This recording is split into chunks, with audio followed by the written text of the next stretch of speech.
This episode contains depictions of violence that may be upsetting for some readers. A strong wind swept through the city, carrying with it the scent of snow and something else, something metallic. Amina Zone 1. The figure, cloaked and hurried, moved through the deserted streets. Taylor and his companion watched from a distance, their eyes fixed on the approaching figure. You see him? Is Bevrian there? One whispered. The other nodded, a silent affirmation. He saw him. Above, a drone whirred, its silent surveillance unnoticed by those below. The drone continued its silent patrol, its camera lens focused on the figure below. With a soft clunk, the drone's camera locked onto its target. A series of beeps echoed from its internal systems. The drone's feed split, showing two perspectives, the drone's view and another. A gunshot rang out, followed by a sickening thud. The figure, cloaked in shadow, was the target. A digital reticule pulsed on the screen before them. They received praise for their work. A quick check was needed before moving on. Taylor, ever vigilant, prepared to proceed with caution. High above the city, a drone continued its surveillance. The area was clear. Taylor and his partner moved swiftly. They found their target, a man with long hair and a missing arm. This was the zombie they had been tracking. With the threat neutralized, a sense of relief washed over them. The last month had been tense. The corpse was releasing viruses, a consequence of its proximity to the living. Taylor took his medication. Bevrian received his medicine and water. For now, they could rest easy. The figure in the shadows spoke, a hint of a smile playing on their lips. It isn't much, but now we can safely harvest contaminants again from Zone 1. Ruby's going to be happy about this. Meanwhile, in the Amina safe zone, Ruby and Dune stood watch. A drone approached, a whoosh of air preceding its arrival. Ruby watched it intently, a nervous gulp escaping her lips. She blinked, a slight irritation evident in her expression. Oomph. From a distance, a voice called out. Yes, that's it. You're doing great, Ruby. Now slowly open your eyes. Dune observed Ruby from afar, a look of concern on his face. Suddenly, the drone began to malfunction, wildly spinning and crashing into buildings. Gasps. Ruby, it's ramming into everything. Another voice shouted. Ruby, calm down. Close your eyes again and try to land your drone safely. It'll break at this rate. The near disaster was averted, but the close call left everyone shaken. That could have been a disaster. The young woman, breathless from exertion, slumped against a wall, muttering that the experience had been terrifying. She wondered aloud how her father could manage to control his drone even while using the bathroom, given the two fields of vision involved. They didn't have two brains, she pointed out to her companion. A male voice called out, urgently requesting control of the drone, which he referred to by a name she didn't recognize. The young woman sat down in the snow, reflecting on the situation. Her companion, impressed by her skill, expressed his jealousy and asked about her plans for the drone's color scheme. She admitted that she hadn't yet decided on a color. He suggested blue, as it had been his father's favorite color. She revealed that she hadn't known that. He instructed her to close her eyes and try again, focusing on the task. #drone_only. #drone_only. He spotted someone inside a nearby building. The young woman looked up, her expression one of concern. The city skyline loomed, a cold gray canvas against a muted sky. She voiced her concerns, the weight of the situation heavy on her shoulders. It had moved like a person, but the uncertainty gnawed at her. Dune, ever cautious, urged a more measured approach, prioritizing safety and informing the adults. Despite the danger, a sense of urgency compelled them to act. They had to save the person before it was too late. With a sigh of resignation, he agreed to proceed. They stood before a building, the scene unfolding before them. The building was within Toto's field of vision, a detail that added to their growing unease. He dashed off to investigate, leaving Ruby momentarily alone. A desperate plea echoed through the air, a cry for help. She slowed, a flicker of confusion crossing her features. A soft gasp escaped her lips. Her eyes widened, reflecting the ethereal glow emanating from within the building. A sense of unease washed over her. Nino appeared beside her, his expression mirroring her own apprehension. What is that? He whispered, his voice barely audible above the wind. Nino, a young man with striking white hair and pale skin, stared intensely at something unseen. He was clearly distressed, his eyes wide with a mixture of fear and disbelief. He muttered to himself, questioning whether the person before him was a survivor. Suddenly, a young woman with blonde hair appeared, her voice sharp with alarm as she shouted a warning and ordered a halt. She aimed a weapon, but hesitated, realizing the figure before her could speak. Nino, relieved, expressed his gratitude for being spared. He explained that he thought he was about to die and apologized for the misunderstanding. The blonde woman, Ruby, introduced herself, and then Dune, another young man, appeared, his expression a mixture of concern and suspicion. Suddenly, a scream pierced the air. Someone shouted, "Zombie! It's a zombie!"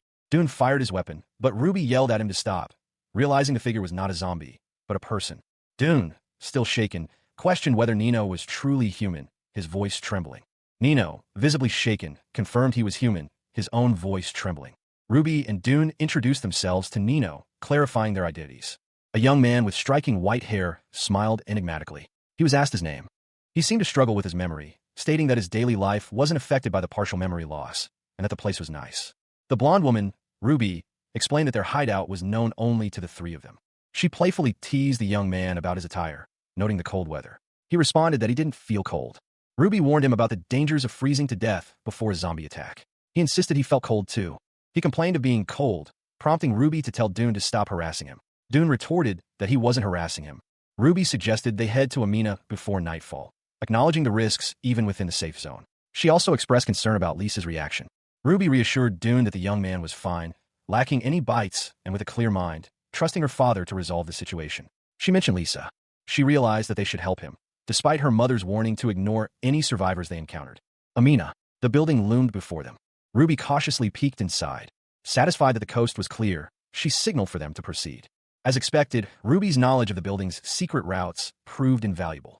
Nino, however, had disregarded her warnings and wandered off. His actions caused Ruby to exclaim in surprise. He quickly realized his mistake and began to retrace his steps.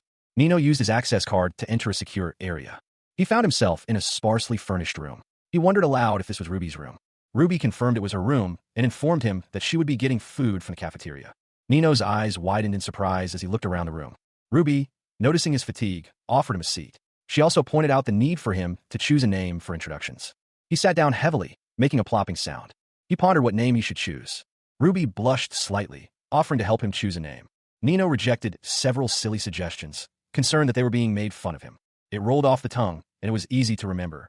The young man, Nino, repeated the name silently to himself, testing its rhythm. He looked up, seeking confirmation. Don't you think it's cute?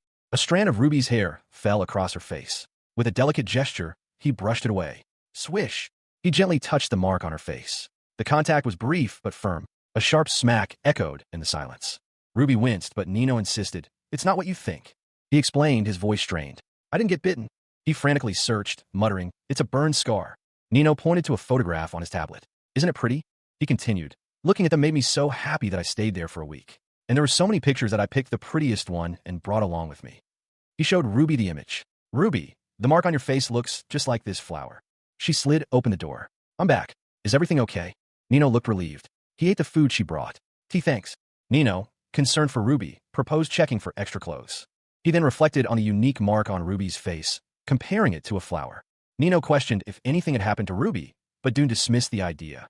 Nino explained that he had seen the burn mark on Ruby's face and that she was sensitive about it. He pondered why she kept her hair covering the mark, finding the flower-like mark pretty.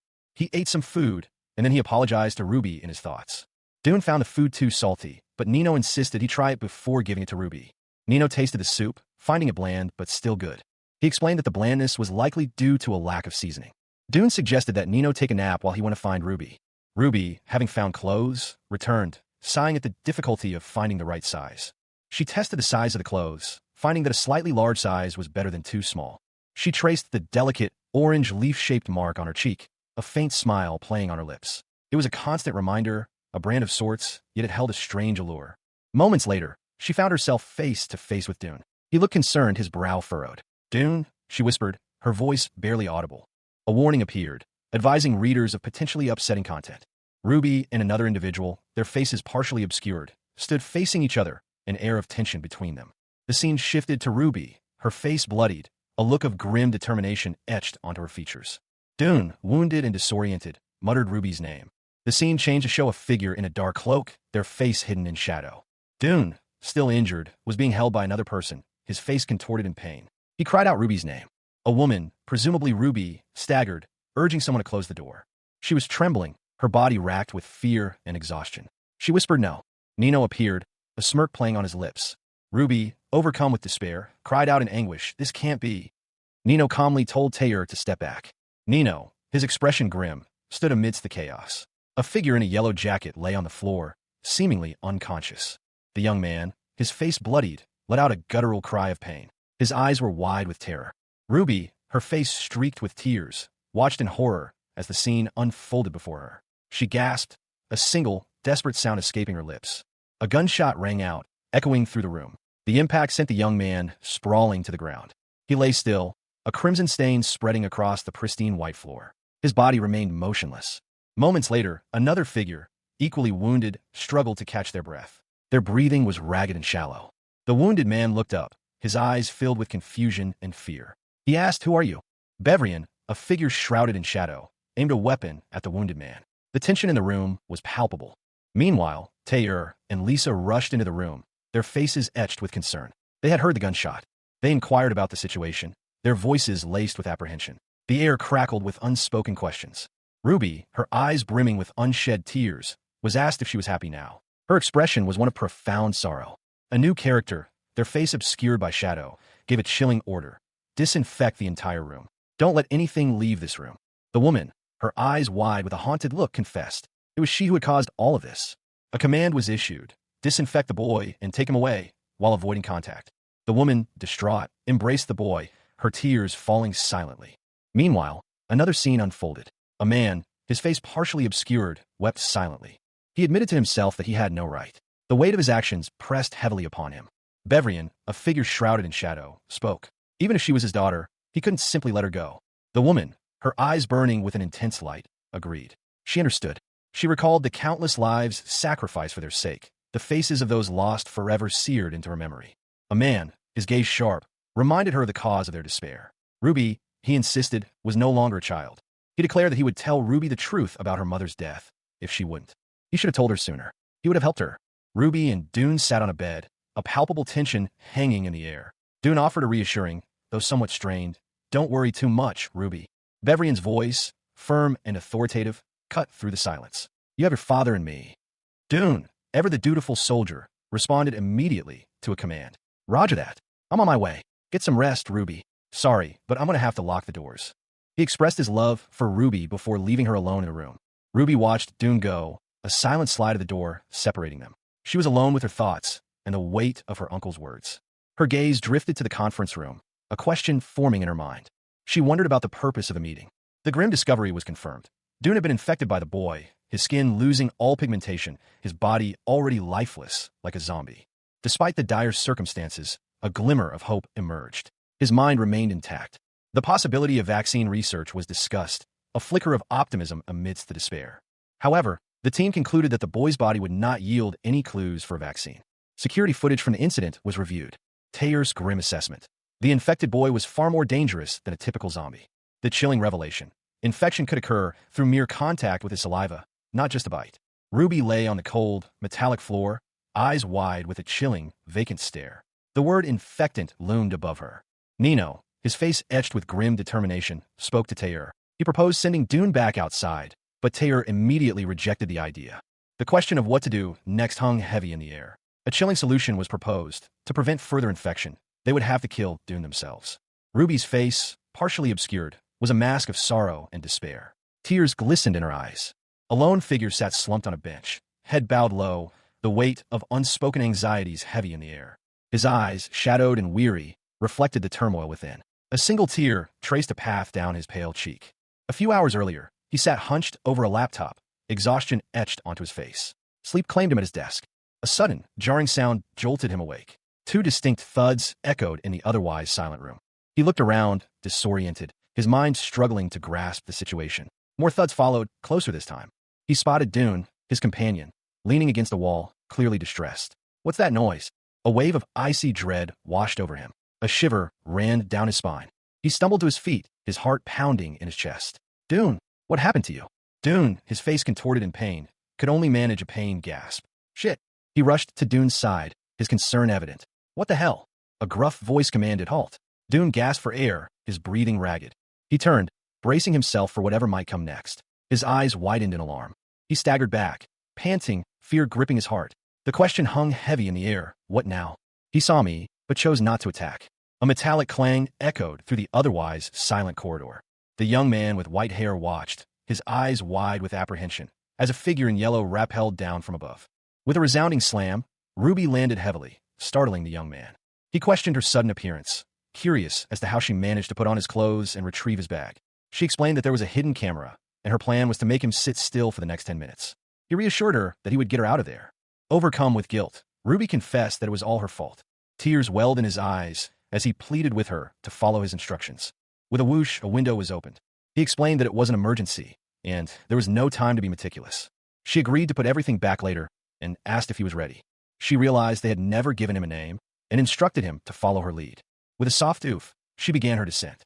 She had rescued him from a hidden camera, a tense situation that had left them both breathless. He seemed remarkably unfazed by their escape. "I seem to be very athletic," he commented, a hint of amusement in his tone. "I'm fine with high places, and I can even jump really high." He continued, his curiosity piqued. "I'm getting more and more curious about your forgotten past." He was handed a small, drone-like device. He explained, "I need you to look after it." His confusion was palpable. "How could I possibly?" He was clearly distressed. "You didn't know that would happen," he said, his voice strained. "And I know Dune very well. He would have said that it wasn't your fault." He explained further, "Lisa would have probably buried this drone with Dune, but that's not what Dune wants." He gave her instructions. "So, I want you to make sure that this drone keeps flying in Dune's stead." He flinched slightly as she carefully took the drone.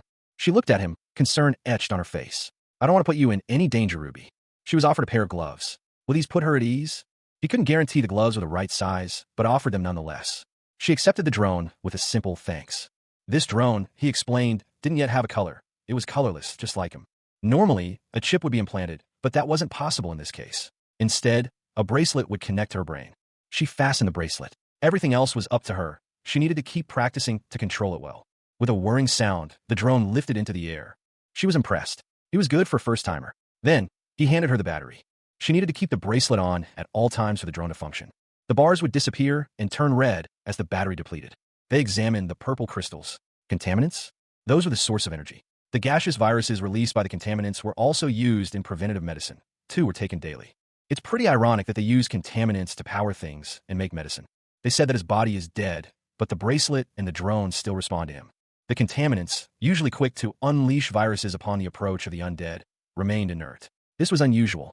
She observed the scene with a mixture of apprehension and curiosity. The young man before her, eyes wide with a strange luminescence, was a puzzle.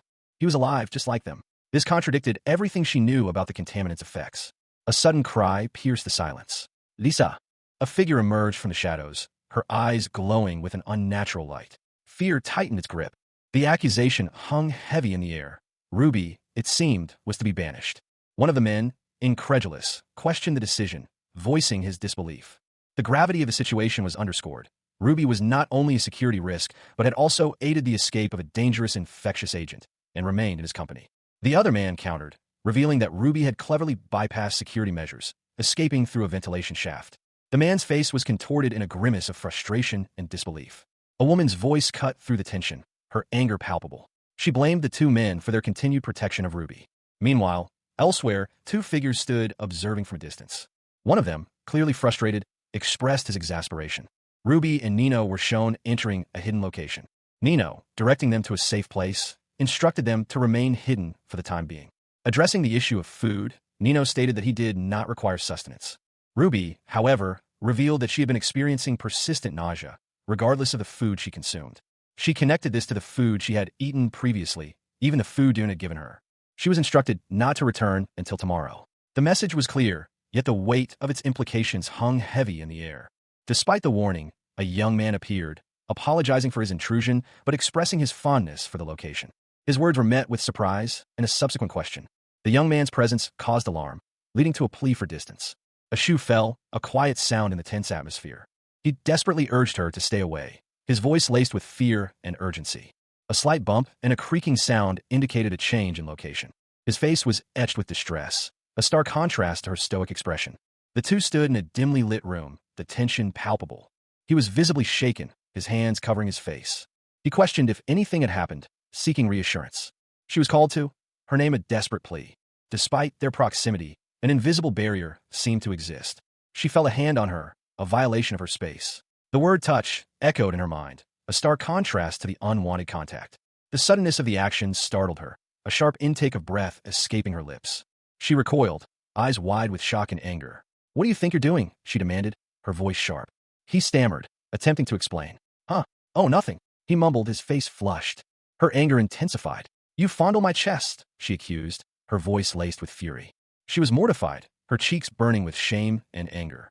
A chilling realization washed over her. His heart wasn't beating. She slipped, losing her footing and falling. A stern voice cut through the air. Who said you could come back here? She looked up, her eyes meeting his. It was her father. Dad. Inside a sterile, dimly lit room, a tense exchange unfolds between a man and a young woman. The man, dressed in a dark suit, observes her with a critical eye. The woman, Ruby, in her signature olive and mustard yellow attire, seems uneasy, admitting she didn't want to be there either. The scene shifts to Ruby, alone, expressing remorse. Her shoulders slump, and her face is etched with worry. The man from the previous scene approaches Ruby, suggesting they eat and take a stroll. He places a comforting arm around her. The focus shifts to a drone, its propellers whirring. Ruby explains that she can easily control it with her eyes open, but struggles when they're closed. She reveals her inability to control the drone's flight when her eyes are closed, expressing concern about her limitations. The man listens intently as Ruby questions her unusual ability, wondering what is wrong with her. He guides her, instructing her to close her eyes and focus on the drone's field of vision. Ruby's perspective changes. She realizes that when her eyes are closed, her sight is focused solely on the drone's view, highlighting a unique connection. The man explains that this is her strength and skill, a unique ability. He expresses his amazement at her ability, suggesting she may one day surpass him. Under a starlit sky, Ruby rests her head on the man's shoulder, a sense of peace settling between them. A figure moved swiftly through the shadows, a whoosh of air the only indication of their passage. The sound of metal scraping against metal echoed through the narrow corridor as Ruby crouched low, navigating the passage. With a swoosh, she ascended, her movements fluid and practiced. She was vulnerable. Her focus was entirely on the task at hand, leaving her exposed from above. Dune and another man watched from a distance. Dune noted that Ruby remained unaware of the danger. Dune explained that he trusted his niece, but if it were anyone else, he would be worried about infection. He reassured his companion that she would be careful. The conversation then shifted to Lisa. Dune observed that Lisa appeared calmer. A woman with striking yellow eyes requested 3 days to say goodbye to Ruby. Dune considered this request, questioning the implications. He contemplated his next move. Nino, visibly shaken, sat alone. He was challenged. The question hung in the air. Was a fight imminent? Ruby stood defiantly, her blonde hair framing a face etched with apprehension. I already said I won't get close to you, she insisted, her voice tight with a mixture of fear and defiance. Nino, observing her from short distance, countered, You're acting like a shy little girl. With a flourish, Nino produced 2 masks. Let's put these on, he announced, a hint of mischief in his tone. Ruby, however, remained skeptical, questioning their purpose. Nino, now masked, stood amidst a swirling snowstorm, his anxiety palpable despite his outward composure. I'm still anxious, he admitted to himself, the weight of their mission heavy on his shoulders. The masks secured, they ventured forth. Ruby, however, immediately voiced her concern. Ruby, wait, this is Zone 1. Are we allowed to be here?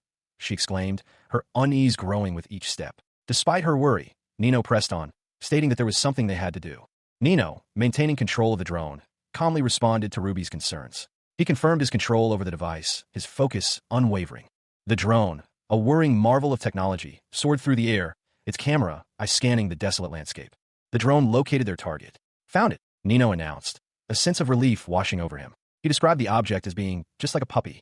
The object, however, was not a pet. Nino identified it as contaminants. Those are contaminants. Yep, we have to go around searching for them because there aren't many left in Zone 1, and it's almost impossible to find them in the safe zone. He explained, highlighting the difficulty of their task. Nino continued, explaining the challenges of their mission. There were tons of contaminants in the danger zone, but it was too dangerous to enter that area. He had already gotten into trouble just for being at the entrance to Zone 2, and he'd heard that Zone 2 was running out of time. The discovery reminded Nino that Ruby must have been to the danger zone before. He pondered the implications of this. They discussed the worsening fog and the presence of zombies, acknowledging the increased danger of their mission. Nino's gaze fell upon Ruby, his eyes lingering on her face. You're looking at one, he stated, his voice low and serious, leaving the meaning of his words ambiguous. He stood silently, a stark figure against the dim light. The warning hung heavy in the air. Approach at your own risk. A grimace twisted his features as he registered the threat. The consequences of disobedience were clear. Ruby, ever practical, stated her intentions. Today's task was paramount. She meticulously prepared, her movements precise and efficient. The small tools were essential for her mission.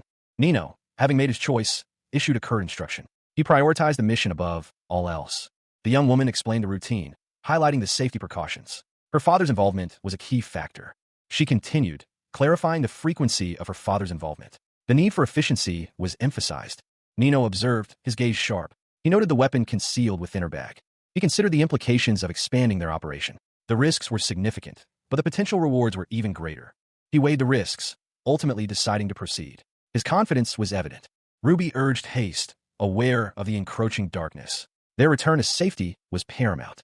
With a final, impatient comment, she led the way. The urgency of their situation was palpable. She breathed heavily, a chilling wind whipping around her. The city was silent, save for the rhythmic crunch of her boots on the snow-covered ground. Ahead, a shadowed doorway offered a momentary respite from the blizzard. Cautiously, she approached, her senses on high alert. A step, another, then, a sudden realization. She was in Zone 1, a place where the infected roamed freely. A chilling gust of wind swept past her, carrying with it the scent of decay. A figure emerged from the swirling snow, cloaked in a long, dark coat and a crimson scarf. The figure carried a long, curved staff. Ruby watched, her eyes wide with a mixture of fear and apprehension. Nino, nearby, was struggling to control his drone. He apologized for the disruption, his voice tight with frustration. The drone whirred, its propellers ablur. The cloaked figure halted, sensing their presence. Nino and Ruby exchanged worried glances. They were both startled by the stranger's unusual attire. He could hear them. Suddenly, the drone malfunctioned, causing a loud crash. The cloaked figure reacted with alarm. Nino winced, his face contorted in pain. The cloaked figure addressed him, calling him brother. The cloaked figure revealed a sinister smile, his eyes glowing red beneath the mask. He extended a hand, inviting Nino to join him. Nino hesitated, his gaze flickering between the figure and Ruby. Nino and Ruby stood before a large building, a drone hovering overhead.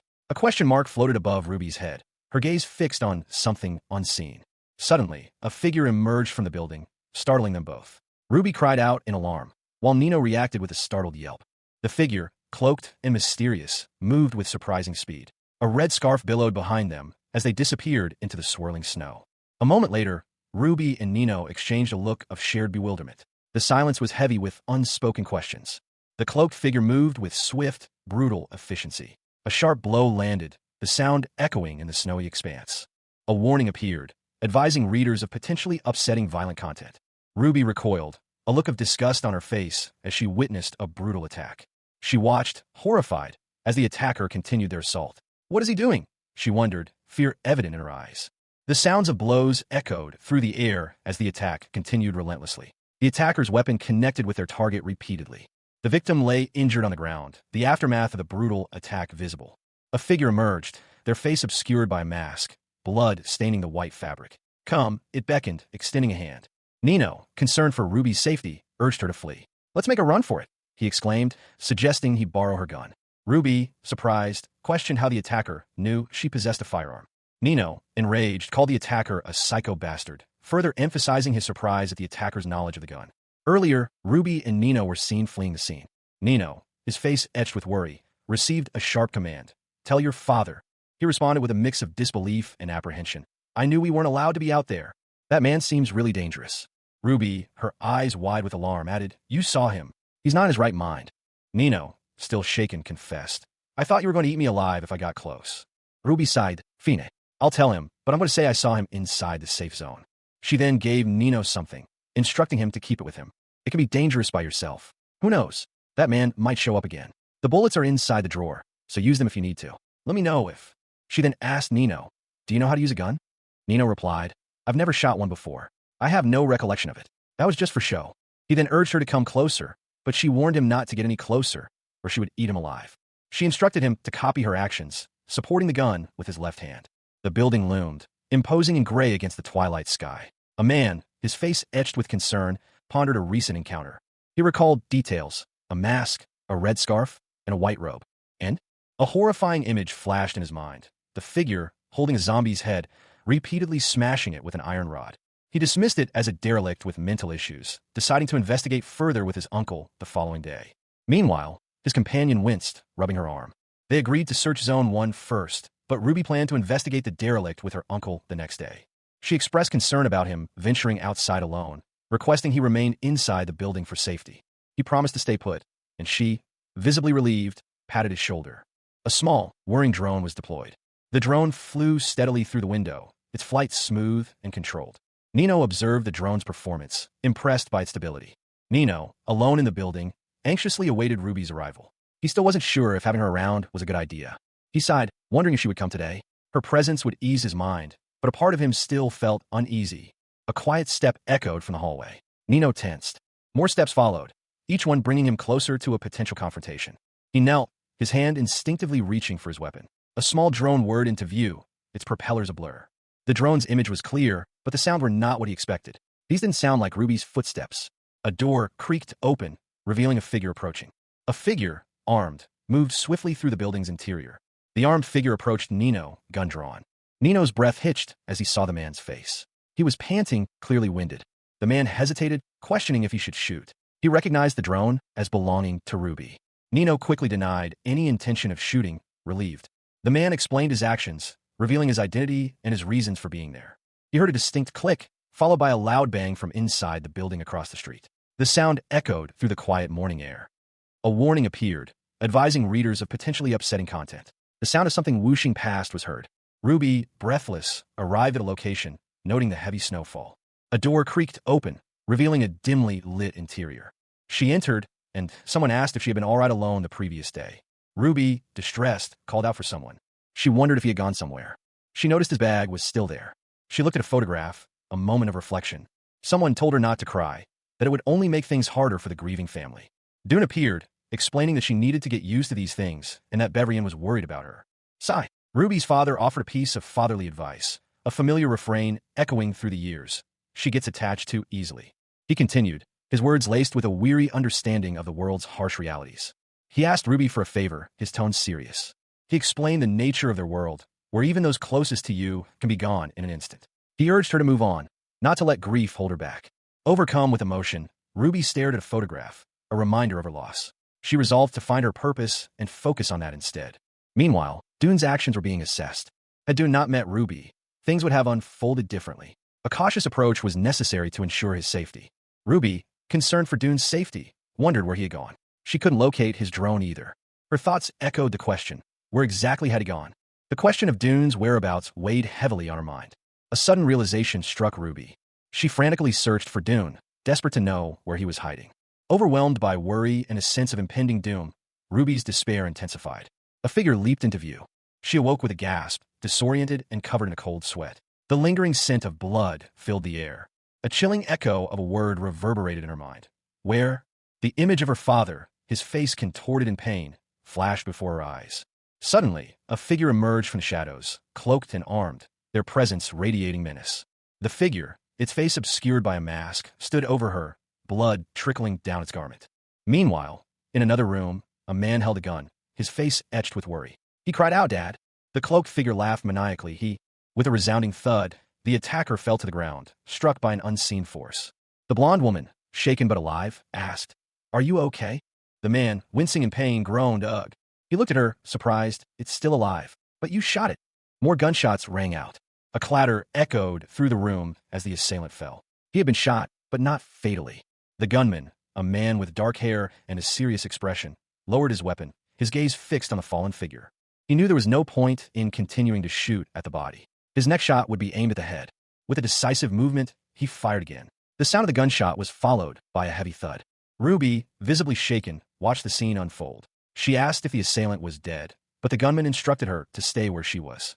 The gunman examined the body, a look of confusion and disgust crossing his face. He muttered to himself, questioning what he was seeing. He noted that the assailant's skin was rotten, like a zombie's. He then noticed something inside the mask the assailant wore.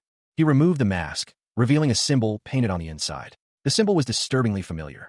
Meanwhile, Ruby and another man, possibly Dune, approached a security checkpoint, carrying the mask. The man, his face etched with worry, pointed out the symbol on the mask, wondering where he had seen it before. At the checkpoint, a guard informed them that someone wearing that mask had entered the safe zone. The sounds of hurried footsteps echoed through the dimly lit corridor. A young man, his face etched with worry, muttered, "Not those bastards again. What are they trying to do this time?" He turned to a companion, his gaze intense. "Why do you think they're looking for him?" The other man, his eyes sharp and calculating, responded, "The walking infectant. Lisa thinks we need to look into this further." Meanwhile, a young woman with blonde hair, a determined glint in her eyes, exclaimed, "Going with you." A man with reddish-brown hair, seemingly in charge, replied, "You already know the answer to that, right? All right, let's go together, Ruby." His initial assessment was proven wrong. "My girl, completely wrong. I'm going, and you can't stop me." She calmly replied, "Okay, fine. Go ahead. I'll just follow your trails then." "Oh, but it might take a while since I've never been outside of Zone 1 before." He looked thoughtful, his expression unreadable. The question hung in the air. "Are you sure it's okay to take her?" He responded, "I thought you'd be mad." Don't worry. His concern was evident. The fact that you're taking a child along with you does make me angry. Salty. He continued, explaining his reasoning. Ruby is also smart and talented, just like you and Melanie. So I'm sure she'll be useful. But she's still young, so her judgment is poor. She can't control herself because her enthusiasm controls her. Right now, Ruby is just like we were before we made the 2 mistakes. Bevrian voiced his concerns. The group had previously banned new survivors due to past trauma, and Ruby's lack of friends and the team's busy schedules had led to her being neglected. This, Bevrian admitted, was a mistake. He believed, however, that as long as Dune remained by her side, Ruby would be safe from serious trouble. Despite this, Bevrian insisted that Ruby needed to be with Nino for the mission, as he was the only one Bevrian trusted to complete tasks outside of their safe zone. The question of the boys' fate hung heavy in the air. The image showed 2 figures, their expressions grim. Nino listened intently as Bevrian spoke, his gaze fixed on the woman before him. He nodded, understanding the gravity of the situation. The scene shifted to show a large building, possibly a headquarters or base of operations. Ruby's uncle expressed his disapproval of her going on the mission, but he knew she wouldn't listen. Before departing, Ruby promised to see Nino when she returned. Taylor explained the mission's logistics. A drone would provide supplies every 5 days, and Ruby was to use her radio to update her location. He wished her good luck, a brief, solemn moment before her departure. Bevrian watched Ruby leave, his expression unreadable. The weight of responsibility rested heavily on his shoulders. Ruby held a faded photograph, a poignant reminder of what she was fighting for. Her expression was resolute. A blizzard howled across Amina Zone 1. The warning signs were stark. This episode contained depictions of violence. Ruby and her father, struggling against the harsh weather, pressed onward. The snow and wind are no joke. Can you see, Dad? She shouted, her voice barely audible above the storm. He reassured her, I'm using my compass to navigate, so we should be just fine. Just stay right behind me. The wind whipped Ruby's hair across her face, momentarily blinding her. My hair's covering my eyes. Reaching a temporary shelter, her father prepared hot cocoa. Here's your hot cocoa. Why don't you tie your hair up? She explained, because my hair keeps me warm, but I should tie it up when it gets really windy. As they shared a simple meal, she noted, this is what's great about traveling with a companion. And this is mostly vegetables. So how about we share both of these? He offered a suggestion. As for dessert, take out your drone before you go to sleep. As a substitute for your gun. She complied, stowing the drone away. He yawned, clearly tired from the journey. Ruby studied a map. What are you looking at? Her father asked. A map. I'm looking for possible shortcuts, she replied. He questioned, shortcuts? Where are we going? I thought we were just roaming about randomly. She revealed, there's someone we need to find. A friend of mine. He responded, wow, you have friends on the outside? The young woman, nestled in her bed, obeyed her father's command to go to sleep. She drifted off, but not before hearing a crackling sound. The father, meanwhile, was reviewing a document, a worried expression on his face. He wondered aloud where a certain boy had gone. She awoke, startled, and questioned him about the boy. He responded with a tender good night. She awoke again, this time to her father's hushed voice, urging her to look. Outside, a figure stood by a window, her eyes unable to open. The father reacted with alarm, silencing her with a hushed shush. A monstrous figure appeared, groaning loudly. He roused her, stating it was time to go. The sign read, First half of Amina's Zone 2. This was new territory. A figure staggered in the snow, clearly unwell. A low whirring sound approached. The drone observed the afflicted individual from above. His face was gaunt and marked. A swift, brutal attack. The victim fell. Dune, having dispatched the threat, turned to his companion. He explained that Zone 2 presented a significantly different level of danger. Even the contaminants were a different color. He asked if her friend was in the danger zone. She confirmed, with a hint of worry. She questioned his terminology, referring to it as the danger zone. He chuckled, seemingly unbothered. He explained that outside of Zone 2, there was no Amina protection, and safety could not be guaranteed. She asked what he called the area outside the zone. He simply replied, the outside.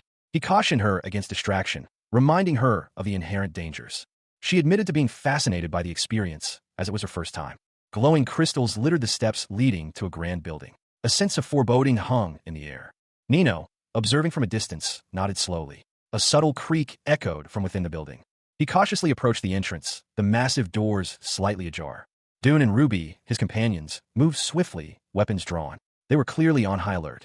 They entered the building, their movements precise and silent. He whispered instructions to Ruby, indicating she should proceed ahead. A small drone, humming quietly, was deployed to scout ahead. The drone moved stealthily through the cavernous interior. Suddenly, the drone's sensors detected movement. It glittered, indicating an alert. Taylor, appearing from the shadows, swiftly and silently dispatched the threat with a lethal strike. The body fell heavily to the floor. Taylor looked shaken, but resolute. He confirmed to Ruby and Dune that they had arrived at the Zone 2 cathedral, and that he was listening. A figure, having dispatched the threat, reported back to his companions. Somebody busted the door open. There were 3 zombies inside. Meanwhile, Ruby checked under a nearby platform, confirming her findings to Dune. Checked under the platform. I'm checking right now. It's here. That's a relief. I guess they didn't touch those. There's 3 boxes, so I'm assuming it's 3 days worth of food and medicine for 2 people. Oh no, does that mean somebody was there? While you're there, there's a lot of contaminants on the walls, right? Yeah, the supplies were located. You should have enough medicine already, but take it just in case. Also charge your batteries while you're there. Those bastards were here. A warning appeared, advising readers of potentially upsetting content. The scene shifted to Ruby and Dune, standing before a wall adorned with a blood-red symbol. Dune, his expression grim, observed the symbol. He noted that it had been drawn in blood. He pondered whether the blood was human or zombie in origin, leaning towards the latter. Dune instructed Ruby to charge their equipment before they left. He requested that she pass him her battery so he could charge his own. The scene showed a church interior stained with blood. Ruby reacted with alarm to the sight of blood on Dune's drone. Dune's drone, named Blink, was shown in close-up. Blink approached a glowing green substance, seemingly sticking to it. The drone successfully charged. Ruby noticed the blood on the drone and expressed disgust. Dune and Ruby decided to take their medication while waiting for the drones to fully charge, acknowledging the high viral contamination. 2 devices, each displaying 100%, hummed quietly. Every zombie's body had been accounted for. He watched as Ruby and Taylor prepared to leave the cathedral. Taylor introduced Bevrian. They were departing. Dune cautioned Bevrian to be careful as they exited the cathedral. The exterior of the cathedral was visible, snow dusting the steps. Green, glowing substances were scattered around. The group moved through the grounds, the only sound the occasional creak of boots on snow. A heavy door creaked open, revealing a dark interior. Footfalls echoed in the silence. A body lay on the floor, blood pooling around it. More blood stained the ground. The scene was grim. A figure in a white coat and hood stood amidst the carnage, their face obscured by shadow. A figure, cloaked and wounded, sat alone in the church. A blood symbol was visible on a wall. A hooded figure approached. The figure in white continued their silent advance, their movements deliberate and unsettling. A sense of unease hung heavy in the air. They paused, a gloved hand rising to adjust the hood that concealed their face. A glint of something metallic flashed beneath the fabric. Outside, the group approached a large gate marked with a stark warning sign. The air was cold, and the sky was overcast. Dune, noticing the sign, explained that this marked the end of Zone 2. Beyond lay the unknown. He offered to take Ruby back, but she refused, her determination unwavering. Ruby's confident smile betrayed a hint of underlying tension. She was ready to proceed. Dune, sensing her resolve, instructed her to stay close. They arrived at a building, and Dune, carrying his bag, knocked on the door. A hand appeared, accepting a folded piece of paper, a map, through a narrow opening. A heavy oak door creaked open, revealing a dimly lit interior. A soft click followed. Inside, a tense scene unfolded. A man, his face partially obscured by shadow, addressed a young woman, Ruby. He calmly instructed her to step back. The man's words were laced with concern, a stark contrast to the shadowed figure looming in the background. The figure demanded to know what Ruby wanted. The shadowed figure, his face hidden behind sunglasses, defiantly refused to remove them, even though he admitted he couldn't see. He invited them inside. Ruby, still apprehensive, questioned his familiarity with the shadowed man. Their host offered coffee and cocoa. Ruby politely declined. Ruby's disapproval of the host's dismissive attitude towards the shadowed man was evident. The host, however, seemed amused by her reaction and expressed his fondness for her. The host sighed, explaining that he couldn't help but feel a sense of exasperation whenever younger people let their guard down. Dune, having arrived with Ruby, stated his intention to speak with Rovan. The host, knowing Rovan's transient nature, revealed his recent whereabouts. A brief exchange of coded messages occurred between the host and another party, identifying the location as Grey Mouse. The host confirmed Rovan's recent location, highlighting the unusual speed with which he moved from place to place. The host agreed to mark Rovan's location on a map, but first needed to find his glasses. Outside, the trio stood before a building, the night sky a stark backdrop to their conversation. He accepted the package, a simple exchange in the twilight. "Good luck, and take care of yourself," the man said, his words a low murmur against the city's hum. "Will you deliver this to Rovan?" The package contained cigarettes. He nodded, a silent affirmation. "I will." Reaching his destination, he found an older man, his face etched with the passage of time. The man examined the package, a question forming on his lips. "Chocolate." A knock echoed through the hallway. The old man opened the door, surprised to see Ruby standing there. He peered through the crack in the door, a flicker of recognition in his eyes. He muttered to himself, "Something." The old man reflected on the young woman's visit, a rare occurrence. He hoped she and her companion reached Rovan safely. He hadn't seen a young lady in a long time. Footprints in the snow led to a house, a chilling scene awaiting them at the entrance. A figure, cloaked and masked, sat on the steps. A warning is displayed. This episode contains depictions of violence that may be upsetting for some readers. The scene opens on day 1, showing two figures in conversation under a bridge. The conversation continues, focusing on a character known only as Rovan. Day 3. The scene shifts to show Rovan resting, seemingly injured. A narration box reveals that a person present is a friend of Rovan's, highlighting his fame. The scene then shows a sudden kick. A gunshot rings out. The sound is sharp and sudden. Day 5. Dune fires a weapon, his expression grim. Ruby and Dune are shown near a fire, warming themselves at Booker's village. They are informed that Rovan arrived the previous day. An offer of food is made while they wait. Someone approaches, identified as Rovan. Rovan is attacked. The attack is swift and brutal, leaving Rovan stunned. Someone grabs Rovan. He reacts with pain. The attacker comments on Rovan's stalker, to which Rovan is confused. Rovan chuckled, a harsh, humorless sound. His sunglasses hid his eyes, but the set of his jaw spoke volumes. He remained motionless, a picture of controlled fury. The accusation hung heavy in the air, a stark contrast to the otherwise calm scene. Gray Mouse, it seemed, was dead. Rovan's expression shifted, a flicker of surprise crossing his features. He was clearly taken aback by the news. He was clearly agitated, his movements betraying his inner turmoil. The discarded cigarette but was a testament to his rising frustration. The woman, Ruby, spoke, her voice laced with concern and a hint of accusation. She seemed to be both worried and slightly annoyed by his behavior. He looked up, his gaze meeting hers. He recognized her, a spark of recognition in his eyes. Nino reacted violently, his words sharp and filled with anger. He was clearly not pleased with the situation. Rovan responded calmly, attempting to diffuse the situation with a joke. However, his words held a hidden meaning. Bevrian, observing the scene, offered a terse comment. He seemed unconcerned with the unfolding drama. Rovan, still holding his cigarette, pondered the implications of the statement. The weight of the revelation was heavy on him. Rovan and Ruby stood together, the gravity of the situation settling upon them both. The question hung in the air, unanswered. She examined the photograph, a faint smirk playing on her lips. The man beside her, his expression unreadable, watched intently. He questioned her about the symbol depicted in the image. He confirmed her suspicions. That was the symbol she sought.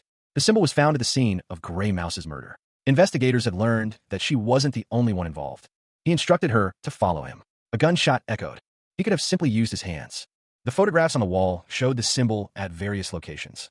He revealed that he had taken the photographs. They called them Solitude. He had been investigating these people for quite some time.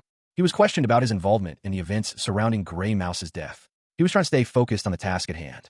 A group of masked individuals had appeared, initially targeting animals, but escalating to harming people. He glanced at the woman, a brief exchange of unspoken understanding passing between them. He told the woman to wait outside. He was clearly agitated. Dune sighed, his gaze falling upon the empty space where Gray Mouse had been moments before. A chilling thought crossed his mind. Could they have been cannibals? He wasn't sure, but seemed highly likely. His companion, however, offered a different perspective. The companion suggested that the victims were being used for something else, a notion that left Dune pondering. It wasn't just their skin. Their insides were similar to the child that had been sent to Dune earlier. The implications were deeply unsettling. Ruby, meanwhile, was searching for clues. She found a woman who looked exactly like Melanie, a fact that immediately struck her. Overwhelmed with emotion, Ruby wondered if Melanie's parents knew about the situation and how they could have become friends with someone like that. She took a step forward, her breath misting in the cold air. Before her stood a small snowman. It was a simple snowman, but Ruby found it strangely endearing. She decided to name it Bonbon. Suddenly, a metallic clang echoed through the otherwise quiet street, causing Ruby to flinch. Alone, Ruby walked through the city streets, her gaze fixed on the distant horizon. A young woman, her blonde hair whipping in the wind, fell through the air, her eyes wide with a mixture of fear and determination. Below, a blurred landscape rushed towards her. She landed hard, but quickly scrambled to her feet, her breath catching in her throat. A figure appeared in the distance, running with impossible speed. She called out, her voice strained but hopeful, desperate to be heard above the wind and the distance. Above, a small drone zipped across the sky, a familiar sight that brought a flicker of relief to her. She recognized it instantly. It was Dune's drone. Her mind raced, trying to comprehend the impossible speed and agility of the figure she had seen. How could someone move so fast? Exhausted, she continued her pursuit, her boots pounding against the pavement. She was struggling to keep up, her breath coming in ragged gasps. Despite her exhaustion, she pushed herself harder, determined not to lose sight of him again. She called out again, her voice barely a whisper this time. She found herself in a quiet alleyway, the fog swirling around her. A horrifying figure emerged from the fog, its presence causing Ruby to freeze in fear. It was a large, contaminated being. She realized, with a jolt of fear, that she was outside the village walls. Her guard had been down. She hadn't seen any contaminants. The sound of a thud echoed, followed by a slash. Ruby reacted instantly, aiming her weapon. Another figure appeared, shouting at her for yelling and jeopardizing their position. It was Nino. Relieved, she expressed her hope that following him would lead her to her father. Nino fell heavily to the ground, groaning in pain. The cement floor offered little cushioning for the fall. Nino's face was contorted in pain, his eyes wide. He almost bit his tongue. Ruby reassured him, stating that he wouldn't be infected even if they touched. The act was observed by another, who immediately voiced their concern. The day of the incident began with a gunshot. The sound echoed through the otherwise quiet city. A figure, cloaked in shadow, lay sprawled on the floor, seemingly unconscious. Another figure, a man with a gun, appeared surprised. He called out, wanting to talk. He spoke to a young man with white hair, who pleaded with him not to shoot. The young man, terrified, begged for his life. The man with the gun offered a choice: tell the truth or face the consequences. The young man, confused, questioned what truth he was being asked to reveal. He apologized profusely, explaining that because of him, someone good had been hurt. He confessed to having no memory of his past, not even who he was. Overcome with emotion, he could only offer a clenching apology. He wept openly, his sorrow palpable. The man with the gun observed, perplexed by the young man's physiological response. The man with the gun decided to take care of the young man himself. He stared at the unconscious form, a furrow in his brow. The weight of his decision pressed heavily upon him. There was only one person capable of handling this situation. Meanwhile, a young man with sunglasses sat alone, his legs propped up against a wall. Ruby cautiously approached the sleeping figure, her eyes narrowed in concern. Were his eyes closed? Was he sleeping? Suddenly, a loud sound erupted, startling her. The young man with sunglasses offered her a warm drink. Here, you two. She smiled, whispering, my dad's pretty cool, right? He blushed slightly at her comment. Elsewhere, a man meticulously cleaned his glasses. Ruby spoke again. No, Mr. Roven is actually a good person once you get to know him. He corrected himself. Oops. He told me not to call him that. I'd better be careful. She was clearly frustrated. Time with him felt wasted. He looked at her with concern. What are you doing? You don't have to force yourself. The young man with white hair smiled, a stark contrast to his previous distress. It's fine now, he declared. It got better once I started eating contaminants. His statement was met with a raised eyebrow. The food, it seemed, passed through him undigested. Another individual questioned this peculiar development, curious about the implications of his newfound ability to use the bathroom. A third party observed the scene, noting the dramatic shift in the young man's condition from his previous tearful state. The conversation shifted to the nature of the experiments being conducted on the young man, revealing a calculated plan. The discussion turned to a past banishment, hinting at a history of conflict and betrayal. The man in sunglasses reacted angrily to the conversation, his frustration evident. A man named Roven was called out, adding another layer of complexity to the situation. Roven coughed, his face strained. The young man with sunglasses seemed unconcerned about the potential consequences of Roven's actions. Roven's intentions were revealed. He planned to kill the young man, regardless of Lisa's opinion. His actions were driven by a personal grievance. Bevrian was mentioned, suggesting a connection to the ongoing events. The man in sunglasses warned against interference, emphasizing the need to stay out of his business. He adjusted his sunglasses, a subtle shift in his posture betraying a hint of unease. The weight of his responsibility pressed down on him. A hand reached out, a near miss as it slipped on the smooth surface. Look on the bright side. As long as I'm in charge of him, he probably won't lose his life to anybody else. The man's gaze was distant, haunted by a recent trauma. Beside him stood another, his face partially obscured by shadows. As for cutting him open, I'll give it some more thought. After all, I wouldn't be alive with all my limbs intact if it weren't for you. I'll always feel grateful to you for that. I don't hate you, Bevrian, because you're useful. So let's continue to be good friends. A plate clattered to the floor. The question hung in the air. Were they truly going with him? He seemed apprehensive, his gaze troubled. She suggested that staying together would be more reassuring. He agreed. His smile was enigmatic. It'd be more fun, too, he declared, but she questioned the sincerity of his reasoning. She conceded his point, but had a question of her own. He stood in the kitchen, seemingly lost in thought. What's that boy's name? He wondered aloud. A new character appeared, a young man with striking white hair. Oh yeah, I forgot to tell you my name, he exclaimed. The blonde woman, Ruby, acknowledged that they had overlooked introducing him. He revealed his name was Arvin. Ruby reacted with surprise, questioning the origin of such a name. Meanwhile, a man in sunglasses explained that he had given Arvin that name to ensure he wouldn't forget him. Ruby was shocked. Why would you give him such an ominous name? She demanded. He simply replied, after all, he's mine. Ruby was incredulous. Arvin calmly reassured her. The man in sunglasses reiterated that Arvin's name was indeed Arvin. The newcomer, his face obscured by shadows, stood in a dimly lit hallway. A young man, Bevrian, emerged from a nearby room, clearly agitated. He was clearly concerned. asking Ruby if she was all right. His words were laced with apology. The scene shifted, showing a brief, unclear interaction between two figures. Ruby, her eyes filled with unshed tears, was confronted by the newcomer's concern. He asked if she was crying. The setting changed to a restaurant. A man, seemingly impatient, inquired about his food. He complained about the unchanging menu, while another individual, wearing sunglasses, sat nearby. Ruby, looking distraught, sat at the table, receiving a plate of food. The man in sunglasses observed her, noting her lack of appetite. She explained that she didn't like the food. Suddenly, Ruby angrily flung the plate of food away. The man in sunglasses reacted with irritation. He sighed, clearly annoyed by her behavior. She continued to express her displeasure. A radio crackled to life. Someone was speaking to the man in sunglasses, revealing that they were with Rovan. A wave of anxiety washed over the newcomer as he spoke with someone on a device, his words laced with worry about the danger posed by Rovan. He reassured his companion that he would be fine, but the gravity of the situation was clear. Rovan was not alone in his pursuit. He was then questioned about his involvement, a pointed inquiry about whether the conversation was about him. The man in sunglasses, slightly startled, made a hasty retreat, promising to speak later. His departure left the other man wondering about the identity of Bevrian, seeking reliable information, approached another individual, demanding answers about the false rumors surrounding Amina. He was informed of two incidents that Lisa considered mistakes, both occurring after their banishment from Amina. The man flinched at the mention of Simon, a name clearly triggering a painful memory. He recalled Simon, Lisa's assistant, and their research efforts to purify contaminated land.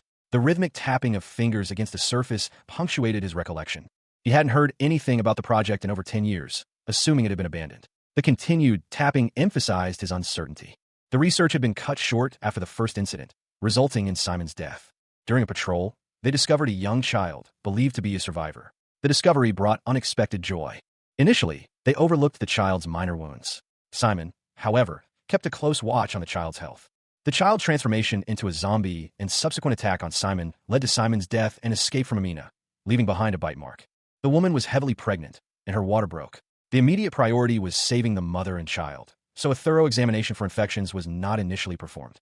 Before fully transforming, the infected wreaked havoc, biting several people who tried to help, thus spreading the infection. Melanie was among those infected. Later, a symbol was discovered on the bodies of the infected couple. That's all I can tell you about the false rumors you've heard. I'm sorry about Melanie. It must be difficult, seeing as your daughter resembles her so much. He felt a constant presence, as if Melanie were always with him. Bevrian's information contradicted the others. Simon, it turned out, was still alive. The possibility hung heavy in the air, a question mark etched onto the face of the young man with blonde hair. Simon, he might still be alive. He wasn't in the mood for jokes, the man responded, his tone sharp. The question of Simon's survival remained, a nagging uncertainty. His initial assumption had been that Simon had merely stepped out for research. The reality, however, was far more disturbing. But then again, the man with sunglasses retorted, his words laced with a hint of smugness. You wouldn't have kicked me out if you weren't so naive. His colleague's assessment was not entirely wrong, but Rovan's actions in Amina were undeniably reprehensible. The gravity of the situation hit home. Pushing a colleague off a building was not something easily dismissed. He wouldn't be alive if he hadn't done it, the man in sunglasses stated, his tone unwavering. Taylor's judgment was sound. Rovan's methods were reckless and dangerous. The unpredictability of Rovan's actions made him a volatile threat. It was impossible to know how he would choose to detonate the bomb. This was why no one could match his caliber. His unpredictability was his greatest weapon. To ensure their safety, someone as capable as Rovan was needed to control him, to guide him to their destination safely. Bevrian's face was etched with worry and concern. Get your best shot. The title card for Tacit appeared, promising answers to voices from the shadows. Two drones silently observed Ruby as she slept. She stirred slightly in her sleep. Ruby remained asleep, her face serene despite the surveillance. Meanwhile, Arvin slept soundly in a nearby room. Someone whispered a soft goodnight to Arvin. The drones continued their silent watch. A good night offered to Ruby. A toothbrush, labeled Squeeze, was shown. The newcomer was tasked with searching for Dr. Simon. Ruby and the newcomer discussed Simon's cryptic scribbles. They pondered the meaning behind those scribbles left by Simon. The newcomer carefully reviewed Simon's notes, a grim determination etched on their face. They needed to know if the scientist was alive or dead. The fate of many rested on it. Their research, stalled without Simon's expertise, hinged on this crucial piece of information. Bevrian's confession hung heavy in the air. The truth, it seemed, was far more complicated than anyone had anticipated. Nino, his face pale, offered a towel to the newcomer. He accepted it with a quiet nod of thanks. Ruby, ever practical, began to clean herself up. Nino blushed, a shy smile playing on his lips. He offered to warm up something for her. It was a small gesture, but it spoke volumes. She gently patted his head, a soft smile gracing her lips. "That's okay," she murmured. Meanwhile, Dune walked alone, lost in thought. He seemed troubled, his expression grim. Two figures on horseback rode through a desolate landscape. A third, walking alongside, questioned, "What's this?" The rider, having borrowed the horse, explained that more were on their way. He'd already taught his daughter to ride, so it was simply a matter of her accompanying them. They wouldn't stand out, he assured her, as they would only be riding within business districts. They would take dirt roads to avoid any potential zombie encounters. There weren't any people around. He continued, stating that what the other man did in Amina was none of his concern. However, he cautioned against trusting strangers, especially given their current circumstances. He could easily sell them both. He revealed his cynical view of friendship, considering it a mere facade. He intended to use the other man to his advantage, just as the other man was using him. He advised against trusting anyone. The young woman, Arvin, saw the horse for the first time and was awestruck by its size, finding it cute. He apologized in advance for the rough ride, as it would be difficult carrying two people. He offered to help Arvin mount the horse. She mounted the horse, and he asked if she liked it. She nodded happily. He would take the lead, and Bevrian would take the rear, ensuring they proceeded slowly due to the cargo and the possibility of encountering contaminants. He urged his horse forward, the animal snorting softly as they began their journey. "Let's head out," a voice called out, and the small group rode into the pale light of the early morning, the bare branches of the trees framing their departure. A warning was issued. This episode contains depictions of violence that may be upsetting. The title card for this episode of Tacit was displayed. Ruby and Dune rode on horseback through a snowy landscape. "So much for dirt roads," Dune muttered. "All I see is snow." Dune looked around at the many trees. "Is this what you call a forest?" Ruby asked. Dune replied, "That's right. But I wish the leaves were green, just like in your books." "What a shame." Ruby commented on the beauty of the snow, while Dune apologized for the weight of the horses. A newcomer, wearing sunglasses, lifted a branch. The newcomer called out, "Bevrian." Dune suggested they stop for a break, and he would start a fire while scouting the area. The sound of horses' hooves could be heard as they continued their journey. Dune asked if Bevrian knew the way. He then told Ruby to get down slowly and carefully from her horse. A crackling fire was built. Dune explained that the fire would stay lit as long as they weren't hit by a blizzard, because he used flammable material. Ruby, concerned for her companion, offered warm water and medicine. The crunch of snow underfoot was the only sound as they rested. She listened intently as Dune relayed a message he'd received from Rovan. The information was alarming. Consuming raw contaminants was dangerous, yet necessary. Despite the risks, Ruby remained resolute. She wondered about the growing tension between the group's members. With Rovan absent, a stern figure, answered Bevrian's call. He confirmed that he was indeed Bevrian, and that Rovan was unavailable. Dune, meanwhile, coordinated the delivery of supplies via drone, synchronizing its location with his team. He also arranged for additional food, specifically for Rovan. Dune checked in with Ruby, inquiring about their situation. He paused, listening intently. Ruby felt abandoned, left out of the loop once more. Dune reassured her, emphasizing her importance to the team. Dune revealed Rovan's belief that Simon might still be alive, and that they were headed to where Simon left some scribbles. Dune, his face etched with worry, spoke urgently into his comm unit. He insisted on remaining calm, but the tremor in his voice betrayed his anxiety. He had to go, he repeated, but not before a desperate plea to Bevrian to wait. He relayed instructions, emphasizing the gravity of the situation. Rovan was dangerous, he warned, a fact the other party already knew. Dune, mounted on a white horse, rode through a blizzard. The snow fell heavily, obscuring the path ahead. The journey was arduous. The rhythmic clopping of hooves against the snow punctuated the silence. He was on his way to check on Peter, a friend he hadn't been able to contact. Another individual provided Peter's coordinates, T19. He dismounted, the rhythmic clopping of hooves ceasing as he entered the snowy landscape. Dune noted the footprints in the snow. He'd been told to expect 4 people, but the tracks suggested a larger group. A horse whinnied nearby, a sound that cut through the quiet. Dune drew his weapon, his expression grim. He was prepared for whatever he might find. He arrived at a cave marked with a strange symbol and the number T19. Several bodies lay scattered in the snow nearby. Dune felt the solitude pressing in on him. The ambush had been well planned. He noticed a leg, partially buried in the snow, a grim reminder of the violence that had taken place. He squinted, the swirling snow obscuring his vision. Only 3 out of the 4 had survived. Which one was Peter? The rest were dead, transformed into shambling, undead things. He lifted a gloved hand, brushing away the snow to reveal a cigarette. A wry smile touched his lips. Does someone in solitude have a hand fetish?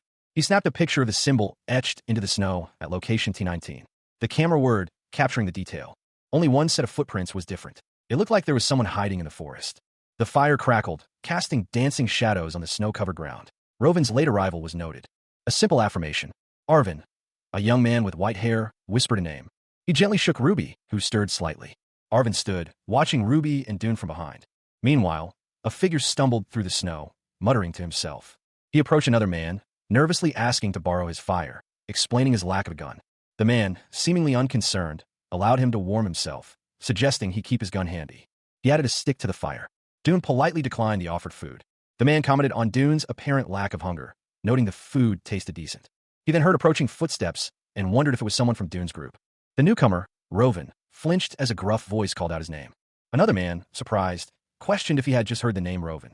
A third man, seemingly startled, reacted to the mention of Rovan. The sound of approaching horse hooves echoed through the snowy woods. One of the men, near a small fire, looked up in alarm. The newcomer, still shaken, insisted he wasn't who they thought he was. He angrily told them to get away from him. One of the men cautiously approached, calling out Rovan's name again. Suddenly, a rock struck the newcomer, sending him sprawling. He groaned in pain, realizing he'd been hit. The attacker explained that he'd only done so to get Rovan's attention, as his sense of direction seemed off. The attacker then questioned why Rovan hadn't come running to them sooner, revealing the presence of another person with the attacker, whose hands were visible. A man, his face partially obscured by shadow, recounted a gruesome scene. He had stumbled upon a group of corpses, their hands severed. He insisted he hadn't killed them. The man continued, his voice strained. He had witnessed a horrifying event. People in white robes and red scarves, acting like zombies attacking others. Meanwhile, another individual, his face partially visible, was being held captive. He pleaded for release, offering information in exchange for his freedom. The captor, impatient, threatened violence. The captive, terrified, begged for mercy, promising to reveal everything. A young woman, her face pale and eyes wide with shock, described the horrifying scene she had witnessed. The attackers, she said, were in white robes and red scarves. The man with sunglasses explained that 3 of the attackers had lost their minds, but the last one seemed sane. Those responsible had taken him away. A gunshot rang out. The scene shifted to a woman with blonde hair, her expression one of intense fear. Another man, his face partially obscured by shadow, confirmed their worst fears. The attackers were in a similar condition to Arvin, and that was likely why they had been following them. They discussed the situation, noting that there were likely more than 10 attackers and that they needed to be cautious. One of them pointed out that the man they had encountered earlier was unarmed. One of the men urged them to move on, dismissing the dead as irrelevant. He warned that the attackers could still be nearby. The young woman and the man with white hair stood together in the snowy forest, their faces etched with worry. The two continued walking through the snow, their expressions grim. The young woman's face was partially obscured by her hair. Pasco's village. A group of figures waited, their forms indistinct in the dim light of the underpass. Among them sat Nino, his white hair a stark contrast to the muted tones of his surroundings. Bevrian approached Nino, his words a quiet offer of comfort. He had filled a bath with warm water, urging the young man to rest. Meanwhile, Rovan received a message from Booker. He was instructed to contact him upon arrival. A radio was handed over, and a cigarette was extinguished. Rovan, exhausted, seemed to need rest more than anyone. The sheer volume of contact attempts would have driven him mad. Most of the people in Rovan's life were normal, but there were also psychopaths, perverts, and crazies. This was one reason he avoided staying in one place for long. Nino observed Rovan, noting his exhaustion. A thought occurred to him. There must have been a reason for Rovan's actions, a reason he hadn't shared. A report came in, 3 dead, 1 taken. The attackers had even struck T-19. Nino was so distraught by the news that he could barely identify the casualties. One of the attackers had appeared after Nino and his friends had left. This person was likely responsible for the death of Gray Mouse and the other casualties. The number 8 was mentioned. The shocking truth was revealed. The attacker had been a suicide bomber. A lone figure stood in the shadows, a grim expression etched onto his face. Most of the people around him had died, and the few survivors were infected. There had been no other choice. He received a warning. The infected were even more volatile than anticipated. Caution was urged. He carefully retrieved a small, intricate device from a worn bag. It appeared that Rovan had been carrying a drone in his bag, though carelessly so. The impact had nearly caused a malfunction. He opened a worn wallet, revealing a faded photograph. Arvin, the man in the photograph, seemed lost in thought, a pensive expression on his face. Nino suggested they test Arvin's drone. The drone whirred to life, a small beacon of light in the dim surroundings.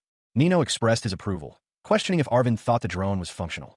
The drone, specialized for heavy loads, was surprisingly capable. Nino pointed out that while the drone was powerful, it was still dangerous to lift anything heavy with it. He then compared the sizes of their drones, noting that his was designed for shooting, while Arvin's was the largest of the 3. Ruby's drone, small and quiet, was ideal for stealth, but its vibrancy could also attract unwanted attention. Nino reflected on Amina's reliance on Arvin's unique genius. Arvin stood alone, lost in thought. He nervously fidgeted, his fingers tracing patterns on the table. A question hung in the air, unspoken but heavy with implication. What about Dune? The scene shifted to a conversation between two figures, their faces partially obscured by shadow. One of them seemed concerned about Arvin. Rovin urgently inquired about Bevrian's daughter's whereabouts. A stern-faced man addressed a younger one, emphasizing the importance of continued shooting practice. The conversation turned grim as the gravity of the situation became clear. Suicide bombers were now among them. They needed more help, specifically those skilled with firearms, to deal with the immediate threat. Despite the danger, they decided to proceed with investigating Simon's trail, as it was in the same direction. One man reflected on Arvin's potential, but questioned what would be done about his princess. He looked out for her, concerned about her safety. He decided to train her, starting the very next day. His goal was to ensure her self-sufficiency. Bevrian's daughter had finished washing up and was questioned about her whereabouts. He expressed pride in her progress. He grasped her hand, a reassuring gesture in the face of the encroaching danger. A shared fear palpable in the air. Despite the urgency, a quiet strength emanated from him as he offered words of comfort. His promise, a vow etched in the intensity of his gaze, mirrored the hope blooming in her eyes. Above, a drone hummed, a technological beacon in the desolate landscape. The strategic advantage of their location became clear. The surrounding area, rife with contaminants, offered a ready source of energy for their drones. They sat, discussing the grim realities of their situation. The possibility of more threats lurking in less populated areas weighed heavily on their minds. The chilling truth was undeniable. As long as contaminants persisted, the zombie population would continue to grow. One of them held up a glowing green crystal, a source of energy and a key component in vaccine production, but also a dangerous risk. The grim reality settled upon them. The virus's spread was relentless, and the situation was only worsening. Their conversation turned to the desperate hope of finding Simon, their only remaining hope. A young woman stood defiantly before a looming figure, her stance suggesting a newfound resolve. She prepared herself, ready to meet the challenge head-on. With a fierce cry, the confrontation began. She slipped on the ice, a sharp cry escaping her lips as she fell. Her opponent, swift and precise, moved to capitalize on her mistake. Observers nearby reacted with a mix of surprise and admiration. Frustrated with her own clumsiness, Ruby internally berated herself for the lapse in concentration. Despite the setback, the training continued. Round 2 began. He offered words of encouragement, reminding her to focus and remain calm. With renewed determination, she launched a powerful strike. The blow landed squarely on target. A moment of impact, a brief pause before the next move. He praised her progress, noting her strength and improved technique. The onlookers expressed their approval, marking the end of the training session for now. A full moon hung heavy in the inky sky, its pale light barely piercing the thick cloud cover. A drone, its rotors whirring softly, descended smoothly towards the ground. The operator, a man in a dark coat, monitored its progress, muttering, slowly, nice and easy. The drone touched down. The man approached, confirming, did it land? Yep, perfect. Meanwhile, another man, Dune, meticulously checked the drone's cargo. He explained, I'll turn off the drone now. Let me know once it's fully charged. It's not as urgent as I expected. I added 2 extra batteries since it's just a regular drone, but that made it a lot heavier. He continued, addressing someone unseen. Did you send soap and shampoo too? I'll put 2 in each pack. Ruby will be happy. I'll put lots of medicine in there too, so give some to Rovin if he needs them. He sighed, adding with a hint of frustration, I couldn't send any guns because of the weight limit, so you'll have to be satisfied with bullets. Nino, leaning back, nonchalantly replied, just buy them if you need to. You are traveling with an outstanding businessman. Ter, looking weary, announced, I'm gonna head to bed. Monitoring all day long wiped me out. Dune responded, good work, Taylor. Thanks. You too. Later, at a meal, Nino and Taylor discussed their plans. Nino stated, we're heading over to the next village tomorrow. We'll be on horses again, so keep that in mind. Taylor suggested, it'd be better to walk quietly so that we don't draw attention.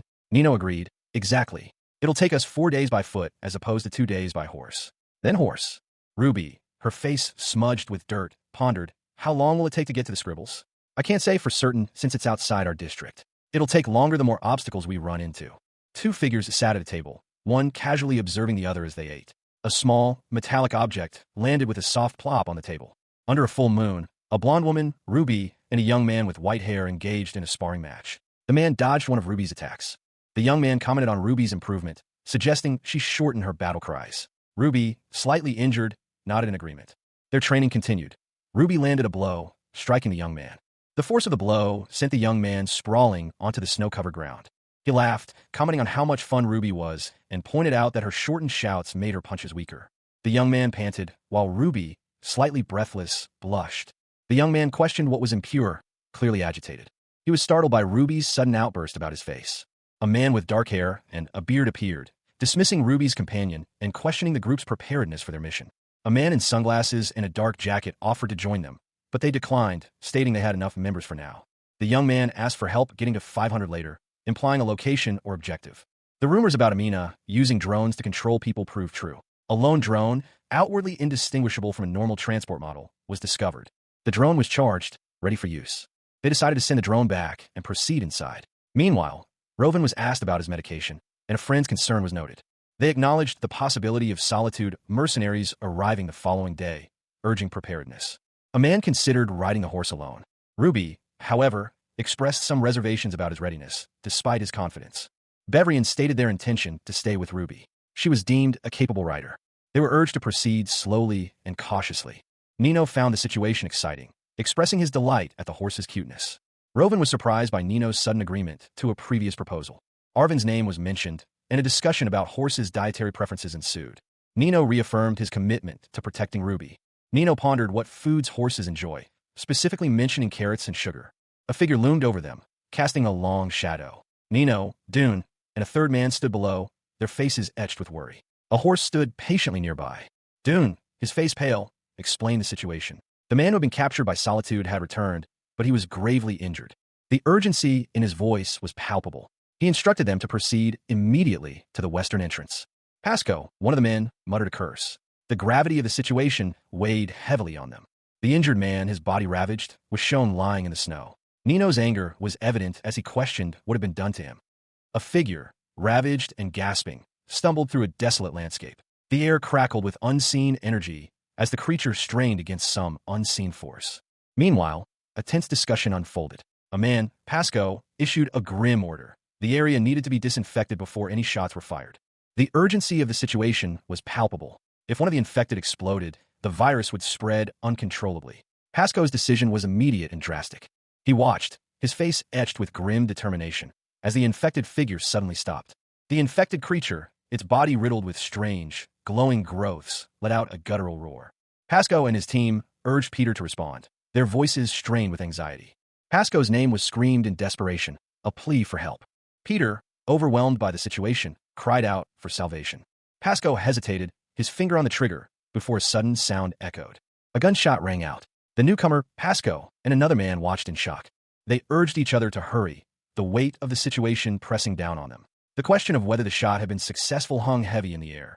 A figure in protective gear moved through the city, spraying disinfectant. A figure tossed a small, glowing orb onto a sterile surface. It landed with a soft whoosh, releasing a faint vapor. Rovan, a man with a beard and a stern expression, stood observing the orb. He was clearly concerned. Pasco, a younger man with glasses, approached Rovan. "But you're here," he stated, surprised. "That's different. I can always be replaced, but that's not the case for you." Pasco questioned Rovan's impulsive actions. He pointed out that they could have been in serious trouble if the orb had exploded. Rovan explained his reasoning. The infected individual had appeared utterly miserable, and Rovan felt compelled to end his suffering. Pasco responded, "He was talking? I'm not sure. Wow, you made a huge mistake, Pasco." Pasco lamented the lost opportunity to learn more from the infected individual before eliminating him. Rovan, feeling the weight of his decision, called out Pasco's name. Suddenly, they were confronted by zombies. Rovan shouted a warning to Pasco. The zombies attacked, their growls echoing through the desolate landscape. Pasco reacted swiftly, drawing his weapon and preparing to defend himself and Rovan. Pasco fired his weapon, aiming precisely at the approaching zombies. Pasco and Rovan continued their desperate fight for survival, exchanging gunfire with the relentless horde. Pasco, his glasses askew, peered through the scope of his rifle. He whispered, "How many are there?" A guttural groan echoed from the approaching horde of zombies. The next moment, a swift kick sent one of the shambling figures sprawling. Nino, agile and precise, moved with lethal efficiency. Meanwhile, Bevrian unleashed a barrage of gunfire, the bright flashes momentarily illuminating the grim scene. High above, a small drone observed the chaotic battle unfolding below. The drone's aerial assault provided covering fire, its precise shots taking down several of the relentless undead. With a powerful blow, Nino sent another zombie flying. The force of the impact was undeniable. He continued his relentless assault, each strike precise and deadly. The ground was soon littered with the fallen. Gasping for breath, Nino looked towards a distance, spotting Rovan. He called out to him. Pasco, reloading his weapon, urged Nino to move. "What are you doing just standing around? I'm glad you're here. Stay right by my side." Nino, struggling to reload his own weapon, muttered to himself, "Ugh, why does this keep getting stuck?" The drone continued its attack, but Nino impatiently shouted, "Hurry! Are you here on a field trip or something? Stop pestering me!" A wave of confusion washed over the remaining survivors as they watched the zombies suddenly stand still. What's happening? The zombies are standing still. A drone appeared overhead, its presence immediately drawing the attention of the shambling horde. "Is that a drone?" one of the survivors muttered as the others continued their desperate defense. The coordinated assault continued. The sound of gunfire punctuated the air as bullets found their marks. Blood splattered across the ground. Meanwhile, Nino, perched on a park bench, manipulated the drone's controls. "Nice! I drew their attention," he exclaimed, a smirk playing on his lips. Bevrian, noticing Nino's actions, called out, "Bevrian, where's your drone?" Nino replied, "It's with Ruby. If you're going to use it for surveillance, just bring it here. It's for protection." The three survivors, Nino, Bevrian, and Rovan, retreated, their mission accomplished for the moment. A figure, cloaked and obscured, cried out for help. Another figure, equally mysterious, approached. It was clear from the context that this was no ordinary encounter. Rovan and Bevrian, witnessing the unfolding events from a distance, exchanged a look of concern. "What?" Bevrian whispered. In the distance, a bright light shone, offering a glimmer of hope amidst the desolation. Rovan stood alone, his face etched with worry and uncertainty. The wind whipped his hair around his face. Bevrian watched him, his expression unreadable. He tumbled through the air, the wind whipping past his face. Below, the ground rushed up to meet him. A figure, small and blonde, fell alongside, their eyes wide with a mixture of fear and determination. The fall continued, a dizzying descent into the unknown. The world blurred into a chaotic swirl of gray and white, punctuated only by the occasional flash of light. It was pitch black, a frustrating, absolute darkness. A faint, almost imperceptible beep echoed in the void. Slowly, figures began to resolve themselves in the gloom. Two figures lay in the snow, barely conscious. They were barely clinging to life. Even opening their eyes felt impossible. Exhaustion weighed heavily on them. Sleep beckoned, attempting escape from the harsh reality. Despite their exhaustion, one of the figures, a young woman with blonde hair, managed to sit up. She was Ruby. She struggled to her feet, gasping for breath. In the distance, a drone hovered over a scene of carnage. Suddenly, a forceful blow sent her reeling. She was attacked. The attacker, a man with dark hair, continued his assault, muttering about patience and grannies. With a sharp thwack, he struck again. Nearby, others pleaded for him to stop, fearing for the victim's life. He paused, panting heavily. His attack momentarily ceased. Panting heavily, Bevrian leaned against the wall, his face pale and drawn. Blood trickled from a cut on his lip. He looked at his companion, his voice barely a whisper. "As long as the both of us made it out alive, it was worth it," he stated, a hint of grim satisfaction in his tone. The other man, his face etched with exhaustion and pain, remained silent, his gaze fixed on something unseen. He gently adjusted the other's collar, a gesture of care amidst the chaos. A small bandage covered a cut on his forehead. Ruby sat alone on a bench, her head bowed, the weight of recent events heavy upon her. A woman with reddish-brown hair appeared, her voice laced with concern. "Are you all right?" she asked, her eyes darting around the room. "What are we going to do about his body parts? Everyone must be out of their minds." "But that boy," she trailed off, her gaze falling on the injured man. Ruby, her eyes glistening with unshed tears, whispered, "He is still breathing." A man approached, his expression grim. "I'm sorry, but you can't come in. It's best that you don't see this," he said, his voice firm but laced with compassion. Overcome with emotion, Ruby sobbed silently, her shoulders shaking. A collection of glowing green crystals lay on a dark surface. A conversation ensued. "You want me to melt them and feed it to him? If you can't put it in his mouth, use in 4-drip instead. I'll bring you the right amount every day." "But it's not even a manufactured pill, it's just Dash," the other person replied. "It's fine," was the curt response. A man in sunglasses and a dark coat issued instructions. "And I want a daily report on his condition," he stated, lighting a cigarette. He nodded slowly, his sunglasses obscuring his eyes, a single tear tracing a path through the grime on his cheek. The weight of his agreement was heavy. The newcomer's companion, Rovan, watched him with a mixture of concern and grim determination. The sound of a door closing echoed in the otherwise silent room. Despite the severity of his injuries, Bevrian was expected to survive. A small, almost imperceptible flicker of hope sparked in Rovan's eyes. Rovan, his face partially obscured by shadows, took a drag from his cigarette, the smoke momentarily clouding his features. He was clearly agitated. Rovan turned to his companion, his question sharp and accusatory. He wanted answers, and he wanted them now. Rovan's companion, seemingly unfazed, calmly explained his actions. He had been thinking of a way to mitigate the damage from the recent explosion. Bevrian, despite his critical condition, expressed no regrets. He had done what he believed was best. A sudden, violent shove interrupted the conversation. Tension filled the air. Rovin's companion challenged him, questioning his authority to make such decisions. The weight of responsibility pressed heavily on him. Rovin explained his plan. Ruby and Bevrian would remain behind, while he and his companion proceeded with their mission. He felt justified in using his companion for the greater good. The mission's success depended on their cooperation. Rovin's face, etched with worry and exhaustion, reflected the burden of his decisions. His sunglasses, cracked from the recent struggle, hung precariously. Ruby, her face pale and streaked with tears, sat alone, her grief palpable. A man approached her, his smile cold and calculating. She was informed that the nurses had agreed to share their room, bringing her closer to Arvin and ensuring her safety. A tender moment unfolded between two figures. One, with pale blonde hair, asked for a promise of safety. The other, reassuringly, patted her hand and agreed. A promise was made. Meanwhile, another man arrived, recognizing Bevrian as Rovin's friend. The young man explained that he hadn't bandaged Bevrian's wounds to avoid interfering with his regeneration. A door creaked open. A man, his face etched with worry, peered into the room. He entered, the sound of his footsteps echoing softly. He slumped against the bed, muttering in frustration. A warning appeared, advising readers of potentially upsetting violent content. Dune, preparing to depart, instructed Ruby to be cautious and to contact him immediately if anything happened. Ruby nodded in acknowledgement, her expression serious. He mounted his horse and rode off, leaving Ruby alone in the snowy landscape. A horse snorted. Dune's departure left Ruby with the responsibility of Arvin's safety. She stood watch, the rhythmic clip-clop of her boots a counterpoint to the silence of the snow-covered terrain. The sound of approaching footsteps broke the quiet. Dune's worried expression was visible. The rhythmic clip-clop of boots continued, drawing closer. Dune paused, a question forming on his lips. Rovin, concerned, voiced his belief that they were headed in the wrong direction. Suddenly, a horrifying figure emerged from the snow, startling them both. A powerful kick sent a figure sprawling from the path of a rider on horseback. The rider, a man with a stern expression, fired his weapon. Meanwhile, another figure, a young man with blonde hair, ran through the snowy landscape, pursued by a shadowy figure. The young man, still pursued, urged his horse onward. He was joined by another rider, Rovin, who looked concerned. Rovin explained that he was taking a shortcut. Suddenly, Rovin was thrown from his horse. The first rider crashed to the ground. He realized, with horror, that he had been holding a gun. The young man apologized. He warned them about the zombies nearby.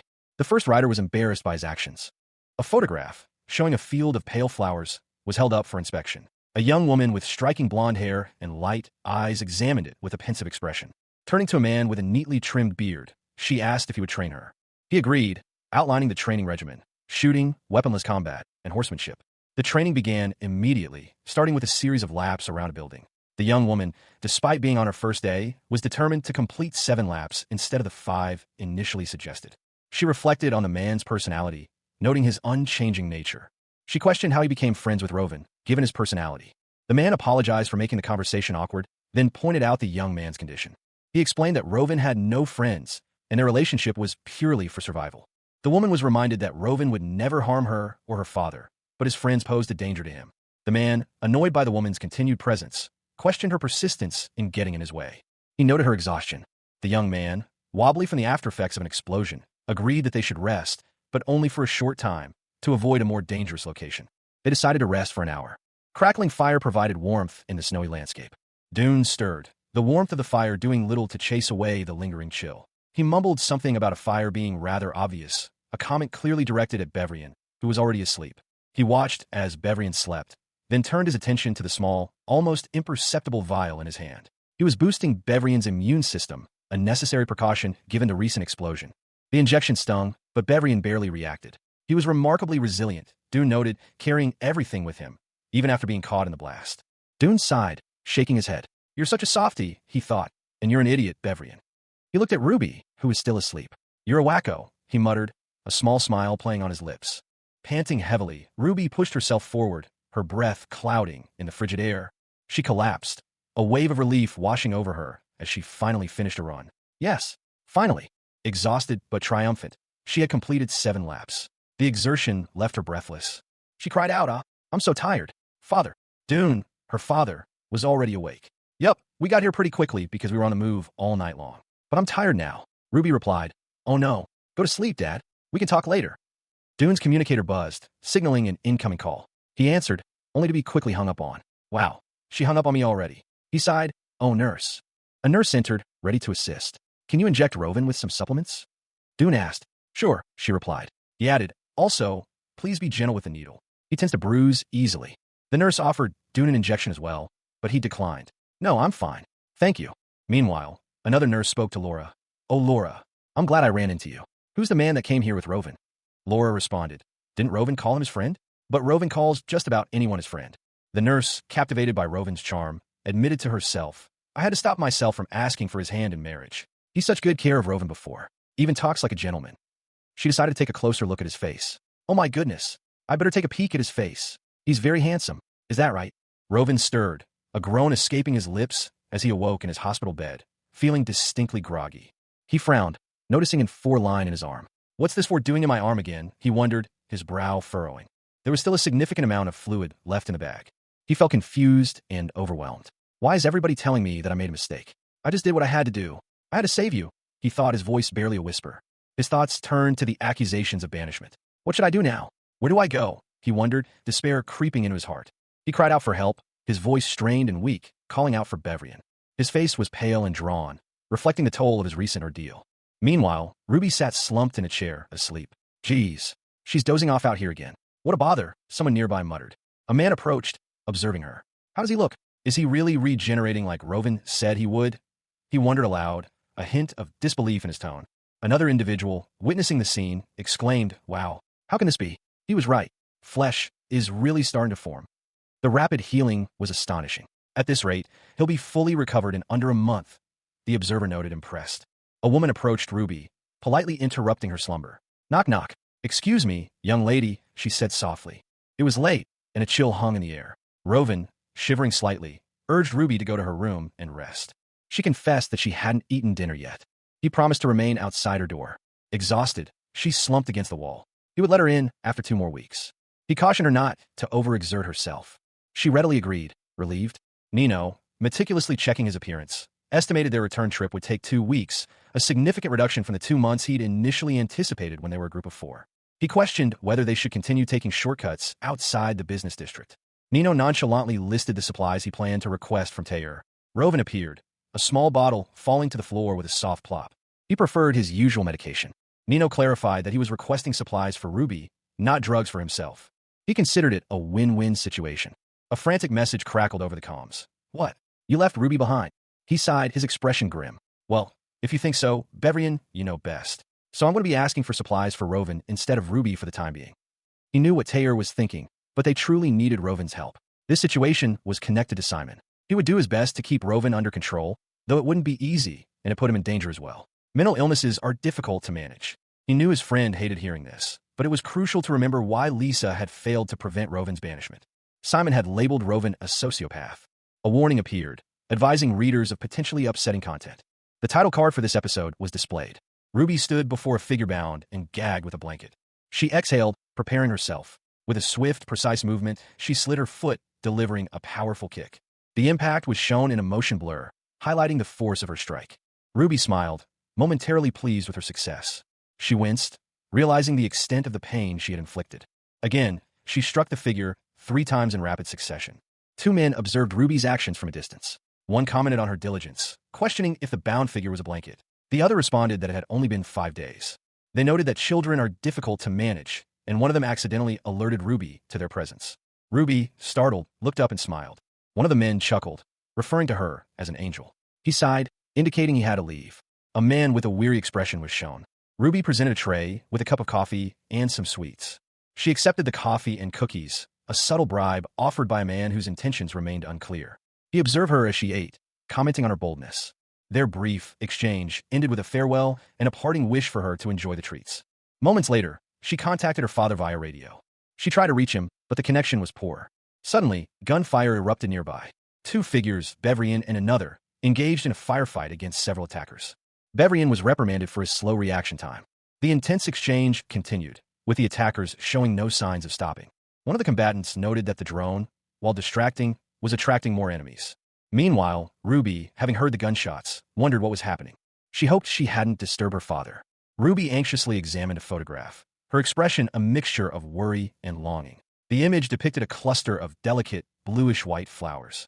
She whispered a silent encouragement to someone, her gaze distant and filled with hope. A knock echoed through the room. Dr. Borbos, alerted, cautiously opened the door.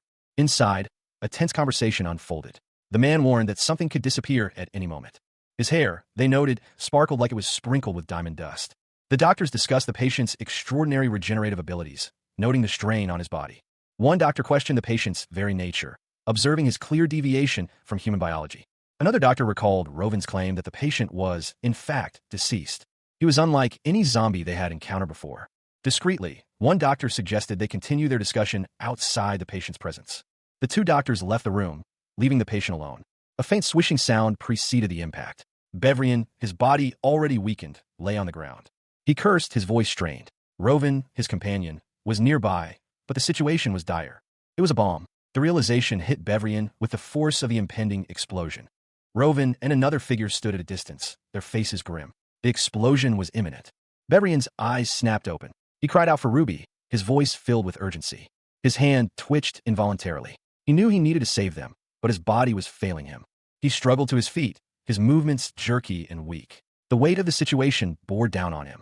He groaned in pain, his body racked with exhaustion and the aftereffects of a near explosion. Meanwhile, a figure in sunglasses and a dark coat watched from afar, their expression unreadable. Arvin gasped for air, his body trembling from the ordeal. He lay panting on a hospital bed, the aftermath of the explosion still heavy in the air. She ran, gasping for breath, her pace frantic. The cold air bit at her exposed skin as she navigated the icy streets. Exhaustion threatened to overwhelm her, but the adrenaline kept her moving. Each breath was a ragged gasp. She had used her willpower to run 13 laps, a feat that left her utterly drained. Today, I used my willpower, she thought, her voice barely a whisper. She collapsed onto the snow-covered ground, the cold seeping into her bones. Oh my God, I'm so tired, she cried out. A maid rushed to her side, her face etched with concern. It's an emergency. It's your friend, she exclaimed, her voice filled with urgency. The maid's words were followed by a metallic clang, a sound that sent a shiver down Ruby's spine. It's total chaos in there, she added, her eyes wide with fear. A young man, his face pale with terror, stumbled into the room. "Aha!" he screamed, his voice filled with panic. An older man quickly intervened, calming him down. "Calm down. It's okay. This is a safe place, boy." Ruby, despite her exhaustion, struggled to her feet. "Be careful not to drop him on the floor. We need to tranquilize him," she instructed, her voice strained but determined. She watched, her heart pounding, as the events unfolded before her. Tears welled in her eyes as she witnessed the scene, a mixture of fear and helplessness washing over her. A cry of pain escaped her lips as she felt a sharp pang of empathy for the young man. She stumbled, her body giving way under the weight of exhaustion and emotional distress. Arvin rushed to her side, catching her before she fell. "It's me. Ruby. You're okay. You're okay. Ugh, you're okay now," he reassured her, his voice filled with relief. She trembled, a wave of exhaustion washing over her. The young man beside her whimpered, his face pale. His distress was palpable, his body shook with silent sobs. He continued to cry, his shoulders heaving with each shuddering breath. Tears streamed down his face, reflecting the dim light of the room. He lay there, still weeping, his body racked with silent grief. She watched him, her own exhaustion momentarily forgotten in the face of his suffering. The scene shifted to a hospital room, sunlight streaming through a nearby window. He stirred slightly, his eyes fluttering open. His gaze was unfocused, his expression one of profound weariness. He mumbled something unintelligible, then drifted back to sleep. She leaned over him, her hand gently resting on his forehead. He murmured, "My dad does this whenever I'm sick." He slept soundly, his head resting gently on a pillow. A hand, soft and delicate, caressed his hair. The woman beside him, Ruby, whispered, her voice barely audible, "Your hair is so pretty." She gently touched a strand, her fingers tracing the shimmering particles that dusted his hair. It looked like diamond dust, sparkling brilliantly in the dim light. "It's so sparkly," she exclaimed. Ruby's expression turned serious. She clenched her jaw, a plan forming in her mind. "This off and sell a dash." She paused, concern etched on her face. What's wrong? Does it hurt? Should I call the doctor?" Dune stirred slightly, a soft moan escaping his lips. Ruby squeezed him gently, offering comfort. He mumbled something unintelligible, then blushed, embarrassed by her closeness. Ruby, ahem. When did you get so bold?" Dune explained that the twitching around his wounds was not painful, just uncomfortable. He also mentioned that he had sweated profusely from running. He glanced at Ruby, a hint of a smile playing on his lips. Ruby reassured him, explaining that the doctor had said his body would fully regenerate. "I'll grow back, so don't worry. We'll wait it out together." Dune nodded, a peaceful expression settling on his face. "Okay, sound good." A drone hovered over a large, glowing green crystal. Its purpose was clear: to survey the area. Two figures stood amidst a snowy landscape, examining several similar crystals. One commented on the increasing number of contaminants further from Amina. They discussed their dwindling ammunition and the distance to the next village. They planned to reach it by sundown the following day. He checked his weapon, a grim expression on his face. His companion noted the considerable weight of his equipment. Despite the burden, he acknowledged it was better than being unprepared. Bevrian, one of the travelers, was warned that the upcoming village would be too overwhelming for him to handle alone. He was urged to remain close for safety, regardless of their location. His companion, exasperated, pointed out the constant need to search for him due to his wandering habits. They struck a bargain: protection in exchange for reduced roaming. He agreed, hoping to lessen the burden on his companion. With a deal made, the focus shifted to ensuring safety. The younger man was reminded to stay alert. Powell's village, a place of seemingly impenetrable security, where even the buildings exude an air of wealth and power. The atmosphere was thick with anticipation. They had been so courteous to Rovan, a fact that felt both unsettling and oddly reassuring. A tiny walkie-talkie, almost a toy, was their only means of communication within the village. The static increased the further they were from the center. Despite the unusual circumstances, the need for a polished appearance was paramount. They had to look the part to avoid unwanted attention. Their meeting with the village chief was scheduled, a crucial step in securing the success of their business venture. But this was more than just a meeting. It was a delicate dance of power and influence. To ensure a favorable impression, every detail mattered. Even the cologne they wore held significance in this peculiar negotiation. The timing of their arrival, however, was far from ideal. Powell, a man of considerable power and mystery, was already present, and other notable guests had also gathered. The unscheduled nature of Powell's presence hinted at a potential disruption to their plans. A show was likely in store. Their dinner was strategically placed directly in front of the stage, ensuring they would be prime witnesses to whatever spectacle Powell had planned.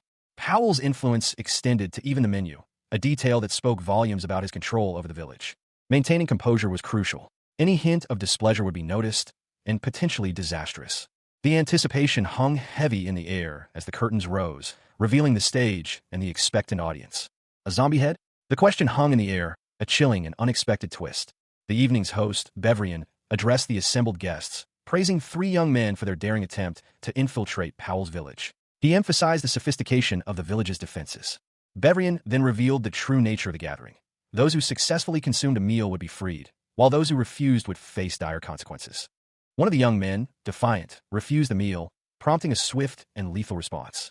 The man's words, "Mouths are for eating only," echoed the chilling decree of the village. Nino, witnessing the brutal display, felt a surge of nausea. He was urged by Bevrian to at least pretend to eat, as Powell himself was watching. Rovan, seated nearby, watched Nino with concern. He sensed something was amiss. Nino hesitantly picked up his fork. He took a bite of his food, his expression betraying his inner turmoil.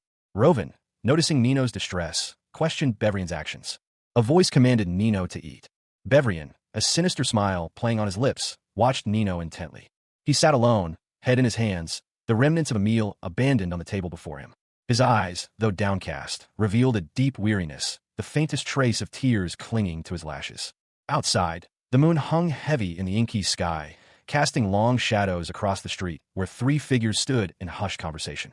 One of them, a man with a neatly trimmed mustache, approached the others, his tone suggesting a proposition. This was the newcomer's first time in Powell's village, a fact noted by the mustachioed man, Bevrian. Bevrian dismissed any concerns, assuring them there would be plenty of time for discussion the following day. The newcomer, now alone, stood beneath the dim light, the dampness of the night clinging to his coat.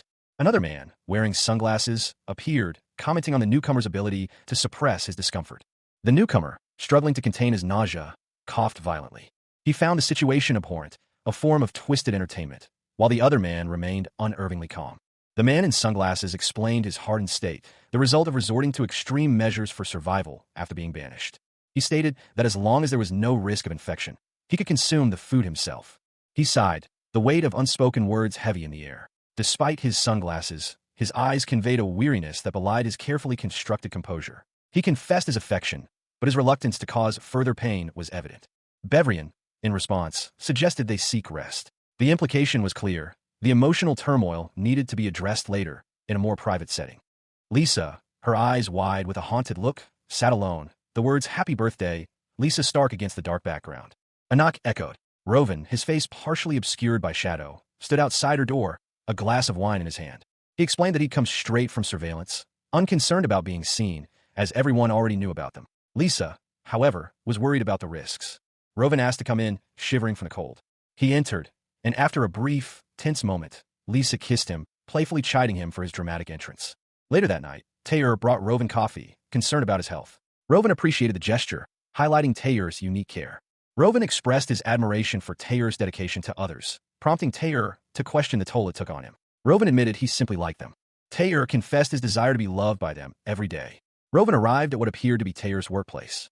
Taylor, however, was not pleased to see him, reminding Rovan of his past mistakes and the consequences he faced. Despite Taylor's words, Rovan's expression showed he hadn't truly accepted responsibility for his actions. Rovan stood before a pair of imposing, dark wood doors, his expression unreadable. A subtle creak announced the opening of the doors. He was met by a younger man, his face partially obscured by sunglasses, who questioned his lingering presence. The younger man, seemingly unconcerned, explained that he had been attending to business matters and needed to retrieve a drone left behind at their lodge. They agreed that the current location was too crowded for a drone landing and decided to move to a more secluded area. As they walked, the younger man reflected on Rovan's unusual behavior. He had never before been so hesitant to participate in their usual zombie games. He admitted to being bothered, not by Rovan's refusal, but by the way he tried to avoid the subject. Suddenly remembering a friend of Rovan's, the younger man realized he might have made a mistake in his assumptions. Meanwhile, Bevrian, a figure shrouded in mystery, issued an instruction: escort the younger man to his room.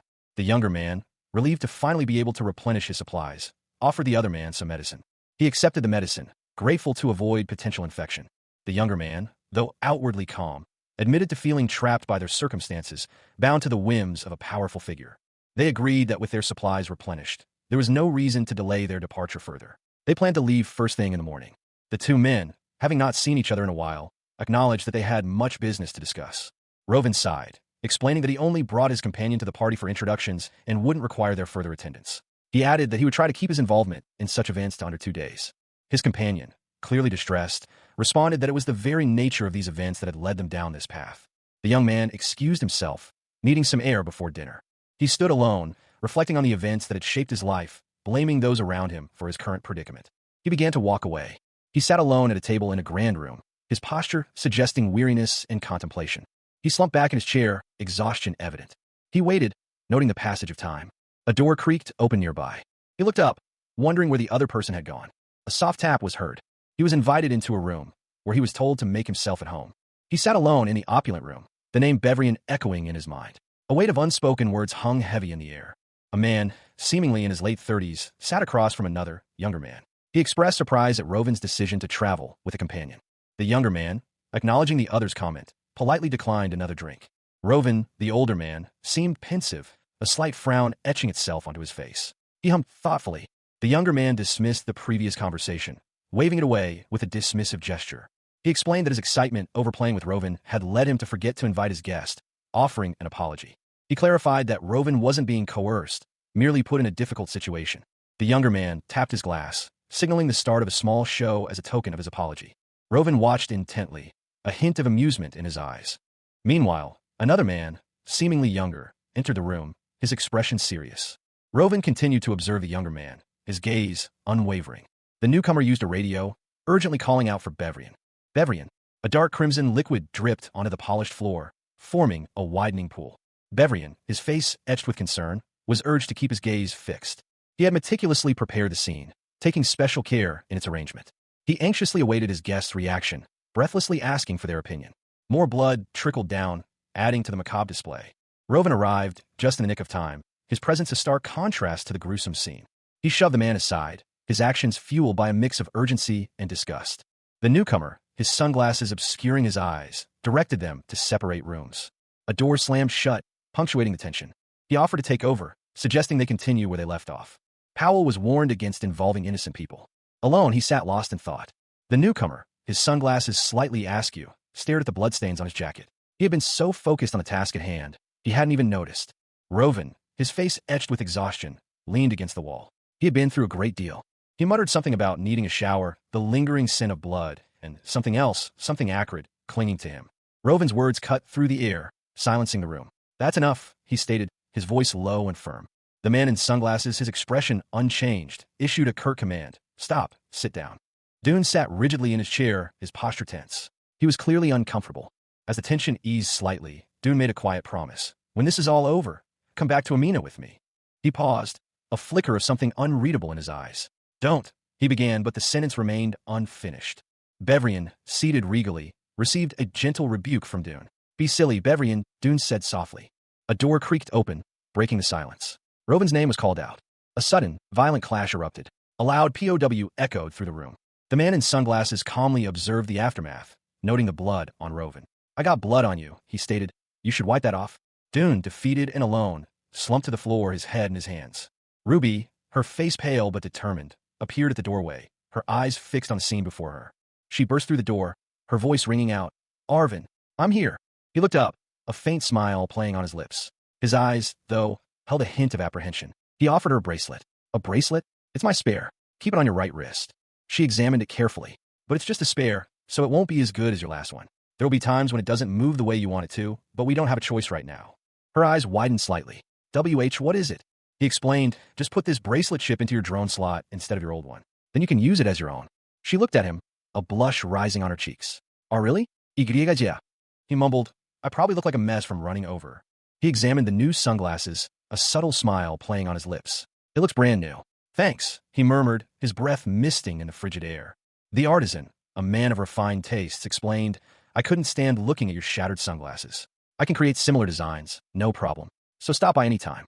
But the artisan's expression shifted, a hint of disapproval in his eyes. But if I had it my way, you wouldn't wear sunglasses at all, he stated. The man in the dark coat, Bevrian, replied politely. It was a pleasure to meet you. If you stick with Rovin, I'm sure we'll meet again one day. Bevrian turned, a thoughtful expression on his face. A single word escaped his lips. He extended his hand, a silent gesture of farewell. The word squeeze echoed the force of their handshake. Their hands clasped, a brief moment of connection before parting ways. The artisan's smile was knowing. As they separated, Bevrian's face fell, a single tear tracing a path down his cheek. See you around, he said, his voice barely a whisper. The rhythmic clip-clop of hooves on the snow punctuated the silence of the winter landscape. A sigh escaped Bevrian's lips as his horse snorted, the cold air stinging his face. He looked forward, lost in thought. Again, he muttered, the word barely audible above the sound of the horse's hooves. Bevrian rode on, his companion following closely behind. The journey continued through the snowy forest. The steady clip-clop of hooves filled the air as they rode deeper into the woods. The rhythmic clip-clop of hooves on snow punctuated the silence. Bevrian, his face etched with worry, rode on, his gaze fixed on the path ahead. He urged his horse onward, the words of his companion still echoing in his mind. He'd been told to stop spinning, to avoid getting dizzy. His companion's explanation for following Powell was simple. The message had been urgent. The fear of potential harm had driven the decision. A question hung in the air, unspoken but heavy with implication.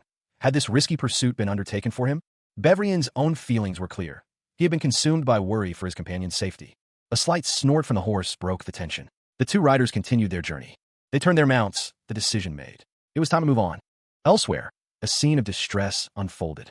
A young man, pale and clearly in need of medical attention, was being tended to. The doctor, concerned, inquired about the nature of the young man's ailment. The patient, though in discomfort, reported that the pain wasn't severe. The doctor observed that the body's rapid regeneration was the cause of the twitching. Reassurance was offered. At this rate, a full recovery was expected within days. Crackle. The sound of a fire crackling in the snowy forest. Bevrian sat by the fire, lost in thought, while his companion warmed himself. Bevrian, his face etched with weariness, sat alone. A single, soft plop echoed in the stillness. He stared at a discarded piece of broccoli in the snow. His companion, clearly agitated, spoke, God damn it, I hate those things. Why do you keep putting those in? A sudden, sharp sound, thwack, interrupted them. The companion recoiled, protesting, I'm not eating. A bowl of steaming gruel was offered. Here. The instructions were clear. You need to eat to regain your energy. Open wide. Despite his initial reluctance, he began to eat. A soft, almost admiring comment followed. Ah, you're eating so well. His caregiver offered reassurance. Since you're not a picky eater, I'm sure you'll recover in no time. But the patient countered, forget picky eating. I don't even know what's going into my mouth because of you. He explained, I'm not even digesting properly, so I doubt it'll help my recovery. But Dr. Borbos told me to eat up just in case. His companion scoffed. You gotta be kidding me. I can't even swallow. The companion, Ruby, apologized. Sorry, I took a while, didn't I? How have you been? Her father replied. Good. What about you, Dad? Are you okay? A message appeared. Arvin woke up. The two, now reunited, sat by a fire in a snowy forest. The doctor confirmed Bevrian's full recovery within 5 days. His missing body parts were regenerating. This meant his limbs had regrown in under a month. Meanwhile, a man, concerned, asked Ruby to take good care of Bevrian and remember to feed him contaminants. He also inquired about Arvin's whereabouts, to which Ruby confirmed his presence and that she was listening. Hearing his voice reassured Bevrian. He expressed his gratitude for her unwavering support. Overcome with emotion, Bevrian sobbed, thanking her. Ruby, noticing something, mentioned Rovin's name, causing her to flinch. A man reassured Bevrian that everything would be all right. He told him to take care of himself and Ruby while he was gone. He apologized for the request, explaining that she was the only one he trusted with her. The man, reassuring Bevrian, said not to worry. A heavy snow fell, blanketing the landscape in a thick, white shroud. Through the swirling snow, a dark cave mouth became visible, a faint, eerie green glow emanating from within. Inside, two figures rested, one seemingly unconscious. Dune stirred, a slight tremor running through his body. He mumbled incoherently, his eyes still closed. He sat up, his gaze unfocused, as if emerging from a deep sleep. A sudden, sharp sound broke the silence. Dune's eyes snapped open. He looked around wildly, his eyes darting from one shadowed corner to another. A monstrous figure emerged from the darkness, its form vaguely humanoid but disturbingly altered, glowing green crystals embedded in its flesh. The creature let out a guttural growl, its movements slow but menacing. Bevrian and Dune huddled together, fear etched on their faces. Bevrian spoke, his voice tight with urgency. They had to move, and luckily, the creature had passed by their horses. A young woman, her blonde hair partially obscuring her face, pondered the recent events. She had witnessed a horrifying sight, a creature unlike any she'd ever encountered, accompanied by a gruesome collection of human heads. She wasn't sure if there was a connection, but the possibility lingered in her mind. A friend of a friend had vanished, their last known appearance eerily similar to the creature's victims. Meanwhile, a young man, his expression etched with worry, voiced his concerns. The thought of one of those creatures barging into Amina filled him with dread. They knew they had to escape. The chilling sound of approaching footsteps echoed through the desolate landscape. They rode on horseback, the rhythmic clip-clop of hooves a stark contrast to the growing unease.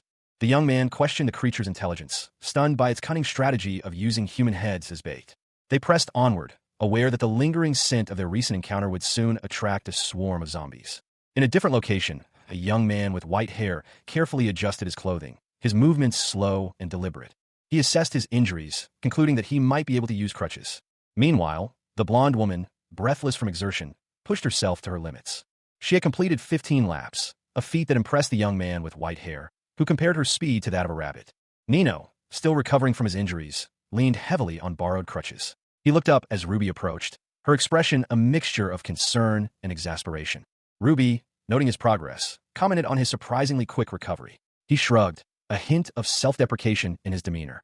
They sat together on a bench, the quiet cityscape a backdrop to their conversation. The cold air hung heavy, a stark contrast to the warmth of their shared experience. Nino pondered the possibility of more snow, his thoughts drifting to his father's safety and well-being. Ruby sighed, her own anxieties apparent. The weight of their shared ordeal was palpable. Nino reflected on Bevrian's character, finding him surprisingly caring and dependable. Ruby, noticing Nino's quiet contemplation, softly addressed him. She expressed her deep gratitude towards Rovin for his assistance. Nino echoed her sentiments, marveling at Rovin's ability to help them both recover and walk again. Suddenly, a figure loomed over Nino, startling him. Ruby reacted instantly, her concern for Nino overriding everything else. But Ruby was reassured. Rovin, despite his gruff exterior, would never intentionally harm her or her father. She pondered the events that had transpired, a question forming in her mind. What would have happened if Rovin hadn't intervened? Nino responded somberly, painting a bleak picture of his own potential fate. His gaze shifted to Ruby, expressing concern for her well-being. Nino quickly dismissed the thought, finding the alternative too painful to contemplate. He voiced his intention to express his gratitude to Rovin upon his return and to seek answers. Ruby, in turn, questioned what Rovin would have done if she were an ordinary person. Nino grappled with his feelings about Rovin's actions, particularly his use of Ruby to save his father. A wave of tension washed over him, his chest felt tight, and his mind was racing. The weight of the shotgun felt unusual. It was heavier than usual, and this was a noticeable change for someone who typically didn't mind carrying cumbersome items. An extra bag was needed to carry additional supplies.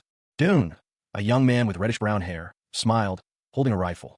He questioned why Dune was associating with someone like Rovin, a man known for his stern demeanor and tactical attire. He demanded a pack of cigarettes and the remaining balance of a payment. Dune explained that the deal he made would cover the damages for 8 people. He wondered if Powell knew of his actions.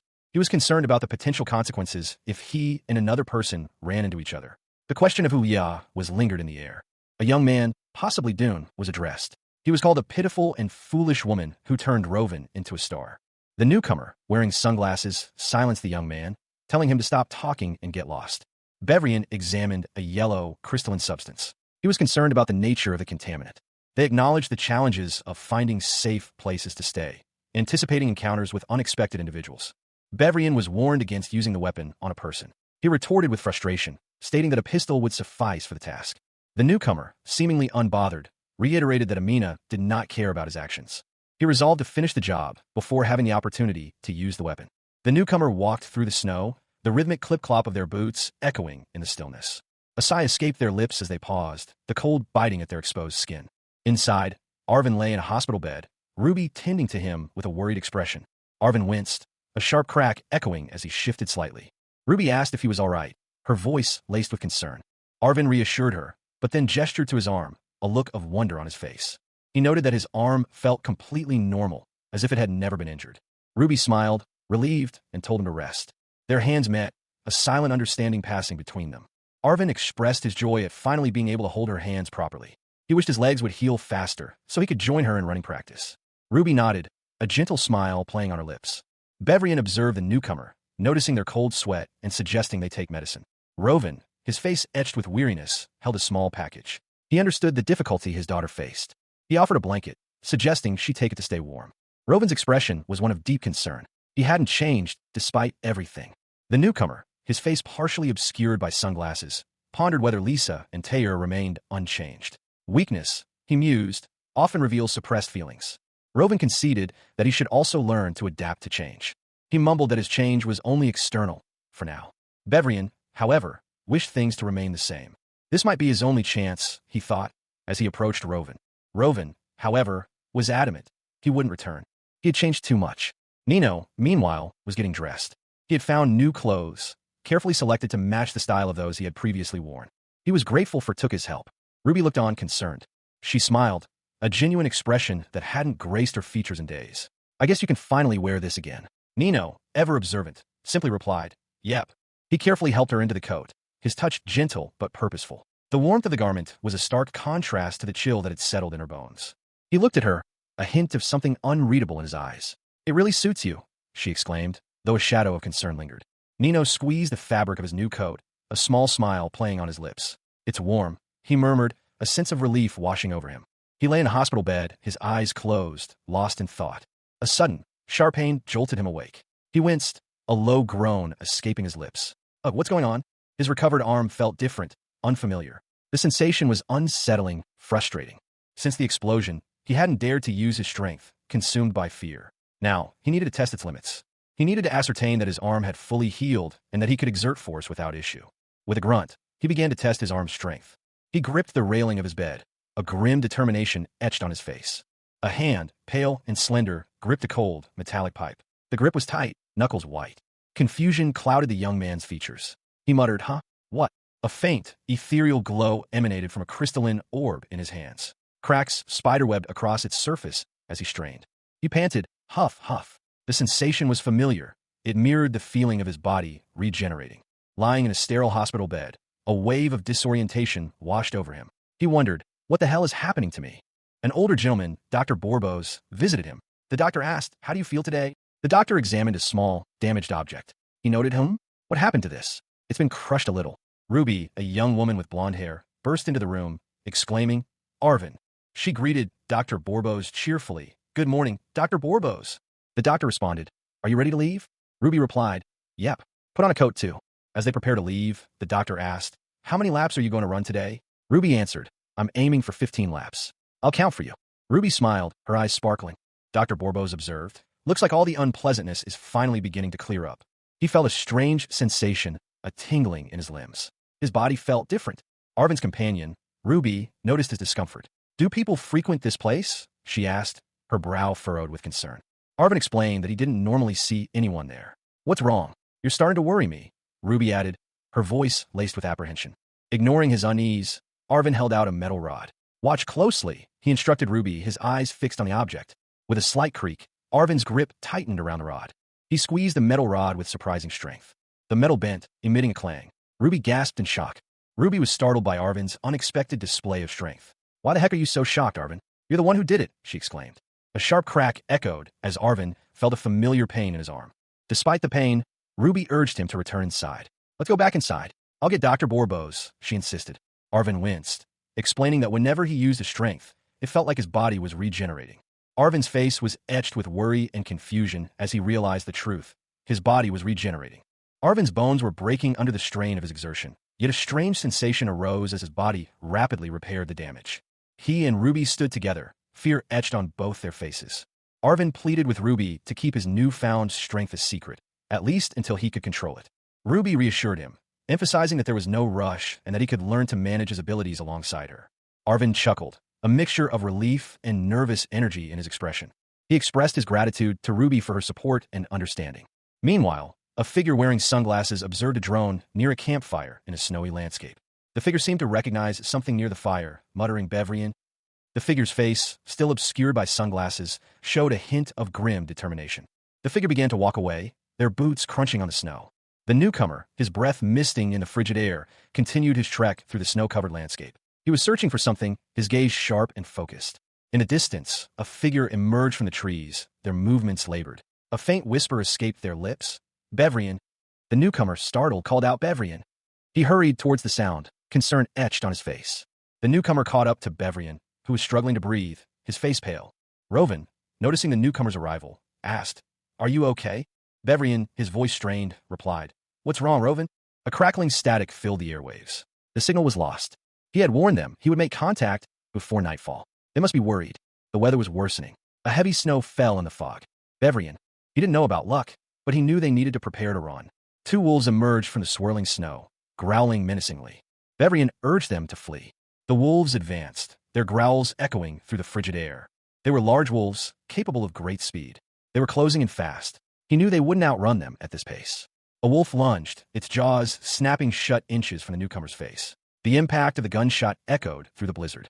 They fired back, the muzzle flashed momentarily illuminating the swirling snow. The drone, a small, sleek device, hovered nearby. The drone whirred, its propellers battling the fierce wind. Two shots rang out. The newcomer fired again. The shots aimed precisely at the approaching wolves. One wolf fell, its whimpers barely audible above the wind's howl. Dune, his face grim, continued to run, his breath clouding in the frigid air. He glanced back, his eyes scanning the relentless pursuit. The drone, buffeted by the wind, wobbled precariously. Dune struggled to maintain control. He felt overwhelmed by the chaos, unsure of what to do next. Another wolf closed in. The wolf snarled, its teeth bared in a menacing display. Dune braced himself for the inevitable. He saw Rovan and called out to him, urging him to stay close and watch out for the drone. Rovan nodded, his breath puffing out in white clouds. He followed Dune's instructions.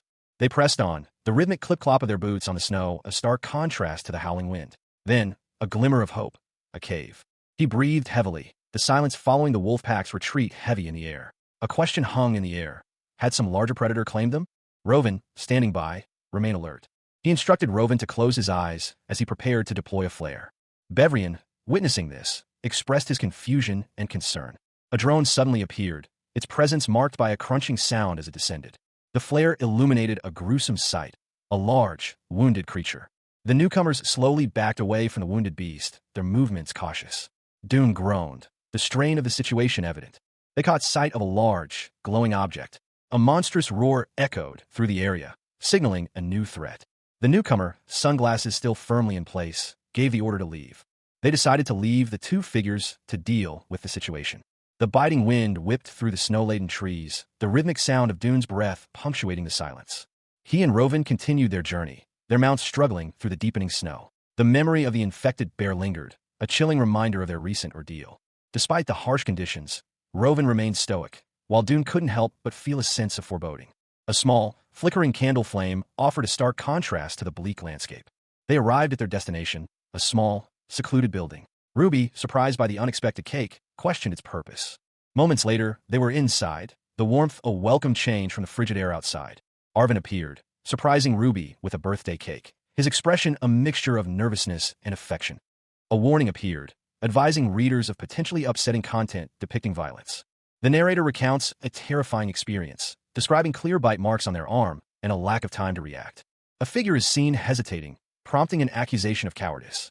Rovan correctly identifies Simon's handwriting in a room filled with research materials. The scene focuses on glowing crystals and papers, suggesting continued research. Rovan expresses surprise at the quality of Simon's unusual handwriting. The narrator reflects on the difficulty others had in deciphering Simon's writing, likening it to an encrypted code. The narrator, waiting patiently, contemplates the strange nature of the writings. Despite the distance traveled, the narrator maintains their ability to write perfectly. The narrator explains their initial disbelief at Simon's continued sanity given the volume of research. The narrator details their physical state over several weeks, noting the healing of wounds and a striking change in hair color. The narrator concludes that the hair change is likely a delayed reaction, similar to others. It had been the right choice to leave Amina. Nino, however, found himself struggling to decipher the notes and scribbles on the blackboard and papers before him. He was asked if he understood any of it, and he replied that he should not only read the notes on the paper, but also take a look at the blackboard, as there were many more scribbles there. Unable to decode the writing due to a lack of signal, he suggested taking pictures instead.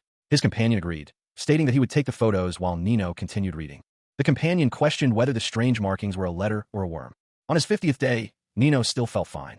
However, his account of the 53rd day revealed a stark contrast. He encountered a large crowd of people outside, who immediately reacted with hostility upon seeing him. Despite attempting to communicate, they showed no interest in listening. He called them fools. On his 55th day, Nino noted that armed people continued to lurk around his hideout, necessitating caution. His thoughts then turned to the 61st day and the question of his own name. A look of confusion crossed his face. He remembered Rovan's name, but his memory remained hazy. He felt a sense of clarity, a refreshing change. He could still see people outside his window, armed with knives as expected. He needed to be careful. That morning, he saw them bleeding, and someone else had arrived. A sudden, sharp sound startled him. Despite his refusal to eat, kind people continued to bring him food and necessities daily. The accumulating food made him feel like a rich man, though he couldn't eat it without vomiting. Since their arrival, the area around his hideout had become quiet again. They explained that their god had instructed them to care for him, and he agreed to leave with them. Red mufflers. Nino, having bid farewell to his past, felt a sense of relief at the sight of them. He also said goodbye to his lonely life. Rovan reflected on the possibility that Simon might still be alive, as Nino had suggested. The word solitude appeared, a stark contrast to the image of Simon, who had been taken by a mysterious group. Considering their actions, they were likely a dangerous religious group. Nino suspected Simon might be like Averin, a half-zombie. They knew where to go next, thanks to a map. The map, along with Simon's research papers, lay spread out on a table. Nino realized the map marked Simon's intended destination before his disappearance. He and Rovan discussed their next steps. Rovan confirmed he would join Nino. They decided to return to the children first, preparing themselves for whatever they might encounter. Clip-clop, clip-clop. The sounds of their footsteps echoed as they walked towards their next destination. The rhythmic clip-clop of hooves echoed through the city streets. He glanced back, a flicker of concern crossing his face as he saw Ruby. Ruby, perched atop a horse, urged the animal onward. Rovan, his expression weary, greeted her. "Are you all right?" He explained that their target was upstairs. Nino's foot touched the ground, the impact barely registering. From above, a figure plummeted. A whooshing sound accompanied the figure's descent. Nino watched, his expression unreadable, as the figure fell. The impact was heavy. The figure hit the ground hard. A small drone zipped past, narrowly avoiding the fallen figure. Nino, slightly injured but unharmed, let out a small chuckle. He muttered, "That wasn't so hard." A pair of hands carefully examined a gold ring, its inscription barely visible. Bevrian's face, etched with worry, filled the frame. He called out, his voice strained with anxiety, searching for Lisa. Dune, his face grim, explained Ruby's condition, blaming Teyr's inaction. Teyr cradled Ruby's head in his hands, his own face showing deep remorse. He apologized profusely, his words choked with grief. His apologies continued, acknowledging his carelessness. The ring, a symbol of their bond, lay discarded, reflecting the gravity of the situation. Bevrian's voice, faint but present, crackled through the comm unit. A frantic call for Bevrian's well-being was broadcast. Teyr's voice, weary but resolute, confirmed his presence. Teyr apologized for the loudness of the comm unit. The newcomer, calmly smoking, noted that Bevrian had been calling for 30 minutes. To a man in a dark coat, muttered, "Damn." As he ended a call, the screen displayed the name Bevrian. He'd been frantically worried. The small device in his hand displayed a message. "Bevrian, thank the gods. You're safe." Teyr explained that the drones ensured their locations were synchronized. He'd been worried about Bevrian's well-being and had prepared supplies in a nearby village, leaving a drone on standby. He concluded that Bevrian must be at Powell's village. The newcomer, having slept earlier, was fully awake. He indicated he wanted his blanket. The newcomer politely asked Teyr to let Bevrian know he would contact him again at night. Taylor responded that once Bevrian returned, he had something to discuss with him concerning the children. He also reminded Bevrian to take care of himself and hope for his safe return to the village. The newcomer used binoculars to check on something in the distance. He wondered if they were still there. The newcomer, his sunglasses reflecting the harsh winter light, considered the question. He pondered their current predicament, the failing drone battery, a significant concern. He responded curtly, indicating that they were not yet ready to proceed. Meanwhile, his companion, equally concerned, voiced his suspicion that the drone's failure was no mere coincidence. He noted the precariousness of their situation, highlighting the dwindling battery life and the urgency of their mission. Facing a seemingly unavoidable encounter, they resolved to lure the mysterious figure away. A small, advanced drone ascended into the snowy sky, its purpose clear. The drone's deployment served as a distraction, drawing the attention of the figure they sought to avoid. Despite their success in distracting the figure, the newcomer expressed his frustration at not being able to use the drone to fully resolve the situation. With the distraction in place, they decided to move, their steps careful in the snow. One of them paused, however, expressing concern about their surroundings and suggesting a more thorough assessment. To their surprise, they discovered the drone had landed safely. The successful landing was met with relief, and one of them prepared to recharge the drone before sending it back. Amidst the tension, a request for cigarettes was made, highlighting the casualness in the face of danger. Time for sustenance and medication. A brilliant flash erupted in the distance, followed by a crackling and sizzling sound. The intense light momentarily illuminated the snowy landscape. He removed his sunglasses, revealing his eyes, and took a swig from a small flask. His companion offered him a drink, explaining that it was to help him thaw out. He only offered one cup. They paused, raising their cups in a brief toast. Dune's gaze hardened. He spotted 3 figures in the distance and muttered, "Bevrian? 3 of them." He urgently told Ruby to grab her gun. The whirring of a drone's rotors filled the air. The drone opened fire, unleashing a rapid burst of gunfire. The drone was struck, a metallic clang echoing through the air as it faltered. Bevrian cried out in pain. The drone crashed to the ground with a heavy thud. Dune watched it fall. Ruby called out to Bevrian, expressing concern. Dune, however, remained focused and skeptical, muttering to himself. A bystander observed the fallen drone, questioning if a bird had fallen from the sky. A group of figures in hooded cloaks and red scarves approached, their faces obscured, carrying weapons. A single step was taken in the snow, leaving a boot print next to spent casings. She stood amidst a swirling snowstorm, her breath misting in the frigid air. Beside her, a figure in sunglasses smirked, a stark contrast to the grim determination etched on her companion's face. Solitude, the word echoed in the silence, a stark reflection of their isolation. A stark, snow-covered landscape stretched out, the silence broken only by the whisper of the wind. In the distance, several figures moved, their forms small against the vast expanse of white. A small, drone-like object hovered above them. Bevrian, his face etched with concern, observed the approaching figures. He instructed his team to eliminate the threat before they got too close. Nino, his sunglasses reflecting the harsh sunlight, received further instructions. He was warned to avoid any physical contact with the approaching figures. A group of cloaked figures, their faces obscured by shadows, moved with a chilling purpose. They discussed their plan to eliminate 2 targets and capture a third. Nino, having taken a blow to the head, asked for cover. He received confirmation that he was all right. From his position, Nino opened fire, the sound of gunfire echoing across the snow-covered terrain. The cloaked figures reacted swiftly, one of them falling to the ground after being hit. The remaining cloaked figures, undeterred, continued their advance, their leader giving the order to eliminate all remaining targets. They received confirmation that their actions were sanctioned by a higher power. Another gunshot rang out, the conflict continuing. A figure, cloaked and armed, launched a surprise attack on Nino, striking him with a powerful blow that sent him sprawling through the snow. He slumped to the ground, the force of the impact leaving him momentarily stunned. The attacker followed through, delivering another blow that echoed through the frigid air. Nino, despite the attack, managed to protect his head, instinctively shielding himself from further harm. From a vantage point above, a figure observed the unfolding scene, their expression unreadable. Bevrian, groaning in pain, struggled to his feet, his body clearly injured. The attacker warned Bevrian to remain still, threatening immediate death should he move. Bevrian, unfazed, retorted with a sarcastic remark, expressing his growing annoyance. Bevrian, despite his injuries, urged his companion to turn around, sensing danger.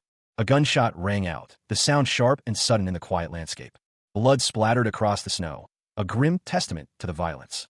The attacker, unimpressed, dismissed the fallen foe as useless. Observing the attacker's focus on headshots, the remaining figures deduced a hidden vulnerability. Another gunshot echoed, followed by a cry of distress. Bevrian, their body a blur of motion against the stark white landscape, sprinted across the snow-covered expanse, the biting wind whipping at their face. A sudden, sharp pain lanced through their side. They stumbled, a gasp escaping their lips. Nino and Rovin stood over them, their faces grim. Rovin cursed under his breath. Rovin, gun still in hand, barked an order at Nino. The tension was palpable. Nino, his eyes narrowed, questioned Rovin's identity, his tone laced with suspicion and anger. Rovin smirked, confident in his disguise. He knew his appearance was deceiving. He taunted Nino, highlighting his vulnerability and the precariousness of his situation. Rovin then questioned the cost of Nino's betrayal, implying a price had been paid for his current position. A figure approached, casually explaining their presence as a simple accidental encounter. Nino, suspicious, questioned the newcomer's true intentions. The newcomer, amused, questioned Nino's knowledge of their identity, highlighting the irony of the situation. Rovin spat on the ground, his contempt for Nino evident. He spat the words, venom lacing his tone. "You whoring son of a bitch." Nino, his face partially obscured by sunglasses, stood defiantly. With a swift, brutal movement, Rovin struck Nino, the impact echoing in the sharp sound of thwack. The assault continued. A flurry of blows rained down on Nino. Each impact was punctuated by the sharp reports of bang, bang, bang. He panted, huff, huff. Rovin staggered, weakened but still defiant. Nino, his voice strained, said, "Are you? Leave it." A close-up revealed Nino's intense gaze, his blue eyes filled with a mixture of sorrow and resolve. He whispered, "Sorry for killing him." Rovin stood over the fallen figure, his shadow looming large in the snow. Nino walked away, leaving Rovin alone in the desolate landscape. The screen displayed a message. "I'm sorry for not contacting you sooner. Were you worried?" Ruby replied, "I don't mind as long as you're safe. Are you sure you're all right?" She added, "Yup, I'm fine. No problems whatsoever." Instructions were given. "Make sure you listen to Pasco until I get back. I'll make sure to contact you again." Ruby sat alone in a sparsely furnished hospital room, her expression unreadable. Arvind sat alone, lost in thought. He flinched, startled by something. Ruby approached him, asking, "What are you doing out here, spacing out?" Arvind responded, Oh, it's nothing." Ruby noticed Arvind's swollen eyes and asked, "Ruby, were you crying?" Arvind sighed in relief. Sensei, what a relief. I was so worried. He tried to compose himself, stating, "I'm not going to cry. We need to scout the south entrance today, so I can't have swollen eyes." Ruby asked, "Are you okay, Arvind?" Arvind responded, "Huh? With what?" Arvind explained, "It feels very different when you use a knife instead of gun. Knives are a little more. It's fine." Arvind explained his preference for a knife, stating that it provided the best chance of getting close to the zombies without being detected, allowing for silent and confirmed kills. He elaborated that, depending on the circumstances, a knife could be even deadlier than a gun. He reassured Ruby, telling her not to worry. Arvind confidently asserted that he would eliminate any obstacles in their path. He noticed that Ruby hadn't eaten yet and invited her to have dinner with him. Arvind urged Ruby to hurry, as they had much work to do. The relentless snowfall was disheartening. Arvind lamented its persistence. Ruby reflected on the dangers of sleeping without a fire, a common occurrence for her. Arvind, while resting, contemplated the harsh realities of his solitary existence, emphasizing the constant need for vigilance. He recalled Powell's statement about never having seen him with anyone else. He concluded that it was simpler to navigate life alone, given the unreliability of others. Arvind finally asked Ruby why she had left without a word. He stared into the swirling snow, a single, unshed tear tracing a path down his cheek. The weight of unspoken words pressed heavily on his chest. His regret was a palpable thing, a bitter chill that mirrored the biting wind. He had assumed the worst, convinced that she had abandoned him like everyone else. Then, the following day, a gnawing fear took root. Something terrible must have happened. In truth, she had secretly found a safe haven for him, diligently bringing supplies each day. Despite her care, he still harbored doubts, loathing his own pathetic dependence. Security concerns prevented her from staying longer. She had planned to send more supplies in advance, but unforeseen delays thwarted her. She had no choice but to inform Simon, who promised to send a replacement. "I'm so sorry." When Arvind arrived, she knew the misunderstanding was finally resolved.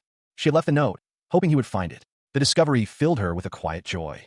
The note instructed him not to search unless absolutely necessary, but she was relieved to know he was safe. "I'm glad we cleared up that misunderstanding." He looked away, his expression unreadable. Arvind, nestled in the snow, remained silent. His companion's question hung heavy in the frigid air. Why the silence about Lisa? He offered a simple explanation, mirroring his companion's reticence. The reason for their shared silence was a painful one. Any mention of Lisa only served to deepen the wound. A harsh outburst shattered the fragile calm. The words, laced with venom, cut through the winter air. Arvind's eyes, reflecting the cold, held a deep sadness. Despite the harsh words and the emotional turmoil, a simple offer of warmth was extended. Coffee was offered, alcohol declined. Bevrian, a figure shrouded in shadow, watched the scene unfold. His name was spoken, a silent acknowledgement of his presence. The newcomer, his face partially obscured by sunglasses, spoke of his solitude, his only companions being those present. The newcomer's words evoked a sense of familiarity, a reminder of times past. A disquieting internal struggle began to manifest itself within the newcomer. Two voices, once again, battled for dominance within his mind. The sterile white ceiling of the room offered little comfort. Bevrian, his face etched with worry, questioned the lack of any visible clues. He recalled the events of that night, the frantic chase. Taylor had led the pursuit, with Rovan and another close behind. Dove, now missing, had been running alongside them. The weight of the unanswered questions pressed down on him. He couldn't shake the feeling that something crucial had been missed. Outside, a blanket of snow covered the rooftop, the scene stark against the gray buildings. He remembered the desperate plea in Dove's eyes, the silent fear that had haunted them all. Nino, his blonde hair a stark contrast to the bleak surroundings, stood alone, his shoulders slumped in despair. His face, partially obscured by the swirling snow, betrayed his inner turmoil. The young man's gaze was fixed on something unseen, a silent question hanging in the air. He whispered, barely audible, a confession of his failure. Snow fell softly over the landscape, blanketing the leafless trees in a layer of white. He was glad to see Bevrian looking so healthy. The reunion was unexpected, but not unwelcome. Bevrian, however, seemed less pleased. He questioned whether Nino was adapting to the outside world. Nino denied having called Bevrian there. The implication hung heavy in the air. Nino surmised that Bevrian must have come looking for them. He guessed that something had caught Bevrian's attention. Rovan, ever vigilant, reminded Bevrian of his orders to report everything, no matter how minor. He mentioned that Leah had been looking for them, and that she loved chocolate. Bevrian, perceptive as ever, noted that they had been involved in some kind of altercation. He warned them to be aware of their surroundings. Nino explained that it had been self-defense. They had been attacked first. Bevrian, unmoved, stated that even animals could smell blood from a great distance. Rovan, Bevrian's friend, arrived on the scene. He stated that he always takes his friend's side. Rovan explained that he came to escort them to safety, as someone was searching for them. He urged them to follow him. Bevrian and another individual, whose face is mostly obscured by shadow, stood amidst a snowy landscape. Let's listen to Powell for now, Bevrian stated, his voice firm. The other person responded with a hesitant, "What? Wait." The second individual, wearing sunglasses, sighed. The scene shifted to show them walking away, their forms partially obscured by the falling snow. The individual in sunglasses muttered, "Fine. Good. Then let's head back." The rhythmic clip-clop of horses' hooves filled the air as they rode through the winter landscape. The scene shifted to show the two individuals on horseback, their faces partially obscured. They arrived at a building. A knock echoed. Pasco, seated on a couch in a well-lit room, looked up as the knock sounded. He sighed, clearly annoyed. "He said he's with Powell right now," he muttered. Meanwhile, another individual, whose face is partially visible, questioned, "Why is she with that weirdo again? It looks like Leah is searching for him again." The man who had knocked earlier responded, "I've got some business to take care of, so I need to go. You can get the full explanation from him." The man inside the room responded with a weary, "Oh." Tuka. Pasco, a younger man with glasses, sat deep in thought. During yesterday's reconnaissance, he wondered about Ruby and Arvin's progress. He knew those two were no joke. The south entrance had been completely cleared. Meanwhile, a discussion about the village's safety was underway. To reach their village, Liao would have to cross Powell's boundaries. Pasco, seemingly unconcerned, mentioned that no one had crossed the line yet, so it should be fine.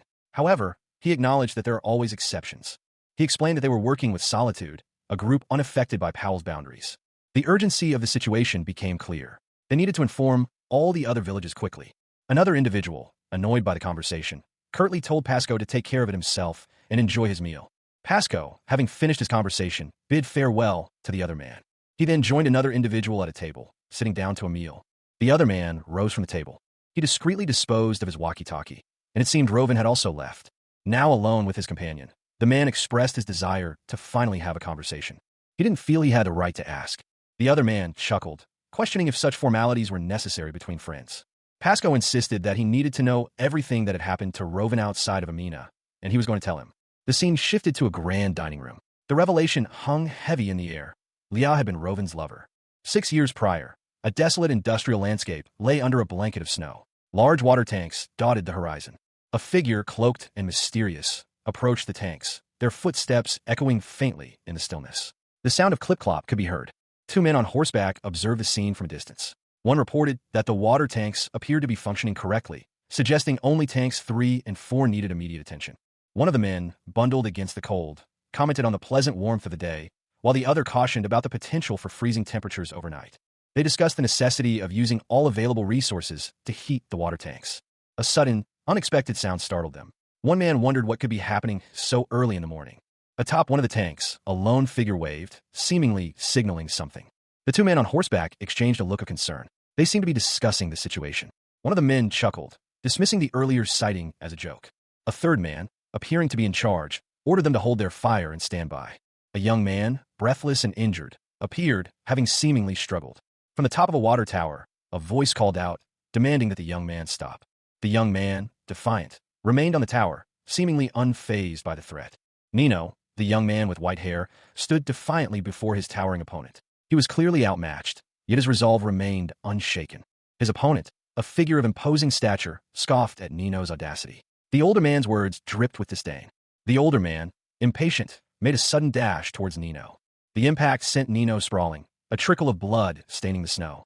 From a distance, another figure observed the scene. He recognized Nino and the approaching danger. He recognized the man as Powell, and his anger flared. He vowed to intervene.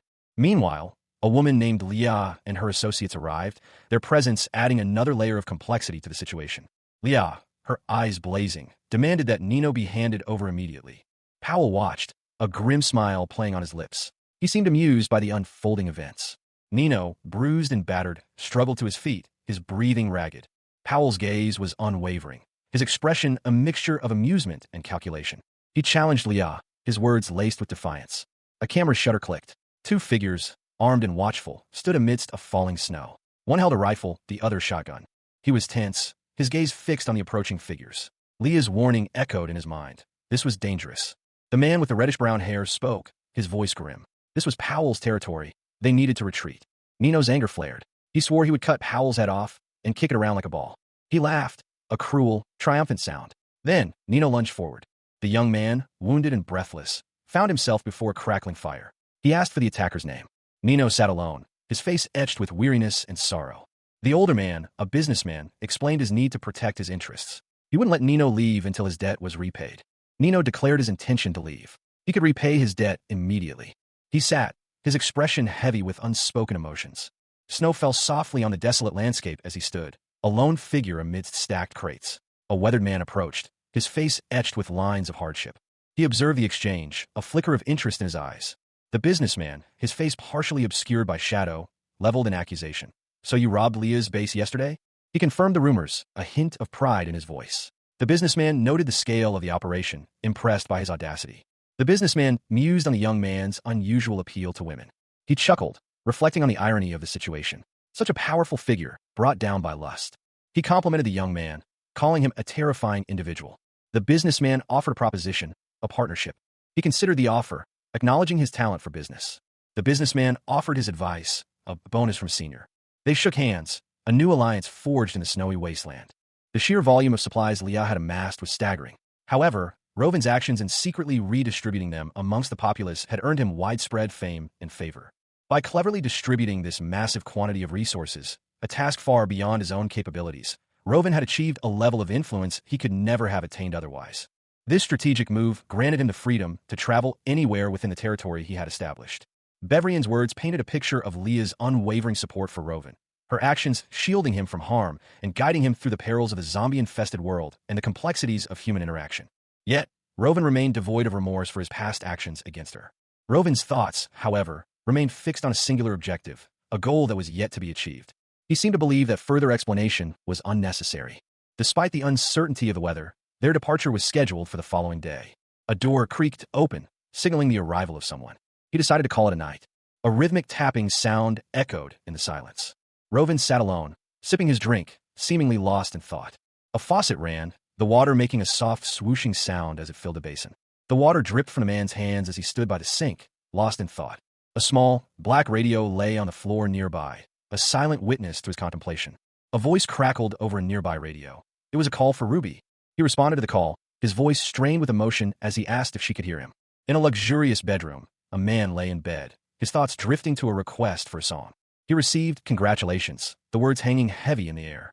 The congratulations were for his impending marriage, a fact that caused him some unease. He considered the practical implications of his upcoming nuptials, particularly concerning his work. His partner, meanwhile, excitedly discussed their future family plans. The man listened patiently to his partner's dreams of their children. Two men, their faces etched with a mixture of contentment and underlying tension, looked at each other, One of them, the man from the bed, was told he would make a great uncle. He lay in the bed, his face obscured by shadows. The room was opulent, a stark contrast to the grim reality outside. A man in a sharp suit sat nearby, his posture tense. He seemed to be waiting.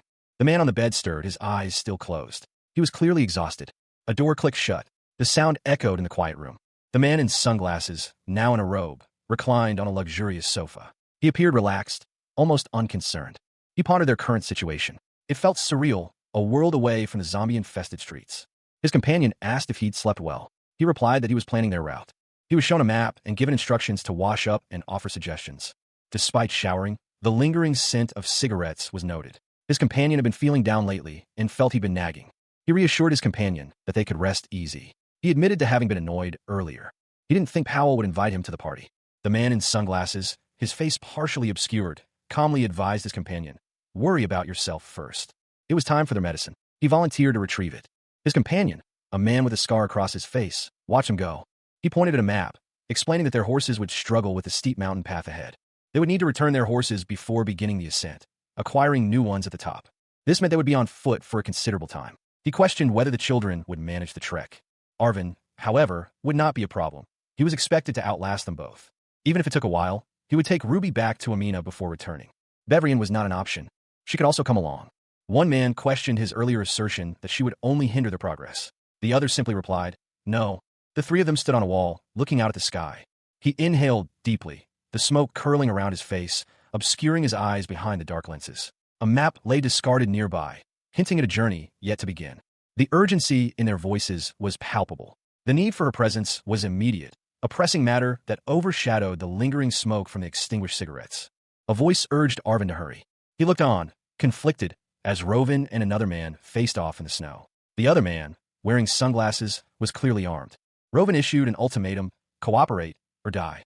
The armed man offered a choice: die now or take a chance at survival. Arvin, witnessing this, was clearly distressed, questioning what he should do. He stood alone in the falling snow, contemplating his options. The scene shifted to show the aftermath of a struggle. A man lay groaning on the ground. Someone told Arvin to take a break. Arvin was informed that the area surrounding the village was now much safer, thanks to his and Ruby's efforts. They could now safely excavate contaminants. Arvin was called to by Rovin, who was seen smoking in a dimly lit corridor. Arvin sat alone, seemingly troubled. Rovin approached him, asking what was troubling him. Arvin sat, his expression grim. He was far too focused on the immediate threats, a suffocating pressure to those around him.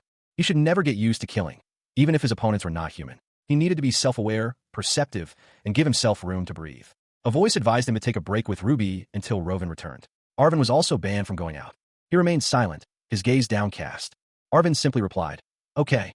Someone questioned the decision to keep him from going out, suggesting that he was being treated like a son. The concern was voiced. "What are you so worried about?" The response was blunt. It was better to be indifferent and survive than to be scared and incompetent. The more useful the boy became, the more Rovin would exploit him. He'd already had a near-death experience. Arvin didn't want to see Nino in that state again. Amina's friends were nearby, and while his symptoms had stopped for now, they would worsen. He could still see his brother's final moments. Arvin continued, explaining that he still had the same dreams, and upon waking, he saw Rovin's face and felt a wave of nausea. The weight of this was heavy on him. Arvin had been trying to suppress the villagers' opinions. Either Rovin or Arvin would end up with a bullet in their hearts. Arvin muttered to himself, a troubled expression etched onto his face. If the threat wasn't Rovin, then who else was there? He turned to address someone unseen, his voice laced with a plea. He asked for a promise, a pledge to protect the village should anything happen to him. The unseen person responded, their voice calm, yet resolute. They stated that they had no intention of outliving him. Ruby hummed softly to herself, a slight smile playing on her lips. Ruby's quiet practice was interrupted. She was startled by a familiar voice calling out her name. Arvin appeared, surprised to find her there. He asked what she was doing alone. Slightly embarrassed, Ruby explained that she had been practicing singing in secret, a request from her father. She smiled, relieved that her father had fallen asleep. She hoped to improve her singing for him next time. Arvin expressed that just hearing her voice was enough to cheer him up. Ruby giggled softly, a blush rising on her cheeks. The young woman pondered Pasco's words, a thoughtful expression on her face. She had noticed Pasco's anger and had been trying to alleviate his worries. However, her attempts seemed to have only increased his anxiety, as he clearly cared for her deeply. With that in mind, she proposed a plan to enjoy themselves while they had the time. She had a brilliant idea. Her suggestion was met with a moment of contemplation, then a suggestion that it was outside his area of expertise. He was gently teased for his humility. Her companion asked why she was laughing, prompting her to suggest a song. He agreed to sing a little. The two listened with enjoyment as he began to sing. His singing filled the room, a warm and pleasant sound. He finished his song, a smile playing on his lips. He watched, awestruck, as the blonde woman at the center of the room glowed with an ethereal light. Around her, 3 men applauded, their expressions a mixture of wonder and disbelief. One of them murmured, "Amazing." Snow fell softly on the grand manor, blanketing the landscape in a serene, yet foreboding, hush. Inside, Powell's absence was noted. He would not be joining them for breakfast. One of the men expressed concern for Powell's well-being, noting the inclement weather. He was merely checking on the village. His absence, however, was not unusual given the weather conditions. The men discussed Powell's leadership style. He might be unconventional, but he was effective.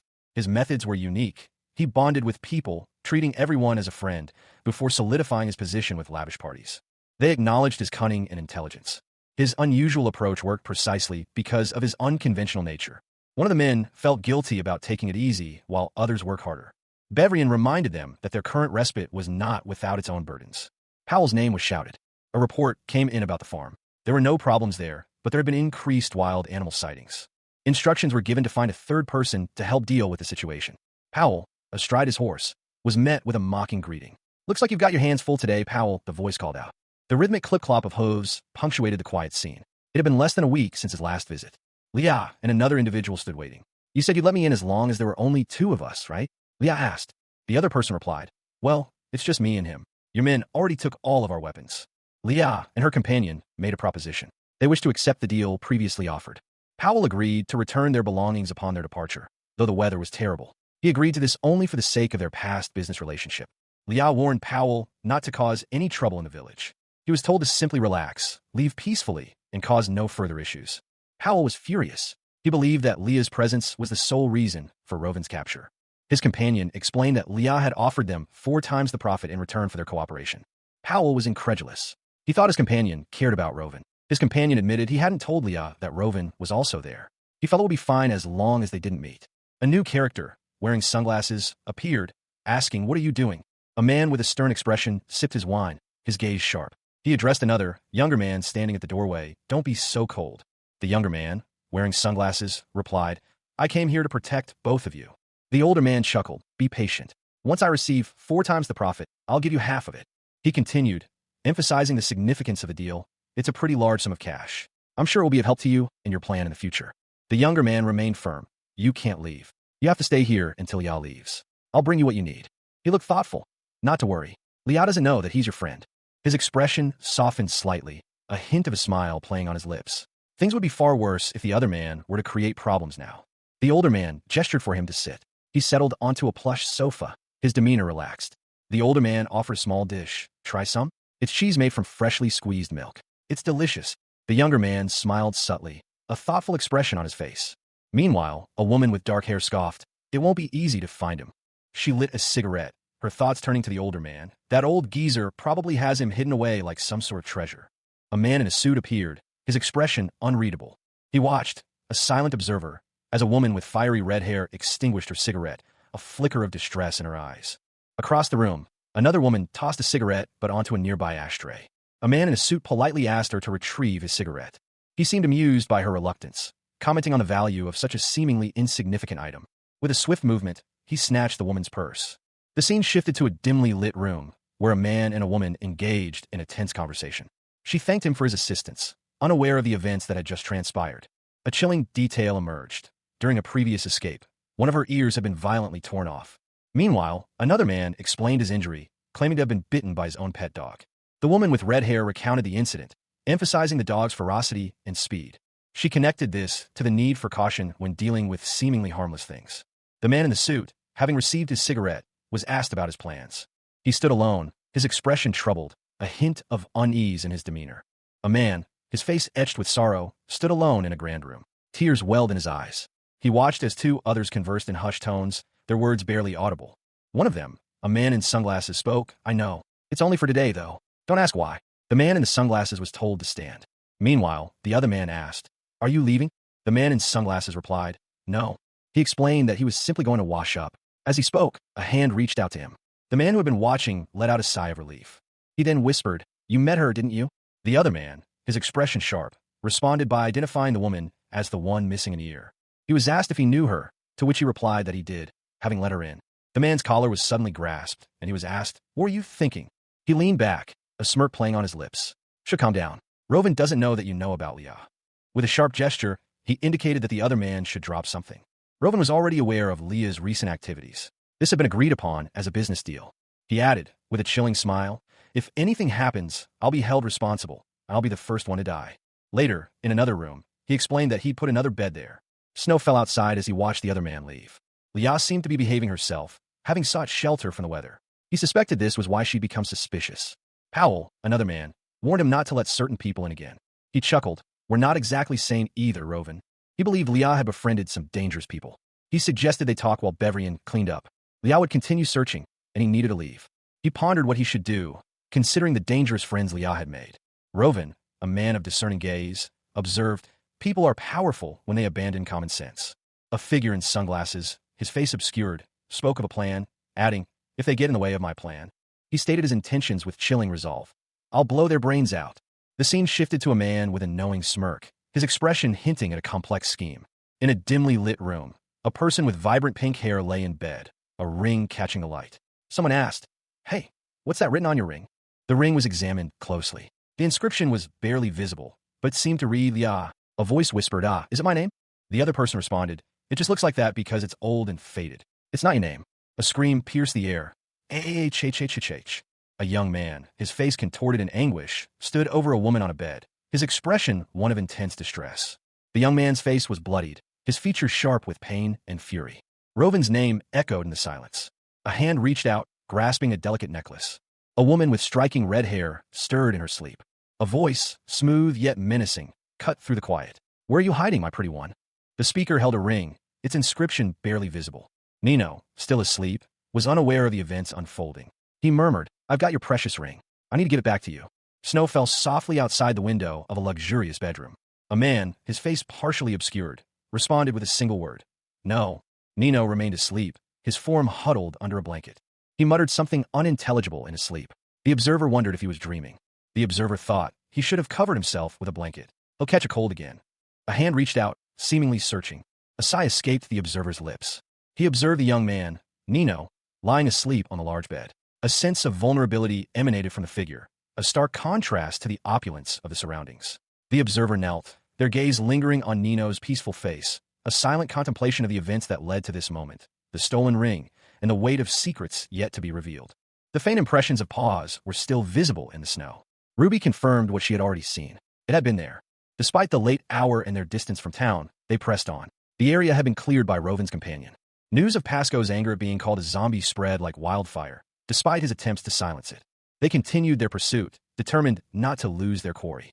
They arrived at a large building, its imposing facade hinting at its importance. Ruby hummed a tune as she approached. She stood before the two men, arms outstretched in a gesture of surrender or defiance. Nino clapped, his expression a mixture of amusement and appraisal. He offered his critique of her singing, noting both its strengths and weaknesses. The unexpected verdict stunned Ruby. Death? Nino's companion warned him that Pasco was searching for Ruby. They needed to reach the western entrance immediately. 2 scouts had been killed while surveying the area. Arvin, distressed, reported that he had secured the perimeter around the town. He was instructed to wait inside with Ruby. Pasco's orders were clear, don't come out. Despite the danger, Arvin urged Ruby to go inside. The question hung heavy in the air. What had happened? The grim answer was revealed.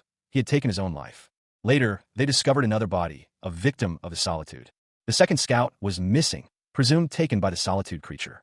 The deceased scout had expressed a desire not to change, then ended his own life. Tuka decided to speak with Rovan immediately. Pasco stood guard, a grim determination etched onto his face. He'd been tasked with strengthening their defenses, a responsibility he took seriously. His gaze drifted to Tuka, a younger man whose potential power was both a blessing and a curse. Pasco wondered if it would be wiser to seek Tuka's help. Tuka, however, was troubled. He knew that handling the situation alone was too risky. Despite his youth, Tuka was capable of protecting himself, but the others felt a responsibility to guide him. The weight of Tuka's potential power was heavy. Everyone knew that others would try to exploit it. Arvin's inherent kindness was a double-edged sword. It made him vulnerable, and they needed to protect him. Rovan, acting as Arvin's guardian, was the only one who could truly understand Arvin's needs. The others knew they couldn't interfere.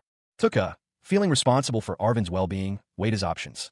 He He decided to leave Pasco in charge while he went to speak with Rovan. Pasco reassured Tuka, mentioning that Bevrian was also watching over Rovan. Meanwhile, the newcomer prepared to leave immediately. Pasco cautioned him against traveling in the dark, suggesting he leave in the morning instead. Bevrian's politeness, however, made others uncomfortable. In a hushed whisper, someone warned Leah that she only had 10 minutes to escape. The newcomer, having been warned against night travel, felt a knot of apprehension tighten in his stomach. He knew he should heed the advice, but the urgency of his mission outweighed his concerns. He had made a deal with Powell, a man whose connections were as extensive as they were shadowy. The price for Powell's assistance was a promise to attend the next party. Powell, a man of few words and even fewer smiles, seemed satisfied with the arrangement. His gaze, however, lingered on the newcomer, a silent assessment of his trustworthiness. With a curt nod, Powell turned and gestured for Bevrian to follow. The journey would be long and arduous, but they had no time to waste. Bevrian, ever stoic, simply nodded in response. His expression, however, betrayed a hint of underlying tension. He was clearly concerned about the mission ahead. As they set off, a light snow began to fall, blanketing the ground in a soft, white layer. The quiet snowfall muffled the sound of their footsteps. They stopped at a stable in Powellstown. The horses, weary from their travels, seemed to perk up at the sight of the familiar surroundings. Bevrian, despite the brief respite, remained tense. His eyes scanned the surroundings, ever vigilant for any sign of danger. Powell, noticing Bevrian's unease, spoke sharply, urging him to focus on the task at hand. There was no time for distractions. He reiterated the importance of the mission, reminding Bevrian of their ultimate goal, to see his daughter. Bevrian, his resolve hardening, nodded grimly. The thought of his daughter spurred him onward, pushing aside his fears. They mounted their horses and rode off into the snowy night, their silhouettes disappearing into the swirling flakes. The journey continued, fraught with uncertainty. Under the pale light of the crescent moon, Bevrian silently agreed with Powell's assessment. The journey was perilous, but they had to press on. A blizzard raged, snow swirling around a lone watchtower. The wind howled, a mournful sound swallowed by the storm. Inside, two figures huddled, their breath misting in the frigid air. One, bundled in heavy coats, observed the quiet landscape. "The weather's a bit wild, but at least that'll help keep me awake," he muttered, rubbing his hands together for warmth. His companion offered, "Let me know if you get sleepy. I'll take over for you. Want some warm water?" The first man gratefully accepted. Meanwhile, elsewhere, a man spoke into a radio, instructing someone to be careful on their way. He promised to send help. He added that if the horses held up, reinforcements should arrive within a couple of days. A different man listened, his expression grim. He commented on the surprising alliance between Leah and Solitude, noting they'd teamed up with dangerous figures. He reflected on a past event, surprised that she had returned after what Rovan had done to her. He continued, explaining that cults always had money, and she must have been desperate to side with such monsters. The conversation shifted to the need for secrecy, as Rovan's presence in town was a closely guarded secret. A close-up on the man's face showed his serious contemplation. He declared, "We'd better think carefully about our next move." Two figures cloaked in shadows discussed their predicament. They were up against Leah and Solitude, and now Rovan had an ally. One of them, seemingly unfazed, responded that it was easy to answer. A blizzard raged, the wind howling like a banshee. Snow fell in thick, swirling sheets, obscuring the landscape. Rovan, his face partially hidden by a hood, urged his horse onward through the storm. He was clearly distressed. Despite the worsening conditions, he and his companion pressed on. "We can't stop," one of them stated grimly. Rovan muttered to himself, "It's time to take our medicine." He addressed his companion, emphasizing the importance of what they were about to do. "It's important, man. Didn't you see the contaminant we passed earlier?" His companion, equally concerned, replied, "Animals are lucky. They're only infected when they get bitten. At least we don't have people riding on top of us like they do." The other rider reassured him, "There's no need to get down." Rovan offered his companion medicine and water. He checked for any cold symptoms, but his companion assured him he was fine. Meanwhile, inside a lavishly appointed room, a woman with striking red hair sat with a man, their conversation hinting at dark secrets. "And this lady's wig is made of human hair," the man remarked. The woman's reflection revealed a disturbing truth, a lifeless shell beneath the wig. "What a strange combination," a voice observed. The woman, clearly annoyed, responded to the man, "I told you, Powell, I'm not interested in your little hobbies. Didn't you call me here for business? Why are you wasting my time?" It was a sentiment shared by many, a natural inclination to showcase one's creations. However, the man in the plush armchair seemed to harbor a more sinister intent behind his words. His companion, a woman with fiery red hair, reacted with frustration. She had warned him, but he had disregarded her advice. A crash echoed through the room, shattering the tense atmosphere. The man's expression shifted to one of annoyance. He sat on the couch, utterly bewildered by the sudden disruption. "What just happened?"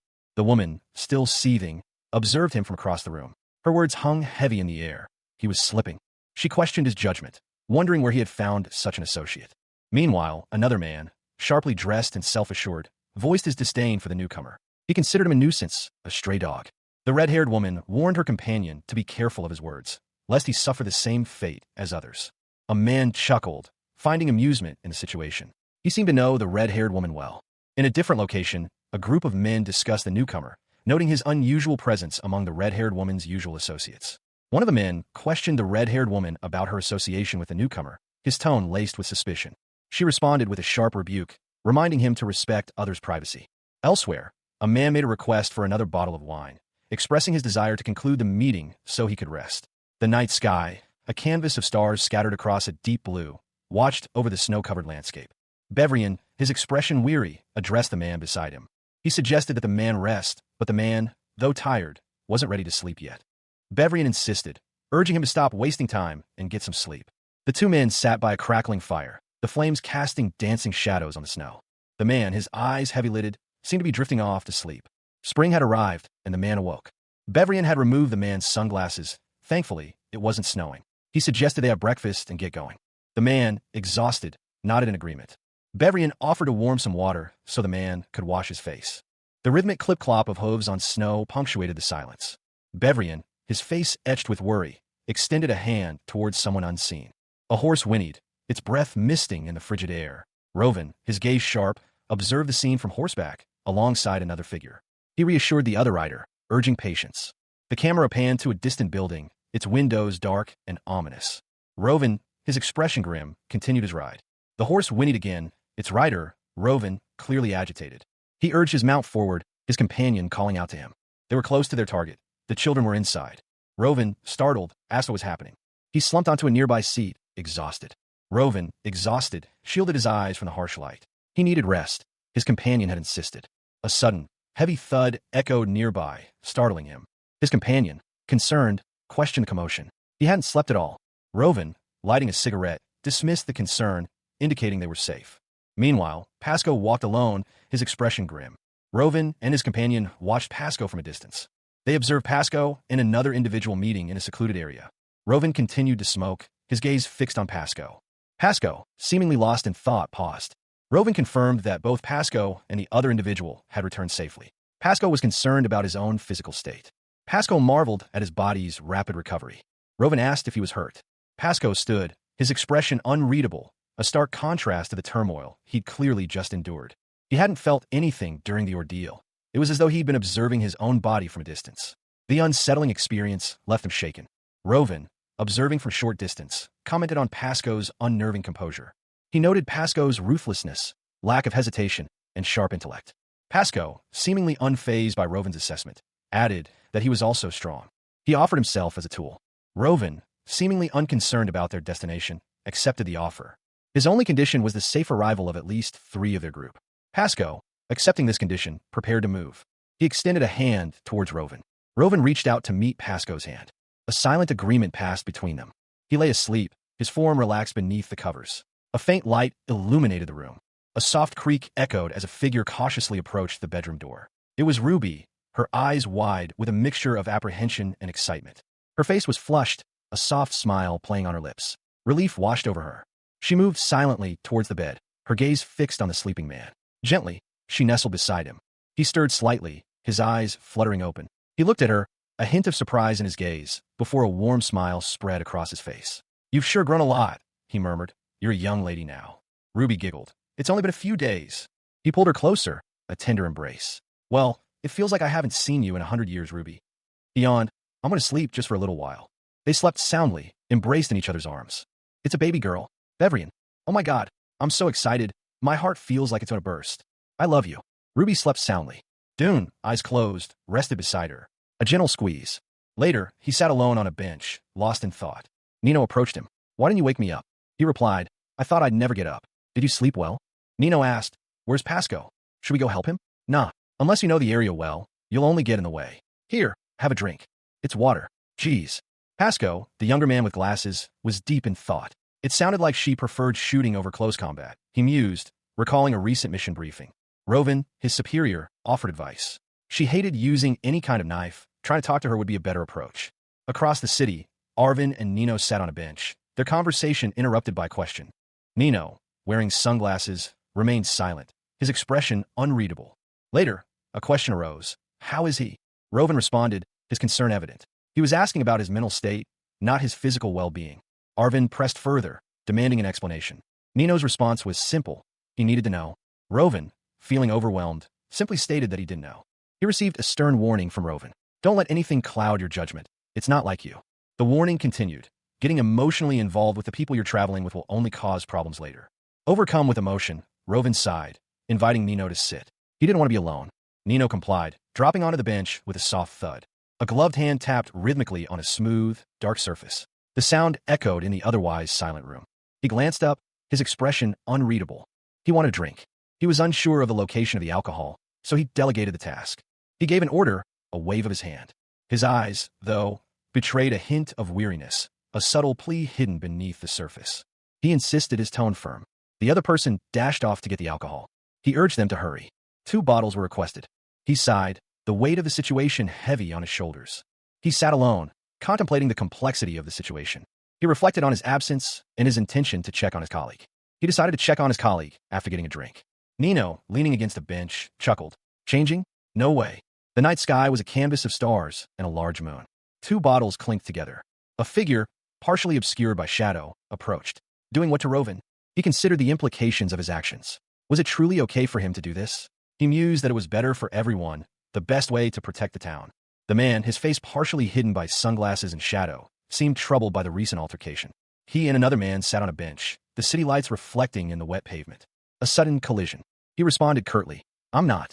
He took a swig from a bottle, his expression unreadable. Ruby, her eyes brimming with tears, anxiously asked if anyone had seen Arvin. She explained that she had just woken up and couldn't find him anywhere. The weight of her words hung heavy in the air. Despair etched itself onto her features as she continued her desperate search. A man, his face partially obscured, addressed her as Ruby. He reassured her that Arvin likely hadn't gone far, and that the townspeople were already searching for him. Despite this, Ruby remained visibly distraught. Suddenly, she called out for Rovin and Bevrian, urging them to leave immediately. Another man, appearing calm despite the urgency, asked Ruby to stay with the nurses. Bevrian, responding to his summons, prepared to depart. A figure, seemingly injured and possibly deceased, lay slumped against a brick wall. The scene shifted to show a close-up of a fatal stab wound. Arvin slumped to the ground, his body limp. A bloody knife lay nearby. He recognized the type of zombie, one he'd encountered before. The area surrounding the town was clear, but the question remained, what could have attacked the hunters? He decided to venture a little further. In the distance, a small rabbit hopped. It was so small, it looked like a baby. Ruby would have loved it. Suddenly, a figure appeared, attacking the rabbit. A high-pitched squeal pierced the air. Pasco questioned the wisdom of shouting, worried about attracting unwanted attention. Thanks to Arvin's earlier actions, there shouldn't be any zombies nearby. Pasco cautioned everyone to remain vigilant, despite Arvin's assurances. A newcomer, his features obscured by sunglasses, revealed a shocking truth. Arvin wasn't human. A man with a beard, his face etched with worry, stared into the distance. A single exclamation point hung in the air, unspoken. The night sky was dark, a sliver of moon barely visible through the clouds. He pondered a disturbing question. Why would someone stab a corpse? His thoughts turned to Arvin. Was it him? But why would he do such a thing? He remained hidden, his gaze fixed on something unseen. A question echoed in the silence. Arvin? A figure stood in the shadows, observing the scene. From the darkness, a voice called out, questioning if the figure was indeed Arvin. A knife was violently yanked away. Arvin, wounded and distraught, whispered Bevrian's name. He was bleeding, his white hair matted with crimson. A figure loomed over him, voice strained with concern. Arvin, put down the knife. The metallic clink echoed in the desolate space as the blade fell to the ground. The figure, his face etched with worry, guided Arvin. This way, Arvin. Arvin staggered, his body weak and wounded. With each labored step, his breathing grew heavier. He was exhausted. He collapsed, a heavy thump marking his fall. The figure knelt beside him, offering comfort. It's all right. Everything's going to be okay. Gently, the figure cupped Arvin's face. Let me see you. Concern filled the figure's eyes as he assessed Arvin's injuries. Are you hurt? Arvin trembled, the pain evident in his stillness. The figure, his own eyes glistening with unshed tears, whispered, I'm just glad you're okay. The figure's face, etched with worry and relief, held Arvin close. That's all that mattered. A crescent moon hung low in a hazy, twilight sky. The sound of water splashing filled a dimly lit bathroom. A figure, partially obscured, sat in a bathtub. Blood dripped from the figure's arm. A knife lay on a wooden surface near a tea set. A small drone whirred quietly, its camera focused on Ruby. Dune, his face etched with worry, spoke softly. He reassured someone that Arvin would be out soon. Ruby, her eyes wide and filled with unshed tears, huddled under a blanket. Dune explained that he had cleaned the knife. He had intended to wipe the blood off, but others wouldn't let him. Dune anxiously questioned what had happened to Arvin. Dune reflected on Arvin's situation, acknowledging his youth and lack of memory, emphasizing that they were the only people Arvin could rely on. He needed to reconsider his stance regarding Arvin. It was revealed that Arvin had gone looking for zombies around town. Why'd he go back out there alone? It wasn't like him. After he finished scouting the area, he thought it would be safe for a while, but then he heard there was another attack. He also told me before that he wants to help Pasco. Dad, I think, come here. I just realized something. It's never occurred to me that kids have concerns of their own. Ever since we left Amina, these two have been constantly worried about us adults. Kids their age are supposed to be out having fun and enjoying their youth. How could I not have realized that? What kind of father am I? I told him to rest until he got back. How was I supposed to know he'd go out on his own like that? He's usually so obedient. It's impossible to know what kids are thinking. They're even harder to figure out than zombies. I heard you kicking us out. The young man with white hair sat across from a man in sunglasses, a tense atmosphere hanging in the air. Who said that? One of them asked, his voice tight with suspicion. The man in sunglasses responded coolly. Your guys talk too much. He continued, suggesting it would be better for them to stay in Powell's village. The other man retorted angrily. Why do you always act like such a jerk? The question hung in the air. Would he have sent his brother to Powell? The man in sunglasses, clearly agitated, revealed he didn't want to hear anyone mention his brother. He explained that Bevrian wouldn't want to take his daughter to Powell's village. Therefore, he declared he wasn't going either. A gun appeared, causing a flinch. The scene shifted. A man, seemingly distressed, stood in a dimly lit room. Bevrian was there, holding a gun. The tension was palpable. The man in sunglasses, noticing the gun, urged calm. Bevrian insisted everything was fine. Bevrian appeared shaken, muttering geez. Rovan, still reeling from the events of the previous encounter, muttered to himself, what the hell was that all about? His face was etched with a grim determination, the lines around his eyes deepening as he stared into the mirror. A single drop of water fell from the faucet, echoing the silence in the room. Nino, having finished his task, declared, I'm all clean now. A hand reached out, a gesture of offering, or perhaps a plea. Nino's voice was barely a whisper. Use me as your tool. He extended his hand towards Rovan, a silent agreement passing between them. Their hands met, a brief clasp sealing their pact. The image showed the two men shaking hands, a moment of uneasy alliance. Another hand reached out, mirroring the earlier gesture, but this time with a different intention. Nino clenched his fist, a surge of determination hardening his features. A subtle shift in his expression hinted at the weight of his decision. Even if they left for Powell's town, it would take them at least 3 days to arrive. Normally, the presence of Rovan would be reassuring, but now, it's quite the opposite. That speaks for itself. Tuka, unusually slow to get to the point, seemed troubled. He pressed Tuka, demanding to know what was truly on his mind. Inside, Arvin sat on the couch, his posture reflecting his unease. Another man stood nearby, observing him. He thought of Arvin and Ruby, his concern evident. They were both good kids, he mused, but the situation was far from ideal. A knock sounded. Pasco burst in, urgently announcing trouble. Pasco, startled, exclaimed that the woman was there. Step by step, the two men walked through the snowy landscape. They saw them approaching. It had taken long enough. Lisa smirked, addressing them. She noted their lack of reinforcements, questioning if they thought it was just the two of them. A man, his face partially obscured by shadow, demanded an explanation from a figure standing at a distance. So what's this urgent business you needed to talk to me about? He called out. I'm not getting any closer, so you can answer from there. Across from him stood two individuals, one with short, dark hair and the other with longer, reddish-brown hair. The latter spoke. There seems to be a misunderstanding, so let me say this first. I have no intention of causing any harm to your town right now. The man in the shadows scoffed. That doesn't seem like a misunderstanding to me. I've already lost some of my men because of your monster friends. He pressed further. I didn't order them to do it. And you expect me to believe that? You're on the same side as them. The man with reddish-brown hair responded. Besides, this isn't what I want to talk to you about. I want to ask you to hand over Rovan. If you just cut your ties with him, I promise not to harm your town in the next fight. A woman with dark purple hair and intense eyes appeared beside the man with reddish-brown hair. She warned, if I find you standing near him, I'll cut off your legs. The man with reddish-brown hair sighed. Shut up, Jay. Stay out of this. The man in the shadows observed them both, his expression unreadable. He stated, I'll decide for myself based on your next move. A young man with white hair and a man in a dark jacket were seen talking. A young woman with blonde hair sat nearby, looking distressed. Observing them from afar, a man thought, those two sure seem to be getting along well. Is this normal? Is it a good thing? The young man with white hair looked away, a worried expression on his face. He murmured, I hope he's okay. Nino and Dune stood on a city street corner. Nino waved, calling out to someone. Dune, however, seemed preoccupied, his gaze distant.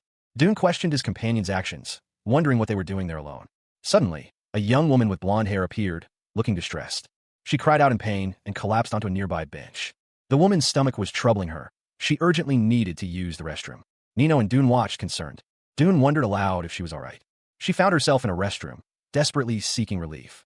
A sudden, sharp pain caused her to clutch her head. She groaned in discomfort, a sound muffled by the bathroom's acoustics. Dune, having followed her, ordered her to freeze. She was found in a bedroom, disoriented and confused. She wondered what he was doing there and where Arvin was. Silence. A figure reclined on a plush chaise lounge, sunglasses obscuring his eyes, a bottle resting on his chest. She let out a relieved sigh. He appeared to be asleep. A subtle rustling sound. The bottle was precariously close to tipping over. She worried about the potential for spillage. Her anxiety grew. His carelessness was infuriating. With a gentle push, she carefully moved the bottle. Not a single drop was wasted. She was glad she had managed to save the bottle. She knew how valuable alcohol was to her uncle. A sudden burst of movement. A young man appeared, startled. He called out Ruby's name, clearly distressed. Ruby, overcome with emotion, fell to her knees, the bottle shattering on the floor. A small, neatly folded towel and a dark bottle sat on a table. All seemed calm. A young woman with striking blonde hair and pale eyes stared intently ahead, her expression unreadable. She was addressing a man in sunglasses who nonchalantly smoked a cigarette. She demanded he extinguish it. The woman questioned how easily he could forgive him. He explained that he needed to consider his father's feelings. But she countered, her voice laced with unspoken emotion. Their faces reflected their internal struggles. He sighed, his body wavering slightly. He seemed to be addressing her. Suddenly, she cried out in pain, clutching her side. He rushed to her side, concerned, calling out her name. He berated himself for his earlier insensitivity. He urged her to calm down. Elsewhere, a man sat alone, lost in thought, a bottle on the table beside him. A discarded cigarette but lay on an ashtray. The man's face was etched with worry. A sharp rapping echoed through the room, causing a flinch from the man seated within. He straightened, a hint of anticipation in his posture. "Oh yes," he replied, his voice a low murmur. The newcomer, Bevrian, stood at the doorway. "How did you know it was me?" Bevrian chuckled, a low rumble in his chest. "My guys have a much rougher knock. I can tell right away." He continued, his tone shifting to a more serious one. He had remembered something, and he was also wondering if they could talk about why he had pointed a gun at Rovin yesterday. Bevrian responded, "What did Rovin say?" "He said you two had a disagreement," the man replied, his gaze unwavering. "And yet you still want to talk about it." Bevrian leaned back, a thoughtful expression on his face. He explained that he knew the other man wasn't the type to draw a gun without reason, which is why he was confused. He was hoping to hear more details from him about what happened. The man sighed, his shoulders slumping slightly. "It wasn't just yesterday." He continued, using a metaphor to illustrate his point. "It was like a bottle of water that had been filling up for a long time, and as the water reached its limit, the surface breaks. The resulting leak, even the slightest one, gave off an awful smell. He couldn't have missed the smell yesterday." Bevrian examined a bent coin. His brother had given it to him. He had said it would bring him luck someday, just like in the movies, so he always kept it in his shirt pocket. His brother survived, and he gave him this lucky coin as proof that he was right. Rovin probably wouldn't want them to discuss this, because his dead brother's story is part of that stagnant water. Unfortunately, Bevrian owed Rovin a debt of his own, so he couldn't tell him everything. And even if he could, Bevrian didn't think he'd get the answer he was hoping for. Bevrian held out the coin. Everything that happened to Rovin is always connected to him and his friends from Amina. If he really wanted to do what's best for Rovin, he suggested that he stay away from him. That's the best way to help him. The more his sickness progressed, the more it would turn into a massive, cancerous tumor. Cancer is very difficult to cure, and even the treatment itself is painful. The best thing that people can do is avoid getting sick to begin with. He made up with his daughter. He stood alone, a silhouette against the fading light, his expression unreadable. The weight of recent events pressed heavily upon him. A voice, sharp and accusatory, cut through the silence. "Are you happy?" The warning came swiftly, a stark contrast to the previous question. "I suggest you stay away from him." Nino adjusted his sunglasses, a flicker of something unreadable in his eyes. He seemed to be assessing the situation, his mind racing. His knuckles whitened as he clenched his fists, the unspoken tension palpable. The weight of the warnings, the uncertainty of the future, all coalesced into a single, powerful emotion. The day began with an unusually long list of orders. A drone's battery had malfunctioned, leaving its operator stranded. He also needed a replacement drone bracelet. Meanwhile, a man requested a baseball cap. He explained that he needed to send 2 drones due to the weight of the package, which would take longer to arrive. With that taken care of, he inquired about the situation at the other location. Ruby was doing well. He wasn't overly concerned about Ruby's well-being while she was with him. as she had hot cocoa, the first item on her list. Bevrian, however, hadn't even caught a cold. He was cautioned that colds, once caught, tend to last a long time. He then asked about Rovin's condition, chuckling nervously. He admitted he wasn't sure. Rovin still caught colds frequently and disliked broccoli. Bevrian sat alone, staring at a screen, displaying a cryptic message. He confessed to still feeling bad about what happened. He continued to reflect on the past, haunted by the events that transpired. The image showed Bevrian walking away, lost in thought. His companion, Simon, had been right. Leaving had been selfish and irresponsible. Bevrian acknowledged that Rovin, though like family, had caused innocent deaths. He wondered if they could have prevented Rovin's banishment. Rovin's actions, however, were intended to protect them. The weight of the past was heavy. Bevrian feared getting close to Rovin again. He knew that staying with Rovin would only lead to more innocent deaths and further blame.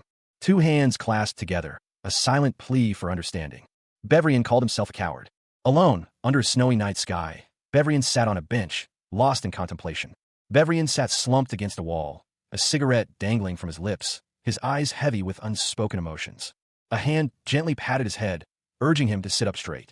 Rovin, concerned, questioned Bevrian's behavior since the previous day. Rovin complained about his hair being messed up.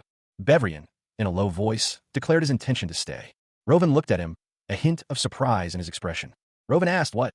Rovin's request for Bevrian to repeat his statement was met with a tense silence. Bevrian's gaze hardened, his determination unwavering. He reaffirmed his commitment to remain. Rovin smiled, a subtle hint of something unreadable in his eyes. A silent internal conflict raged within Bevrian. He sat alone, a half-empty glass of amber liquid before him. The quiet of the room was broken only by the gentle clinking of ice. His hand rested on the worn surface of a wooden table, a thoughtful expression on his face. He had anticipated this reaction. He agreed, a quiet understanding passing between them. The decision was difficult, but necessary.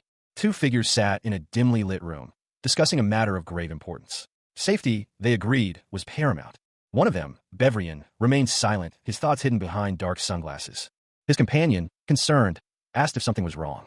He had been unusually irritable for the past day, his anger simmering beneath the surface. He felt trapped, his frustration mounting with each passing moment. Across the city, under a falling snow, another figure contemplated a journey to Powell's town. He had been informed that Bevrian had agreed to the plan, a change of heart that surprised him. The news was unsettling. It didn't seem like something Bevrian would do.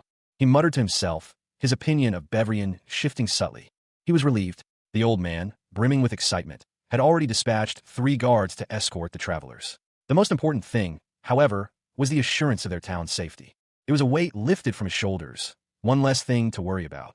A bottle shattered on a table, the sound echoing in the otherwise silent room. The impact sent shards of glass flying. A gloved hand held a pistol, the owner's face obscured.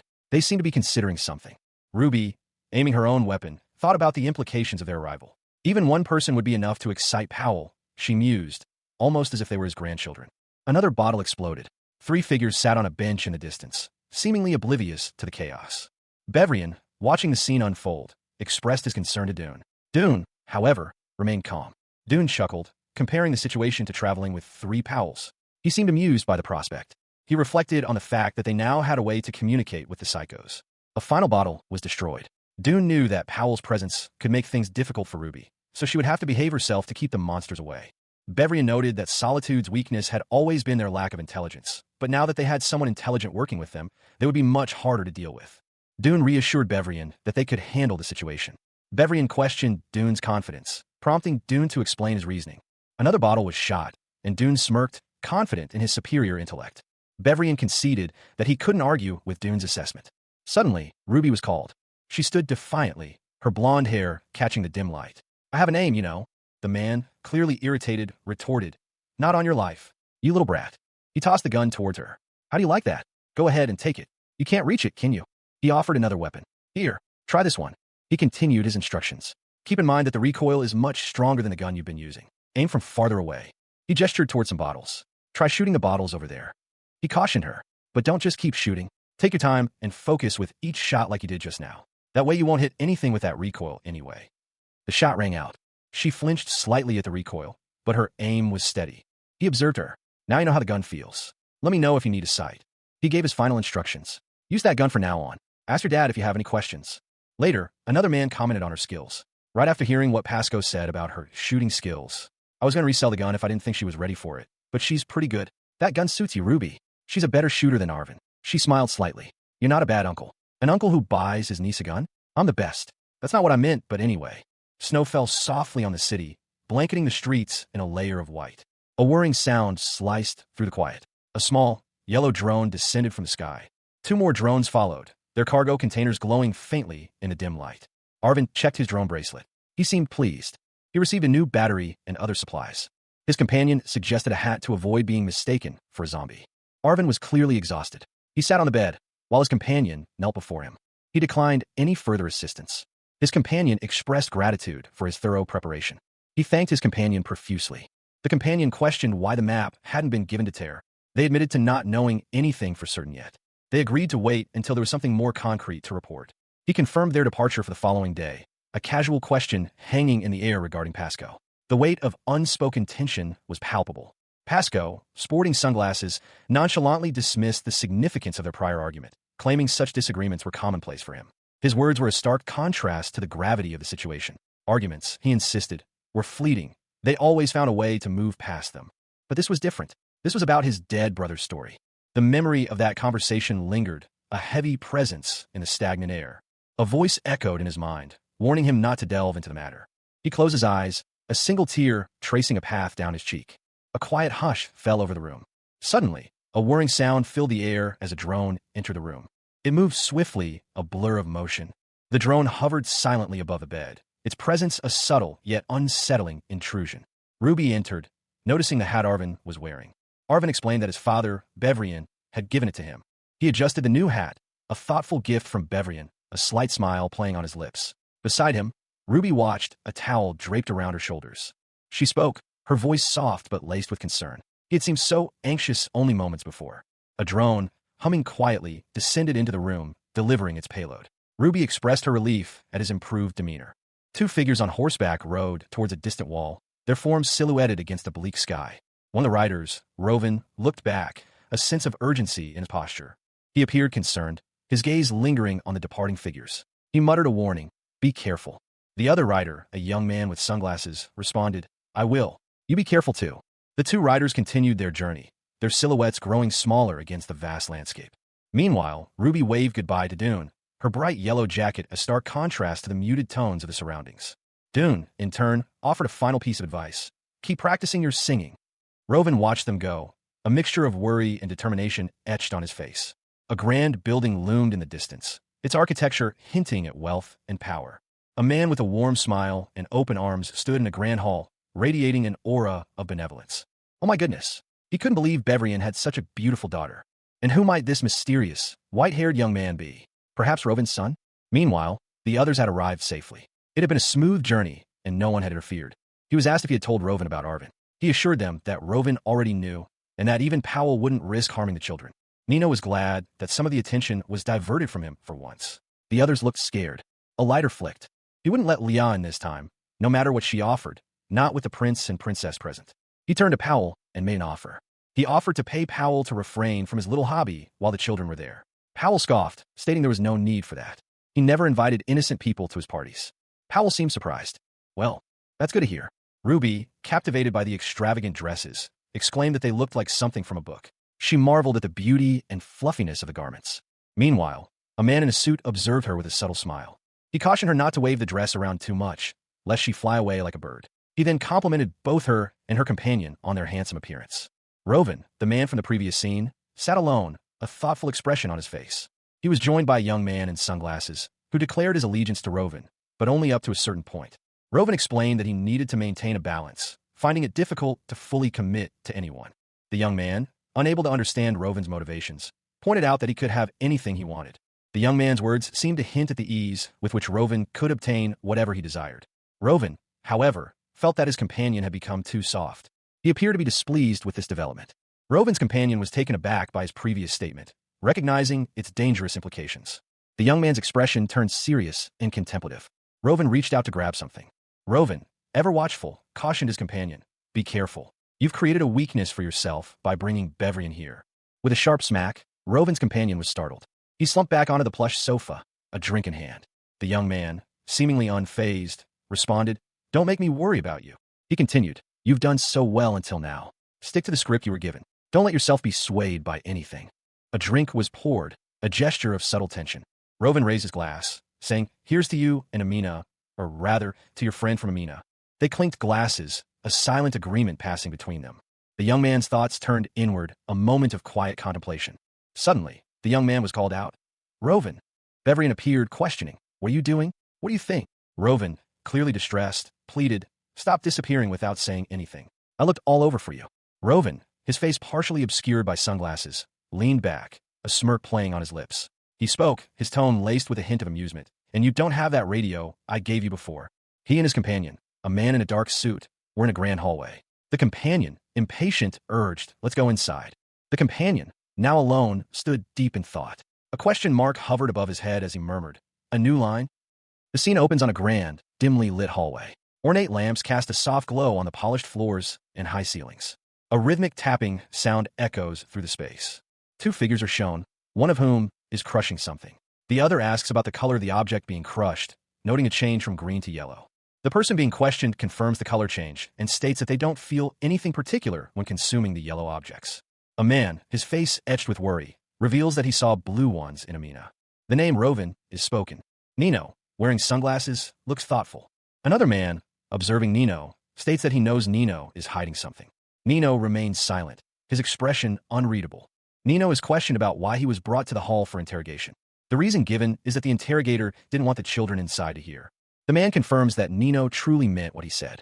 Nino, the young man with short white hair, sat hunched over, a troubled expression etched onto his face. He had just finished recounting his experiences with the colored objects.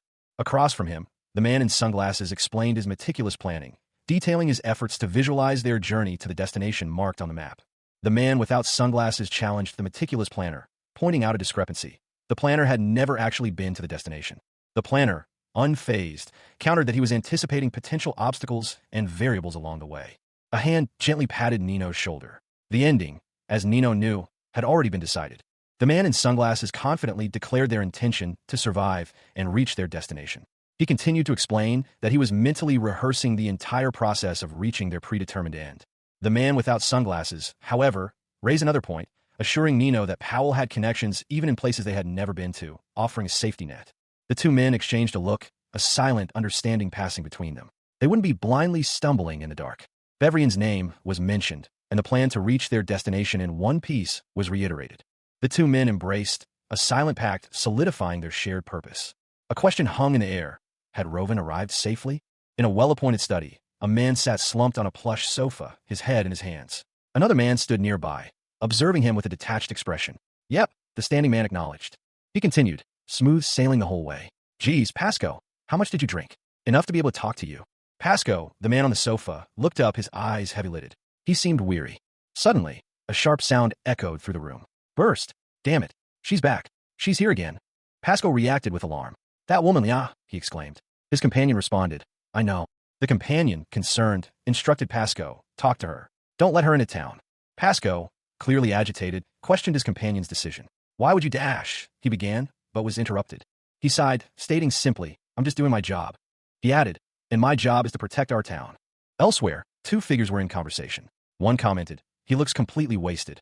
The other replied, "I don't like discussing things when I'm not in a clear state of mind." "I'm fine, and so is he, so there's nothing to worry about."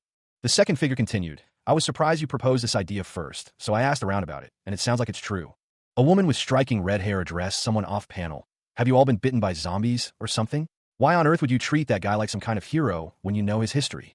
She leveled an accusatory glare at the two men before her. "You have no right to say that, Lia," one of them exclaimed, his voice tight with anger. The other, seemingly calmer, added, "Rovan gave us back everything you stole." The calmer man continued, "That's enough, Tuka. We're here to make a deal. Don't spoil it." A woman with fiery red hair, standing slightly behind the two men, reacted with disbelief. "A deal? With those people?" She hissed, her voice laced with contempt. She then declared, "I'm taking back my authority." The scene shifted to a different location, where a figure stood amidst a desolate landscape. A voice, cold and menacing, echoed, "And watch you all writhe in agony as you turn into zombies." But then, meanwhile, Pasco, one of the men from the earlier scene, stood alone, a grim expression on his face. He muttered to himself, "Your boss here proposed something to me." He paused, lost in thought. The word, "yours," hung in the air, unspoken but heavy with meaning. Then, a single word escaped his lips. "Pasco." Another man, observing the unfolding event from a distance, wondered aloud. What are they talking about? The scene returned to Pasco, who was now being addressed by a shadowy figure. The figure's voice was sharp and commanding. All you need to do is be a good little mutt and obey your boss. Pasco, a woman with vibrant pink hair, her expression both calculating and determined, spoke with chilling calm. We're doing this his way. It's for the greater good. The final image showed two men walking away, silhouetted against the setting sun. One of them, presumably Rovan, was being escorted by the other. The unspoken understanding was clear. They were protecting their town. A worn, black handheld radio lay abandoned on a wooden surface. In a dimly lit room, a man sat on a plush sofa, his posture slumped in defeat. He raised a hand, fingers splayed, as if making a point, or perhaps in frustration. He slammed his fist on the table, muttering, "Damn it." A single, sharp tap echoed in the silence. More taps followed, rhythmic and insistent. A woman with blonde hair looked up from her book, startled. A man in sunglasses sat back, seemingly unperturbed by the tapping. The woman's expression showed a mixture of apprehension and curiosity. Arvin, a young man with white hair, stood calmly. He instructed someone, "Make sure you stay somewhere we can see you from the window." The other man asked, "Can you do that?" Arvin replied, "I'll call you from the window when it's time for you to come back in." The woman agreed, saying, "Okay, see you later." The man left, the door closing with a thud. Nino, the young man with striking white hair, reclined in a plush armchair, a smirk playing on his lips as he adjusted his sunglasses. He was being observed by another man, his expression one of concern and confusion. "What are you doing?" the man asked, his voice laced with apprehension. Nino chuckled, a sound that seemed to echo the amusement in his eyes. "You're a real character, Bevrian. You know that." Bevrian, his face partially obscured by shadow, stood in a snow-covered courtyard, his breath misting in the frigid air. "This is so much," he continued, his voice barely a whisper. It was so quiet in there that you could hear a pin drop. "I couldn't stand that tapping sound." A wave of claustrophobia washed over him. He felt like he was suffocating. He looked up, his eyes wide with a newfound clarity. Another man, impeccably dressed, approached him. "No, wait, don't say it yet. We'll say it together on the count of 3, okay?" The man began counting, his voice calm and measured. 1, 2, 3. As the final number was spoken, Bevrian's companion exclaimed, "You look so handsome, pretty." Bevrian laughed, a sound of genuine relief and amusement. "I knew you were going to say that. I knew it." A third figure, observing from a distance, questioned, "What are the prince and princess doing here by themselves?" He was reassured with a gentle, "Oh, don't worry, Bevrian." The speaker, seemingly unconcerned, added, "I just took her by surprise." The individual, still on the balcony, politely inquired, "Do you mind if I play with the kids?" "I'll be careful." From the balcony, a figure waved, a gesture of farewell, or perhaps a casual dismissal. Observing from inside, another person reflected, "The more I get to know that man, the less I understand him." "You'll never really understand him. Not that you would want to." Bevrian, the name announced, sat in a room, seemingly waiting. A device lay on a table. It was Pasco's. A man, his expression strained, asked, "Is Rovan with you?" A map was marked, "So that's what we have so far," someone noted. Further information was relayed. "There are fewer people as one moves farther from town, and no one goes near the symbols." A warning was issued. "It's pretty rough out there, so don't expect to be treated too kindly. Just finish your business and move on as quickly as possible." Another person responded, "All right. I'm still checking the area around the symbol that you showed me. Wait until I know more about it." A question was posed. "Is that all for today?" A final comment. "By the way, there's something else I wanted to tell you." Pasco and his companion reviewed their plan, deciding to join forces at the third mark point on the map. They expressed concern for the children and remorse for past events. His companion, seemingly unconcerned, simply stated that it sounded good to him. The companion, identified as Pasco, requested a time frame to reach Powellstown. Meanwhile, a different individual anxiously inquired if everything was all right. He received a curt response asking what was meant by that question. The companion confirmed that everything was fine. A radio beeped, signaling a communication. Pasco was addressed by name. He agreed to follow his companion's lead, but expressed a desire to reconsider their plan before leaving. The companion acknowledged his concerns. Pasco pondered over another marked location on a map, questioning the nature of the blue stars. He was surprised to learn that his companion also had knowledge of the people in that location, questioning why this information had been withheld. His companion explained that it was a form of insurance, and that no one else needed to know. He reiterated the importance of caution, emphasizing that trust should be reserved only for themselves. Distraction, he warned, was a luxury they could not afford. In a lavishly appointed room, Dune and Pasco sat in quiet contemplation. Their focus, Dune stated, needed to remain solely on their own objectives. A map lay spread out on a table, its details obscured by a soft snowfall. Was it from Pasco? In the distance, two figures stood silhouetted against the falling snow. One of them pointed toward a symbol on the map. Lisa, her expression cold and calculating, watched from the shadows. She mused that her little runaway would soon fall into her trap. but she had no intention of helping him heal. Lisa's plan was brutal, to cut off his leg and keep him in prison for the rest of his life. Another map, this one more detailed, showed a specific location. Dune, concerned, questioned the wisdom of their meeting place. He had ensured that no one saw him arrive, as planned. He explained that he'd sent someone to distract Bevrian, should he come looking for them. Dune gestured for Nino to follow him. Nino, holding a small book, stated that he needed to check something with Dune. Dune, alone, sat looking weary, surrounded by books on marksmanship and self-defense. The words marksmanship, self-defense, hung in the air. He sighed, a quiet exhale of weariness. His gaze fell upon a book, its pages filled with tales far removed from the reality he currently inhabited. A sharp rapping echoed through the otherwise silent house. He approached the door cautiously, a hint of apprehension in his movements. A click, then a thud as the door swung inward. He apologized for his abrupt entrance, acknowledging the other man's observation about his aggressive approach. The man explained that his habit stemmed from people often slamming the door in his face. He was informed that his daughter was asleep and invited to enter. Powell commented on the refreshing change, noting the daughter's radiant beauty. He asked about Ruby, and the man responded by mentioning her smile. The man expressed his relief, knowing that Ruby had a strong father to protect her. He then shifted the conversation. He casually remarked on the challenges of raising 3 children. Powell clarified that he was referring to Rovan, confirming the number of children. The man found Rovan's childlike behavior around Powell interesting. A glass of red wine sat on a table, its rich color a stark contrast to the conversation unfolding elsewhere. It was, to one observer at least, very amusing. He was certainly capable, this Rovan, but also the most difficult to manage of the 3. The man's demeanor around the speaker was identical to how he acted with everyone else. A subtle concern was voiced, a fear of leaving the 2 alone. Bevrian, the name was uttered, a weight settling in the air. Rovan, it was stated, had sinned greatly.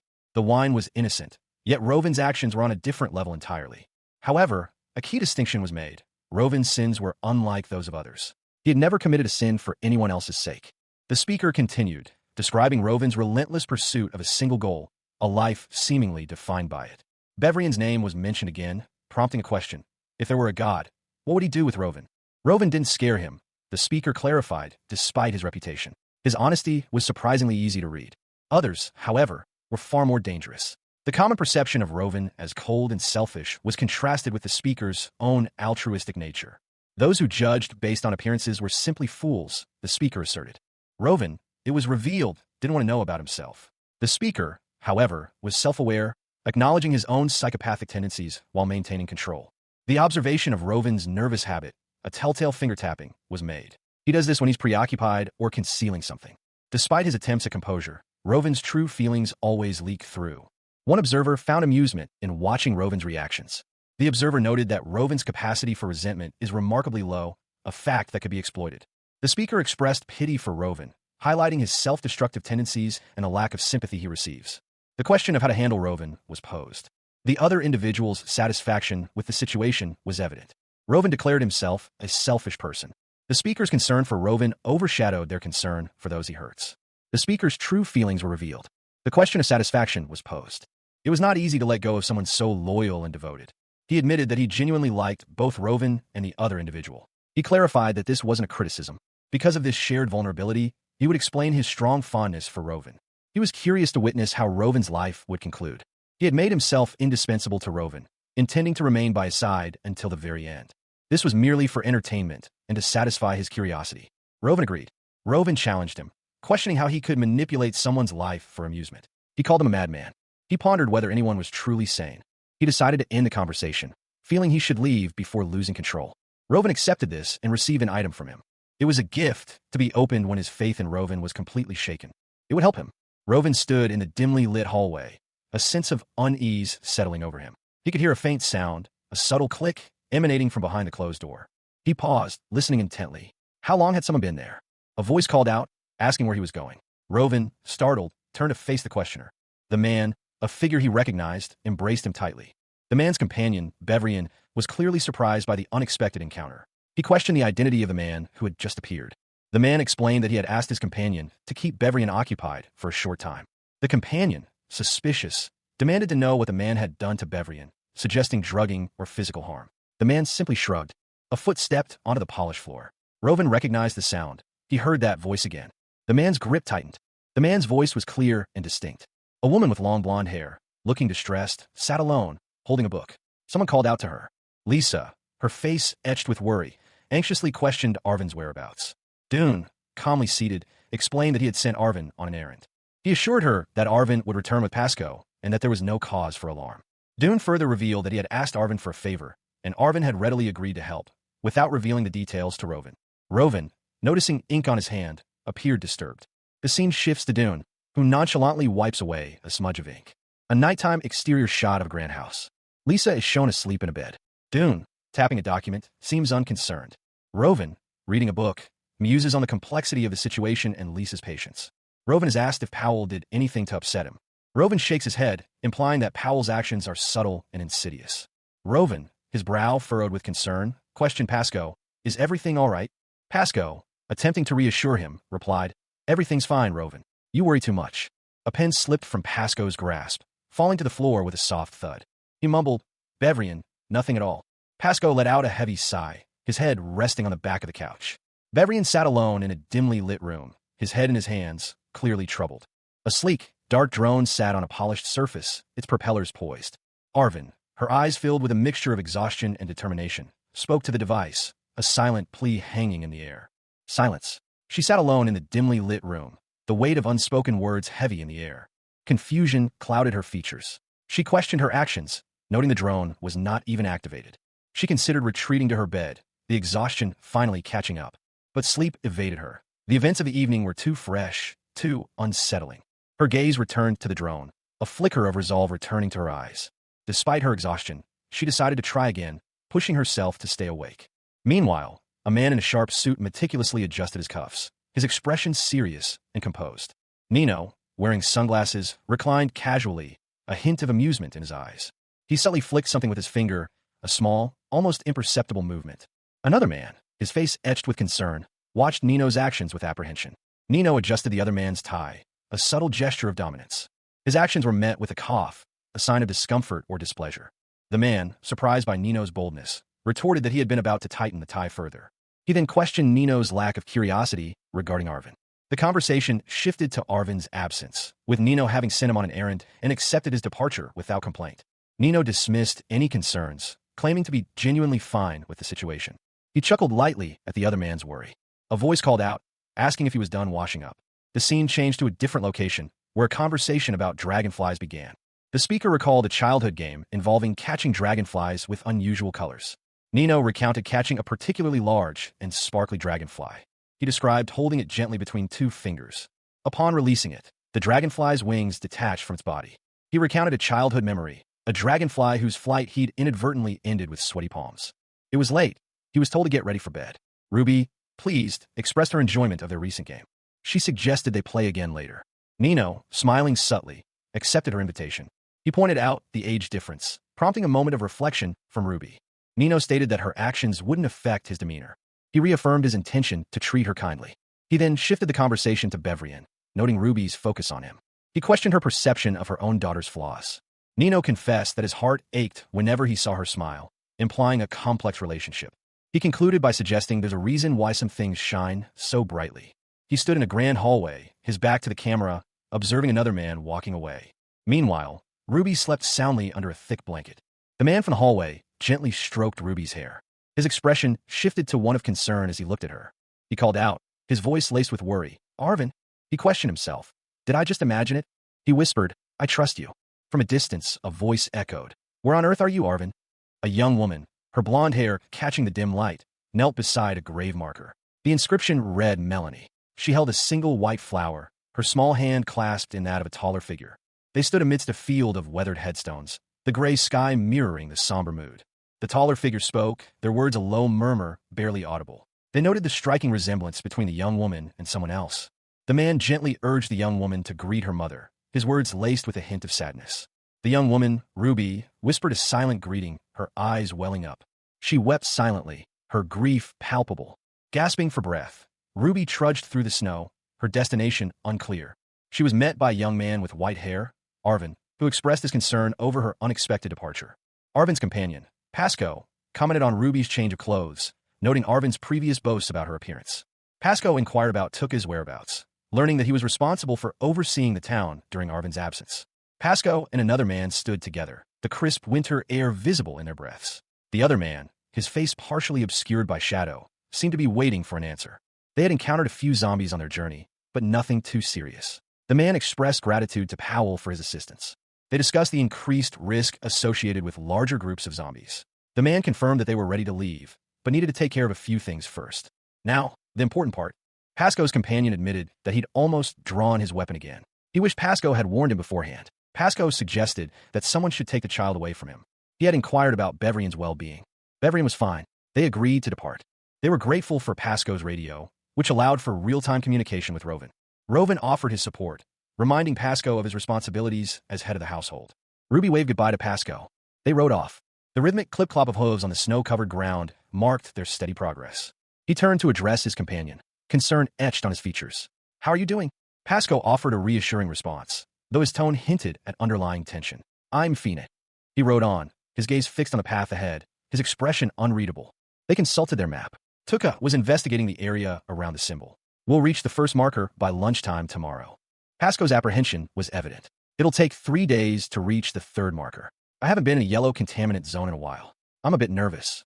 His companion attempted to alleviate his fears. "What's there to be nervous about? If anything shows up, just aim for the head, as usual.